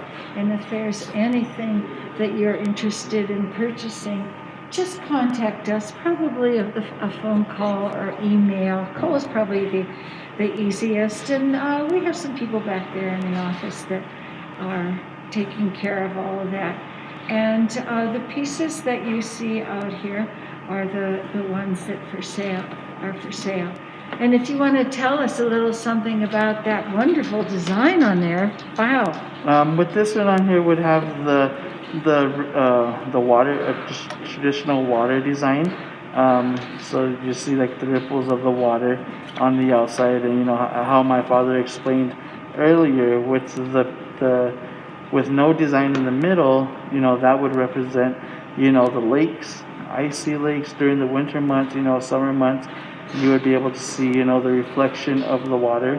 So this would show, basically a whole thing, of water. Basically, being here in the Southwest, the water, is a huge importance, and it is prayed for, and basically a lot during the summer because of the rain, the water, being able to harvest or plant for our crops to grow. So you'll see it within a lot of our, with my work and my father's work and family work, a lot of the designs are based around water, because we all need water within all of our lives. Will you see bumper stickers on people's cars that says "Agua es la vida," which in Spanish is "water is life," and boy, is that true for the Southwest, especially for New Mexico. Yes. So this one is really a nice design, and then when I painted this one, I liked the way my polishing was, so I decided to leave the inside of this one plain, and for it to resemble the water, this shine on top of the water, the reflection. And so this one I really like this design and really enjoy doing it as well. So that's this plate that I have, and then. And how about the feathers here? The feathers one. This one right here would be the reason why I chose to do the feather design is on this piece is because each time after I burnish the piece, I come back to it, and before I design each piece, I look at it, I set it on the table or pedestal, and I look at it, and I picture which design would be best on it. And for this one, I really love the shape of coming up along the sides on the bottom, and then giving it this nice natural curve on the top. And when I first looked at this one, I said, because usually if I was going to do a serpent, the serpent would come between my two fingers right here, come down, and I didn't like this little curve to have the serpent on it. And then when I looked at it from the top, I saw that it had a real nice curve up here on top, so I decided to put the traditional eagle feather design, which is resembles for strength, guidance, and prayers. And so this one, I put the traditional eagle feather on top. And then, sometimes I do, sometimes I don't. I like to put a line on the bottom or the cloud design, but this, I just decided to put the single line on the bottom. And so that's this eagle feather design. Wow. Well, you really do a nice job, and the apple didn't fall far from the tree, did it? I watched my father do a lot of painting. On my mother's side, from Santa Clara, Pueblo, they did. Her parents, they did a lot of etching and carving in their pieces. That's what Santa Clara, Pueblo is well known for doing. So I watched my father do a lot of painting, and so I would, while he was sitting there at the table painting all day, I would be there just right next to him, if not right next to him, beside of him, and making sure, just watching him painting, doing the lines, and sometimes which is funny because sometimes when my daughters, one of my oldest daughters, she comes and watches me as well while I'm painting, and she'll see, I don't see myself doing it, but she'll see that I do a little facial expression, like a little, like my little kindergarten daughter, how they make that little face, stick their tongue out, or do a little something. My daughter will start laughing, and she'll say, "How come you're making a face while you're painting?" And then I'll actually come to my own place and I'll realize I actually did it. And so she always laughs about that. And so I watch my father do a lot of painting, and the designs that I still can continuing on is from what I learned from my father, as well as other family members, as well as watching them as well. So I think we have somebody in Zoom that would like to speak with Marvin and Francis, or with Marvin. So if you'd like to go ahead, go ahead. Hello. Hello. Hi. A very interesting day, very interesting presentation. Thank you very much. Oh, you're very welcome. Yes. We are up in Colorado, Collins, and it was delightful to see you work down in Santa Fe. Oh, yes. And we have visited Andrea's store a number of times. We enjoyed seeing all these various parts from the various pueblos. We also have wonderful memories from San Ildefonso. In the early 70s, we were down there, and your family let us see at that time that small museum you had just on our own. Oh, that's good. That's very good. Yes. I'm glad you're enjoying the day with us, and I'm glad that you're here zooming in now, and bless you all, and I hope it. Thank you. Yes. And do I understand that correctly? You are the great-grandson of Maria? Yes, I am, yes. Wonderful. Thank you so much. Oh, you're very welcome. Bless you all. Take care. Stay safe. Yes. All the best to you. Okay, you all too. Thank you again. Yes. Thank you. All the way from Colorado. So, as I mentioned earlier, I did. My grandmother would always remind me who her mother was. That she did pottery also, and I found that photo of her mom that Santana gave me. That photo here.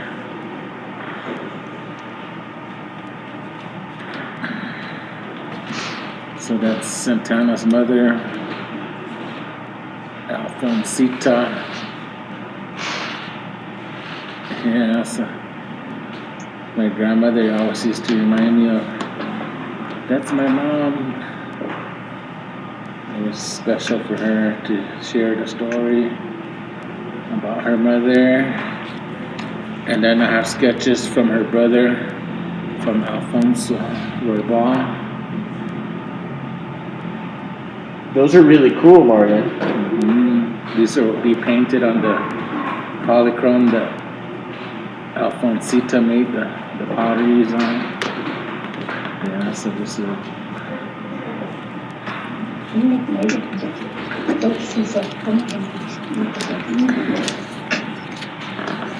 Then here's another one here.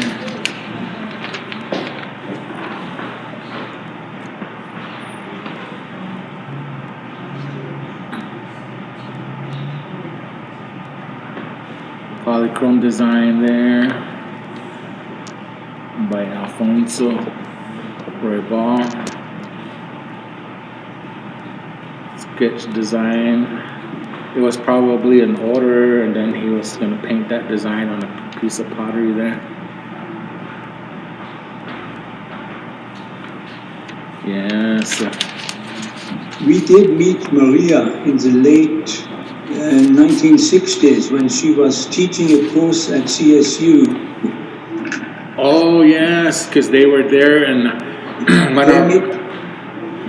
one of our friends was there too at the time, and I think that connection was there with the gentleman's name was Sam Malouf. He did some workshops there too, the furniture making out of California, Burbank area. So he was friends with Maria.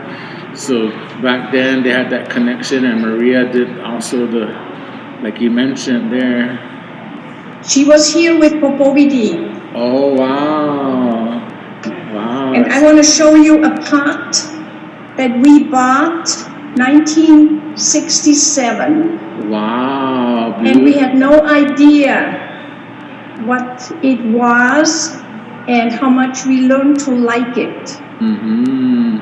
It's that typical design that you showed us today. Mm-hmm. Yeah, the water serpent. Yeah. Yes. Oh yes, that looks like a Santa Clara design. Is it, if you think so? Yes. There's no name on it, so we don't know. Yeah, that looks the style of Santa Clara, Pueblo. Yeah. Santa Clara, Pueblo. Okay, yes. Thank you very much. Oh, you're welcome. Yeah, so, you know, the red iron oxide, you know, that we use to burnish the pottery and paint the designs with, the iron oxide is used also to kind of like protect the pot itself too. It makes that, stabilizes the clay, and also to give it that deep color, because sometimes that red iron oxide comes in it can come in different shades of red. The darker the red, the deeper the black. So I think that that, you know, makes a statement there too. So even when the carbon from the horse manure, you know, when we fire the pottery to get the black, the horse manure, the carbon content in there makes the pottery black too. And a lot of times we get questions, well, does it, is there a difference between the manures, you know, from the horses, like what type of horse manure would you use, you know, that will make it black? And I always tell people the best manure is the winner from the Kentucky Derby, the winner of that. What does he eat, caviar? He eats caviar instead of hay. Yeah, so a lot of times I always, you know, joke around and say the winner of the Kentucky Derby is the best horse manure there. One year there was a winner, it was called, I don't know, it was Dream On or something like that. But anyways, but you know, I find that the best horse manure to use to get the deep black also is the Arabian stallions, the manure from them. It makes a deep black. And then also in Maria's times, you know, when they had horses back then, most of them were grass fed. So a lot of that manure was, you know, the best manure too, to get that deep black, that deep blue black, because a lot of the horses back then were grass fed. So, you know, it made a difference in the manures back then.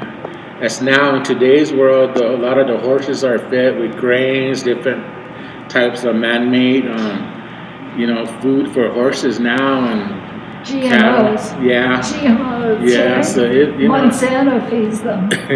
So it makes a difference in the manures, you know. So we try and find the good Arabian stallions. Where do you find Arabian stallions? I have a friend that has stallions Really? Where? in Nambe area. Really? Yeah, in that area. So yeah, so we gathered a horseman over there that he has the stallions, so that, you know, it gives it the good color too.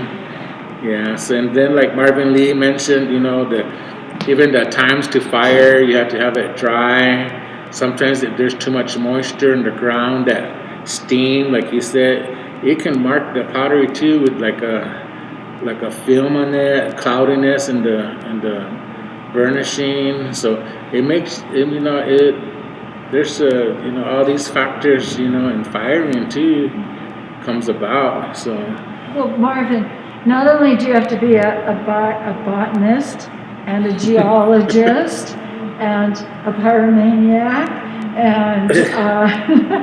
and all these various credentials, but it sounds like you have to be sort of a poop inspector as well. Yes, and also, you know, that I sometimes asked if I was ever into firefighting because I work with the smoke and fire. I go in and, well, we all do, the family, when we fire, we go in and out of the smoke, as you can see in some of the old videos, you know, the Popovi Day going in and out of the smoke there. So we all go through that. And I want to know how you smell afterward. We smell like, it kind of smells like money, I think. Smells like burnt money, but the good money that they don't last forever neither, so, you know. Well, you know, Marvin Lee and I were talking about feast day, and you know, I was thinking the other day, and I talked a little bit about this yesterday, is to try to compare in my culture what feast day is to you.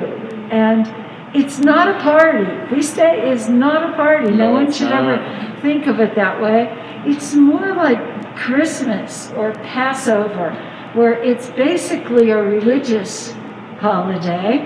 And you do religious sort of things, you know, like at Christmas you go to church, and at Passover you have a commemorative dinner, and at Christmas you have a commemorative dinner sort of too, because, you know, you have traditional stuff like ham and turkey and those kinds of things. And at the Pueblos, the dances that they do are the religious ceremonies, and then you go to eat, and so that's part of that part of that holiday where family and friends get together.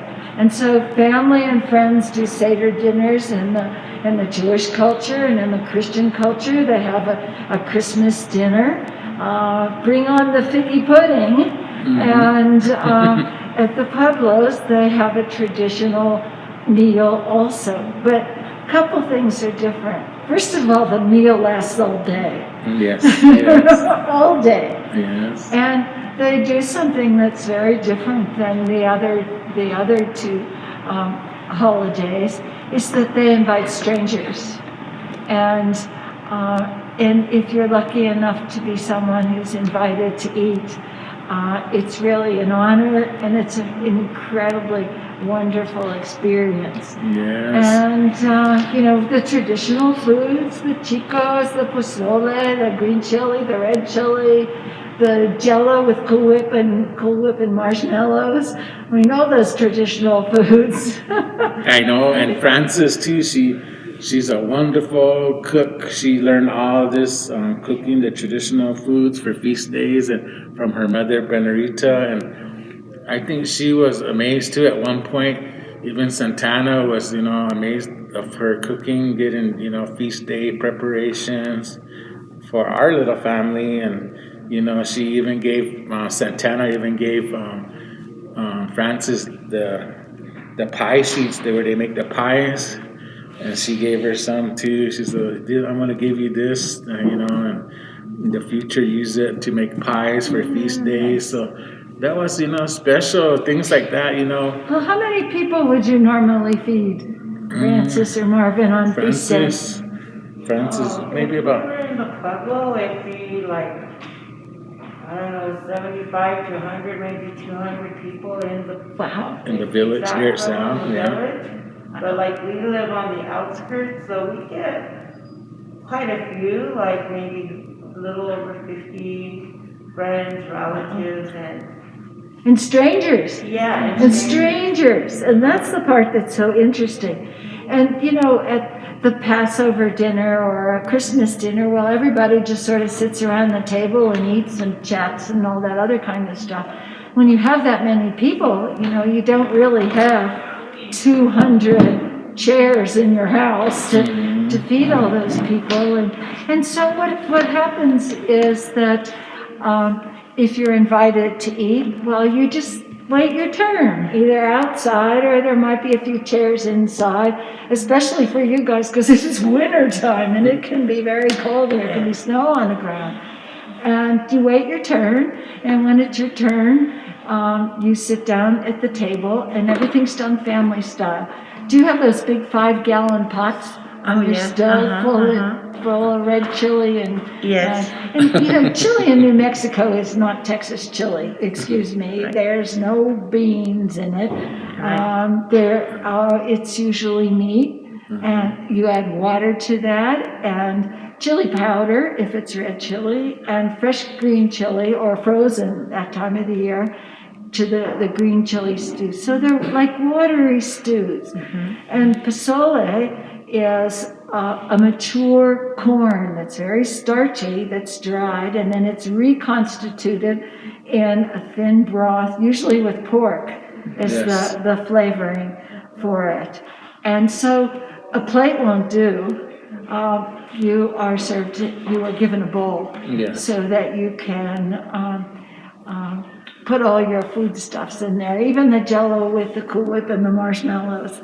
And salads are served, and bread pudding, and people. It's really nice because it doesn't matter, you know, where you're from, whether you're family, whether you're a distant relative, or whether you are a stranger that has been invited. Everybody sort of chit-chats and everything, and you don't linger too long. You finish eating and you get up, and the next person comes in and sits down, and you do that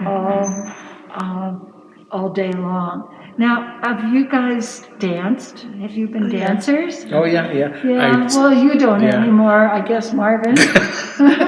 In my mind, I do, but... but the feet don't move as easily as they used to. Yeah, so, you know, we all dance at one point in our life, and, you know, we always, when we're babies, we hear the drum beat, and we always in sync with that, and...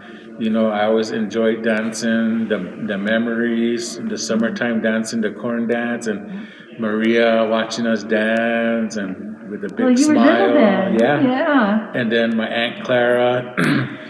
My Aunt Clara, one of the youngest sisters of Maria's sisters, the one that was like 89 or 90% deaf, she would be sitting in the Saint house there, and we as dancers would dance by, and Aunt Clara would be there. All the ladies would be in that Saint house with the Saint in there, and they were so serious, you know, in there, sitting in there. Those old ladies, their relatives and stuff, and friends, and Aunt Clara would be sitting at the edge. And when I would come up, when I was coming in line with the dancers, everyone was in sync. But then I would go like this, come dancing like this. And she saw me, man, she would get a big smile. and she'd go, you, Marty, you know. And every time I pass by, I do that, she would just laugh, you know. And I always made her happy, you know. And we were close. Her and I were close, you know. When I was growing up there at the old house, you know, me and Aunt Clara and Maria. I remember summer times when sometimes Adam and Santana weren't home. We'd be there alone with Maria and Aunt Clara, and it was dinner time, and Maria would tell Aunt Clara, make us some hamburgers and tortillas, and we'll have dinner, and, you know, make some coffee, and they'll have coffee, and we have our dinner there, have a hamburger, or warm up beans or stew. and we sit there and eat, and she always say, eat more, you're growing, and and then she'll start talking about telling stories, and it was, special, and I enjoyed that, I'm thankful. Well, what does it take to be a dancer? It takes that, to practice? To practice, and then the knowledge, and to know the songs and what they mean, and then also that, I guess, the mentality to actually dance, and to think, and to give you that guidance in your spirituality, and in the air that we breathe, and the air you give, and the evergreens, and the mountains, the water, the streams, the fish, all the animal life. And I think, we're always thankful for that when we're dancing.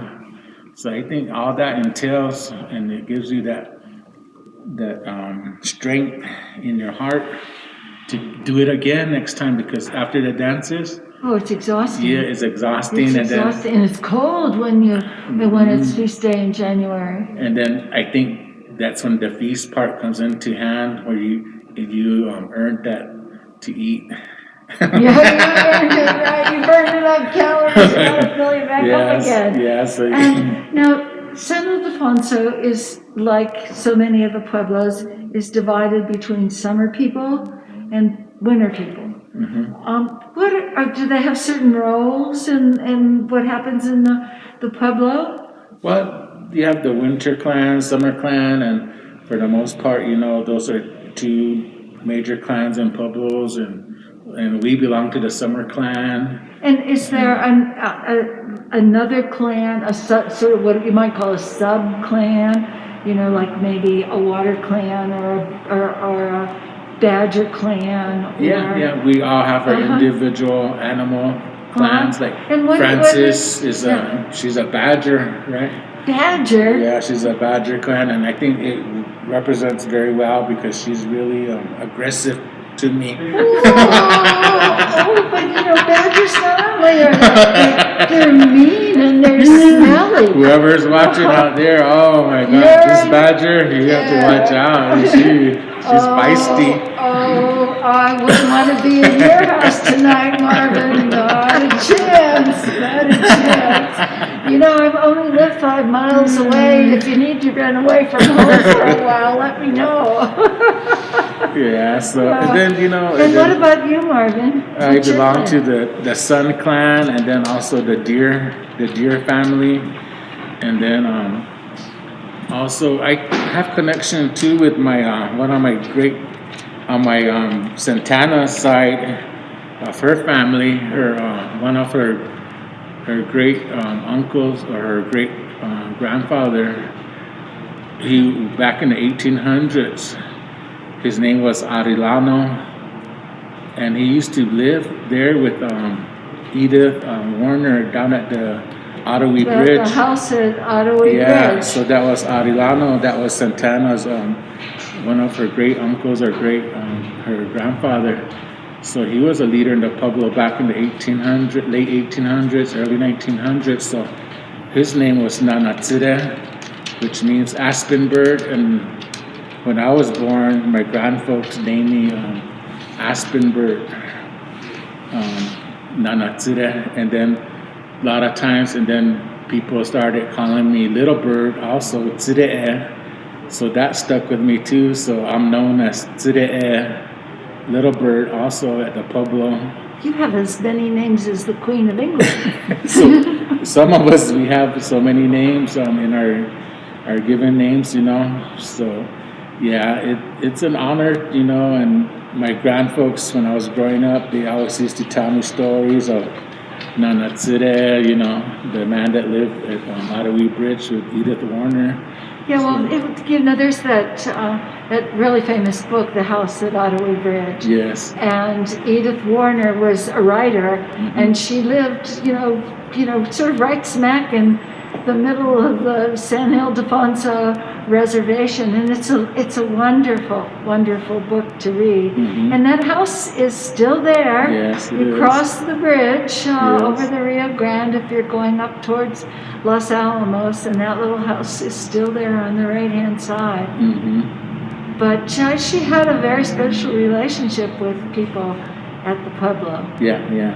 So Maria used to rent that house to her. Did Maria own that house? Yeah, she owned She it. did? Yeah. Good for her. Yeah, so she rented the house to I her. didn't know she was a real estate mogul.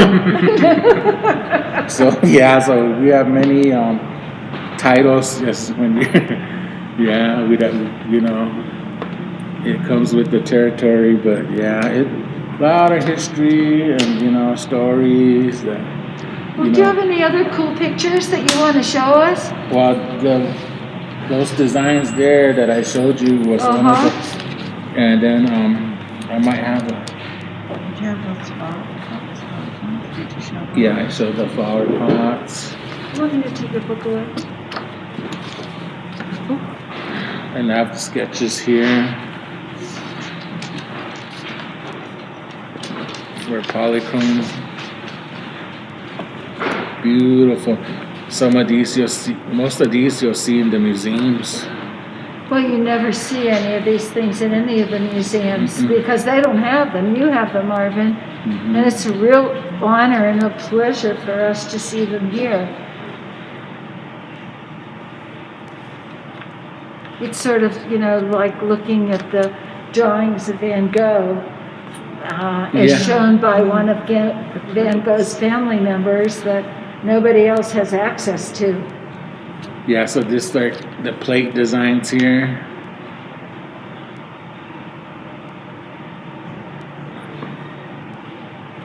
Here. Now, do you have a sketchbook too, where you put some of your designs in there? Yeah, I do, and I do. Like I say, I try and come up with I always say, oh, I'm gonna come up with the newest design, and here it's already painted on an old pottery already. But here's one of, I believe these ones, my grandmother Santana, she gave me these ones. These were Alfonso sketches here. And Alfonso Roy Ball, that was the brother of Santana. That one there, this is really exquisite too, look at that. And when were those sketches done, roughly? Probably in the 40s, I would figure, because he probably passed away in the 50s. 80 years ago. Yeah. How really how detailed they are. And I bet they were really precious then, because, what I think about what San Ildefonso must have been like in the 1940s. It was really primitive here in New Mexico, and something like having drawing paper and drawing pencils was a real luxury. Oh yes, yeah, that's what I would think too. And that, here's Julian's, some of his sketches. He would sketch on anything paper.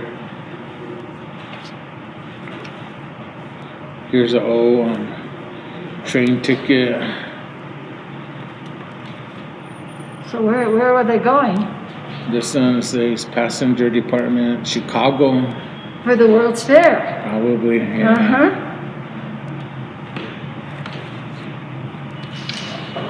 We have the bird designs here.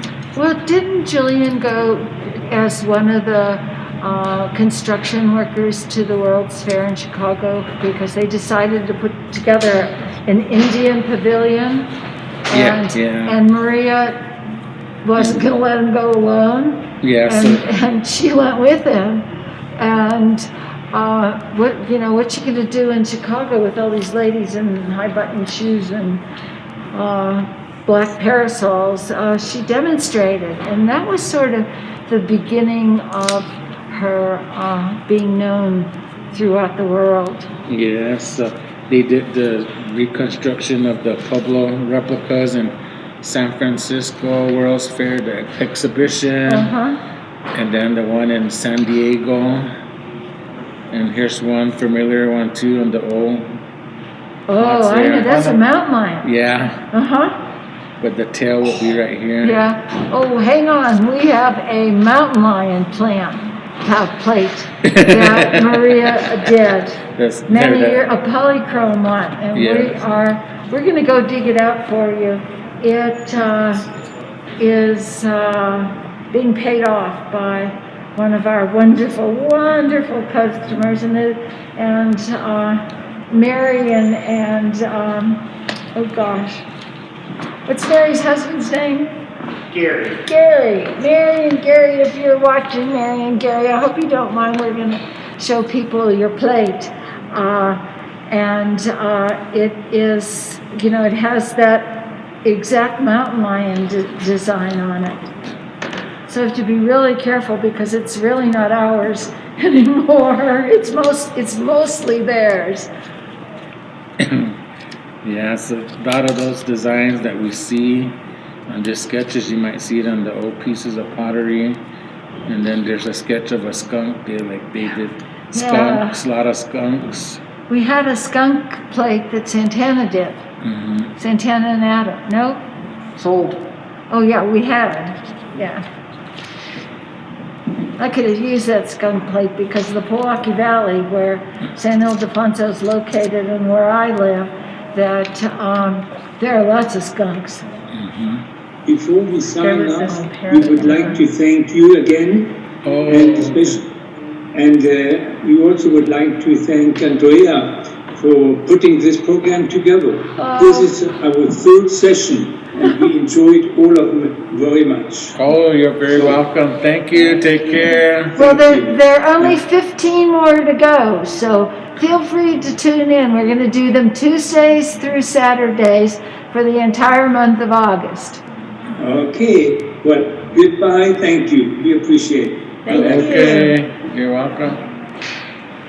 And then here. That was nice. Mm-hmm. Yeah, thank you for doing that. And here's one of the sketches, and this one has the letterhead of School of American Research, Museum of New Mexico, and it's Edgar L. Hewitt there, was the director back then. And then that one didn't last long. It was a parrot. This one was taken right away. He had the parrot design, the water serpent, and the feather design.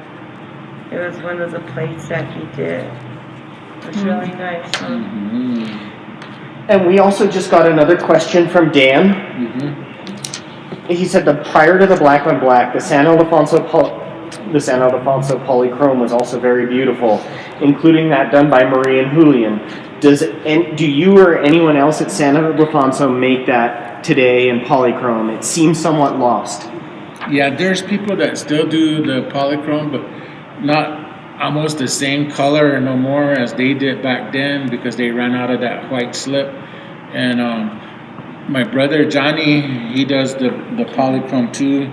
So his work is getting out there too. So he's kind of well known for that style, but not as the white as they used to do it when Maria and Julian were doing it. We'll show you the current polychrome, but this is the one with the mountain lion on it.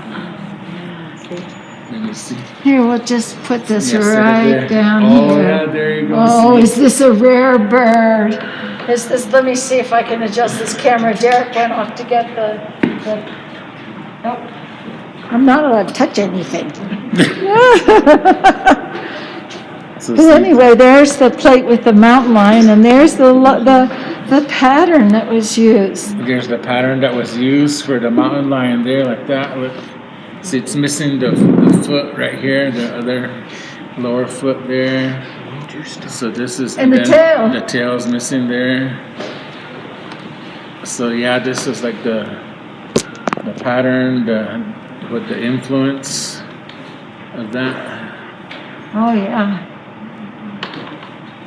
But that's the coloration of the San Ildefonso pieces that were done before Maria and Julian repopularized the black pottery. And when people saw that black pottery, they were just so enamored by it that it became the predominant style that was done at San Ildefonso, and is pretty much all that that's going on there now. And a lot of it had to do with economics, because those black on black pieces, especially those really early ones, were the first ones that were ever done anywhere, and they continue to be extremely popular.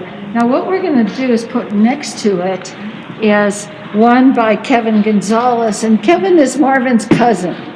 Oh yes, yeah. Yeah, and this is the coloration of the slips that are available at San Ildefonso, and you can see the difference in the slip colors. But Kevin's I don't know of anybody else. Do you know of anybody else? I mean, Russell does polychrome pieces, but not like this at all. Johnny? Yeah, Johnny. Yeah. Johnny. Yeah, oh, he does, yeah, Johnny does. Yeah, he does the polychrome too, and you know, they say that they have to put so many coats of that mineral paint, and it takes days and days that you have to put each coating each day, and then another coating the next day. So imagine back in the days, they had all the time in the world to do the coatings. So and then also you have to, by then they would know if that pot's going to make it, because that they would have to put so many coatings on that pottery to withstand the moisture from the paint to absorb in the clay. So everything has to be solid, dry, and everything. Well, Marvin, didn't San Ildefonso get slip from Cochiti, or Yes. Cochiti got it from San Ildefonso? Because even though, if you drive on the highway, it takes a couple hours to get from San Ildefonso to Cochiti, Pueblo. But if you go by way of the river, it's real close. Yes. And so they traded that slip back and forth. And who did it run out at San Ildefonso, or because Cochiti's still doing pieces of pottery that are that sort of coloration? I think we might have ran out, and for the most part, most of it came from Cochiti, the white slip. So that, as I believe Maria or Santana telling me that Maria and Julian got the white slip from Cochiti. So a lot of that's where it came from. So, there might be different areas in the Mesa Verde area that, when our ancestors migrated down, they brought some of that white slip too from that area. There's areas that has been noted for white slip also. Well, the different coloration is because the dirt is just different colors. I mean, you can live in New Jersey, and the dirt in your front yard will be a different color than the dirt in your backyard. And the same thing is true here. And when we're talking about the vast expanses in New Mexico, after all, we are the 5th biggest state in the Union, that there's going to be a lot of color variation. But Kevin Gonzalez is doing polychrome pieces now, and Marvin's cousin. But you can see that old white, really light cream colored slip that was used in a much earlier time at San Ildefonso. Even just with the black color too on the mountain lion design here, that it changes in our times now. That Rocky Mountain bee plant, you don't see it as much, but when I was growing up, it was growing right there in front of Maria's house. When I was a young boy, I used to run through those tall, they were like, right now they would be as tall as my waist. And I was a little boy running through that hole because they used to be bumblebees, because those purple flowers used to bloom, and those bees would be around there. And I was a young boy, I used to run real fast through there. And now I say that's where Maria got her that Rocky Mountain bee plant. Yeah, it's right outside the door. So that grew out right there, and that's what they use for the black paint. Sometimes it's called honey plant because the bees make honey out of it. Sometimes it's called bee weed or bee plant. but it's in the spinach family. Yes. And spinach, like I've told people before, spinach was the thing that made Popeye so strong. And because there's lots of iron in it. Yeah. And Popeye would, tear open the can and drink the whole can of spinach in one gulp. But if you cook that spinach down until it is a thick paste, and then let it dry until it becomes like rocks, like peanut brittle almost.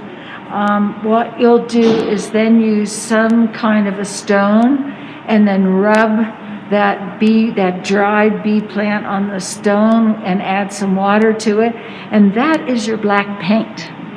And iron oxide fires out black, and there you go. Got to be a chemist too. We have to put all these qualifications down to be a native potter. But oh yeah, and that Maria plate is really, really rare. Yeah, so that black paint on this one is really nice. Has a deep black color. Because back then, like the soils, the richness, and that spinach plant there. And nowadays, you rarely see those plants growing wildly. There's maybe 3 or 4 plants that they grow in my backyard now. And at times I would say, hey, how did those plants come out? Where did they come from? But they still come out to this day, but the leaves are bare.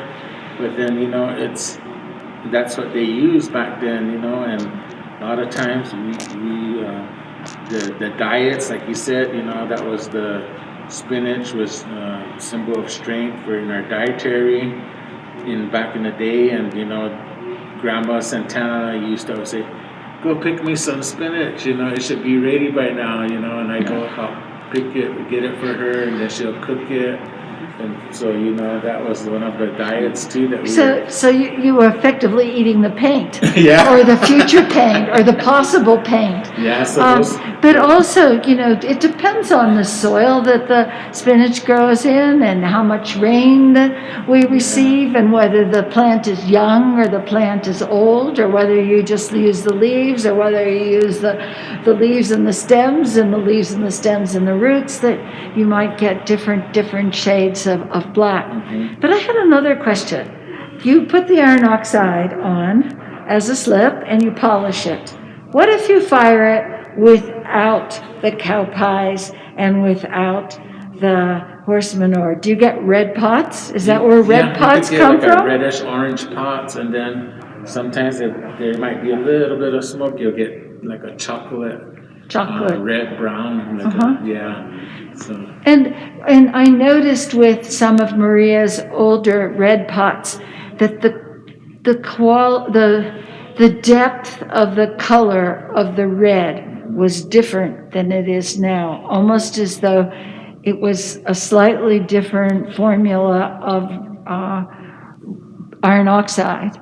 And what I had heard was that particular red isn't available anymore. It was used and used up. Yeah, so that could be the case too. Again, you'd be lucky if you find a deep red, sediments of that red iron oxide, somewhere in a cave pit or something. Yeah. Well, we are getting really close to the end of the day, and I'm sure you guys are exhausted. I mean, here we sit around all day and we're exhausted because this is really fun. And Marvin Lee, maybe you can, pull up a chair and come and join them just for these last few minutes, because I just want everybody in the entire planet, no matter where they're watching from, to let them know how much we appreciate you. We appreciate you for everything that you do and exactly who you are. It's been a wonderful, wonderful day, and I am so happy that you took the time to share a big chunk of your life. I mean, and we get to hear the stories and see the drawings and know about the dances and about your families. And I mean, it's just a fabulous, wonderful, wonderful experience for us and for all of those people who have tuned in. Now, if you're looking at that plate, I saw that Marvin Lee watching that plate go by.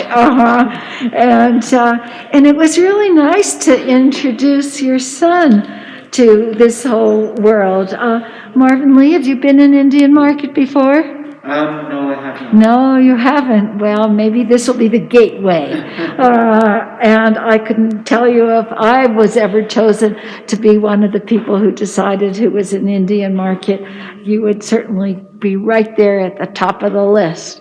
But I can't thank you guys enough for all that you have done and all that you do. And it, you have added so much to my life, and I'm sure to the lives of all the people that are watching us today. Yeah. Do you have anything to say, Mr. Derek? Gonna look at my... No, it's just maybe announce what's going on tomorrow. Oh, yeah, maybe I can do that. Tomorrow. Do you have anything to say? I want to just thank everyone that joined us today, and then I want to thank my children, not only Marvin Lee, but Manuel, and then Melinda also. They help us too throughout the years with with how grinding the clays, getting the clays, the materials. The times catches up with you in age. And so without their help and their guidance, I'm thankful for them. And in the future, you're going to see more of Marvin Lee's work, Manuel's work. He's a very good artist. He draws, paints. And then you have Melinda, also talented with pottery making. So we have that talent there too. In the upcoming future, you'll see more Martinez's in the Indian Market or in the Pueblo and pottery world. Yes, thank you. And our grandkids. Oh, and our grandkids too. They're amazing. They're my super babies. And then they amaze us. And I thank all the relatives, cousins, aunts, uncles, grandmothers, grandfathers, all the other Pueblos, potters throughout, Pueblo country. Thank you for their guidance and blessings and prayers. And I pray for everyone too for long life and live long and to live in peace and harmony for the whole world. So thank you very much all. Boy, you're asking for a lot there, Marvin. Yeah. And there's one special person we have to thank. And we know she isn't here in body, but we know that she's here in spirit for having such a wonderful family. And, I really give her credit for me being able to do what I'm doing here, because she was the one who made it sort of all possible. So thanks, Maria. You're a great gal, and we certainly owe you so much gratitude for all the things that you've done for all of us here today. Well, are we going to be signing off? Thank you. Thank you. Bye. Take care. Yes, you too.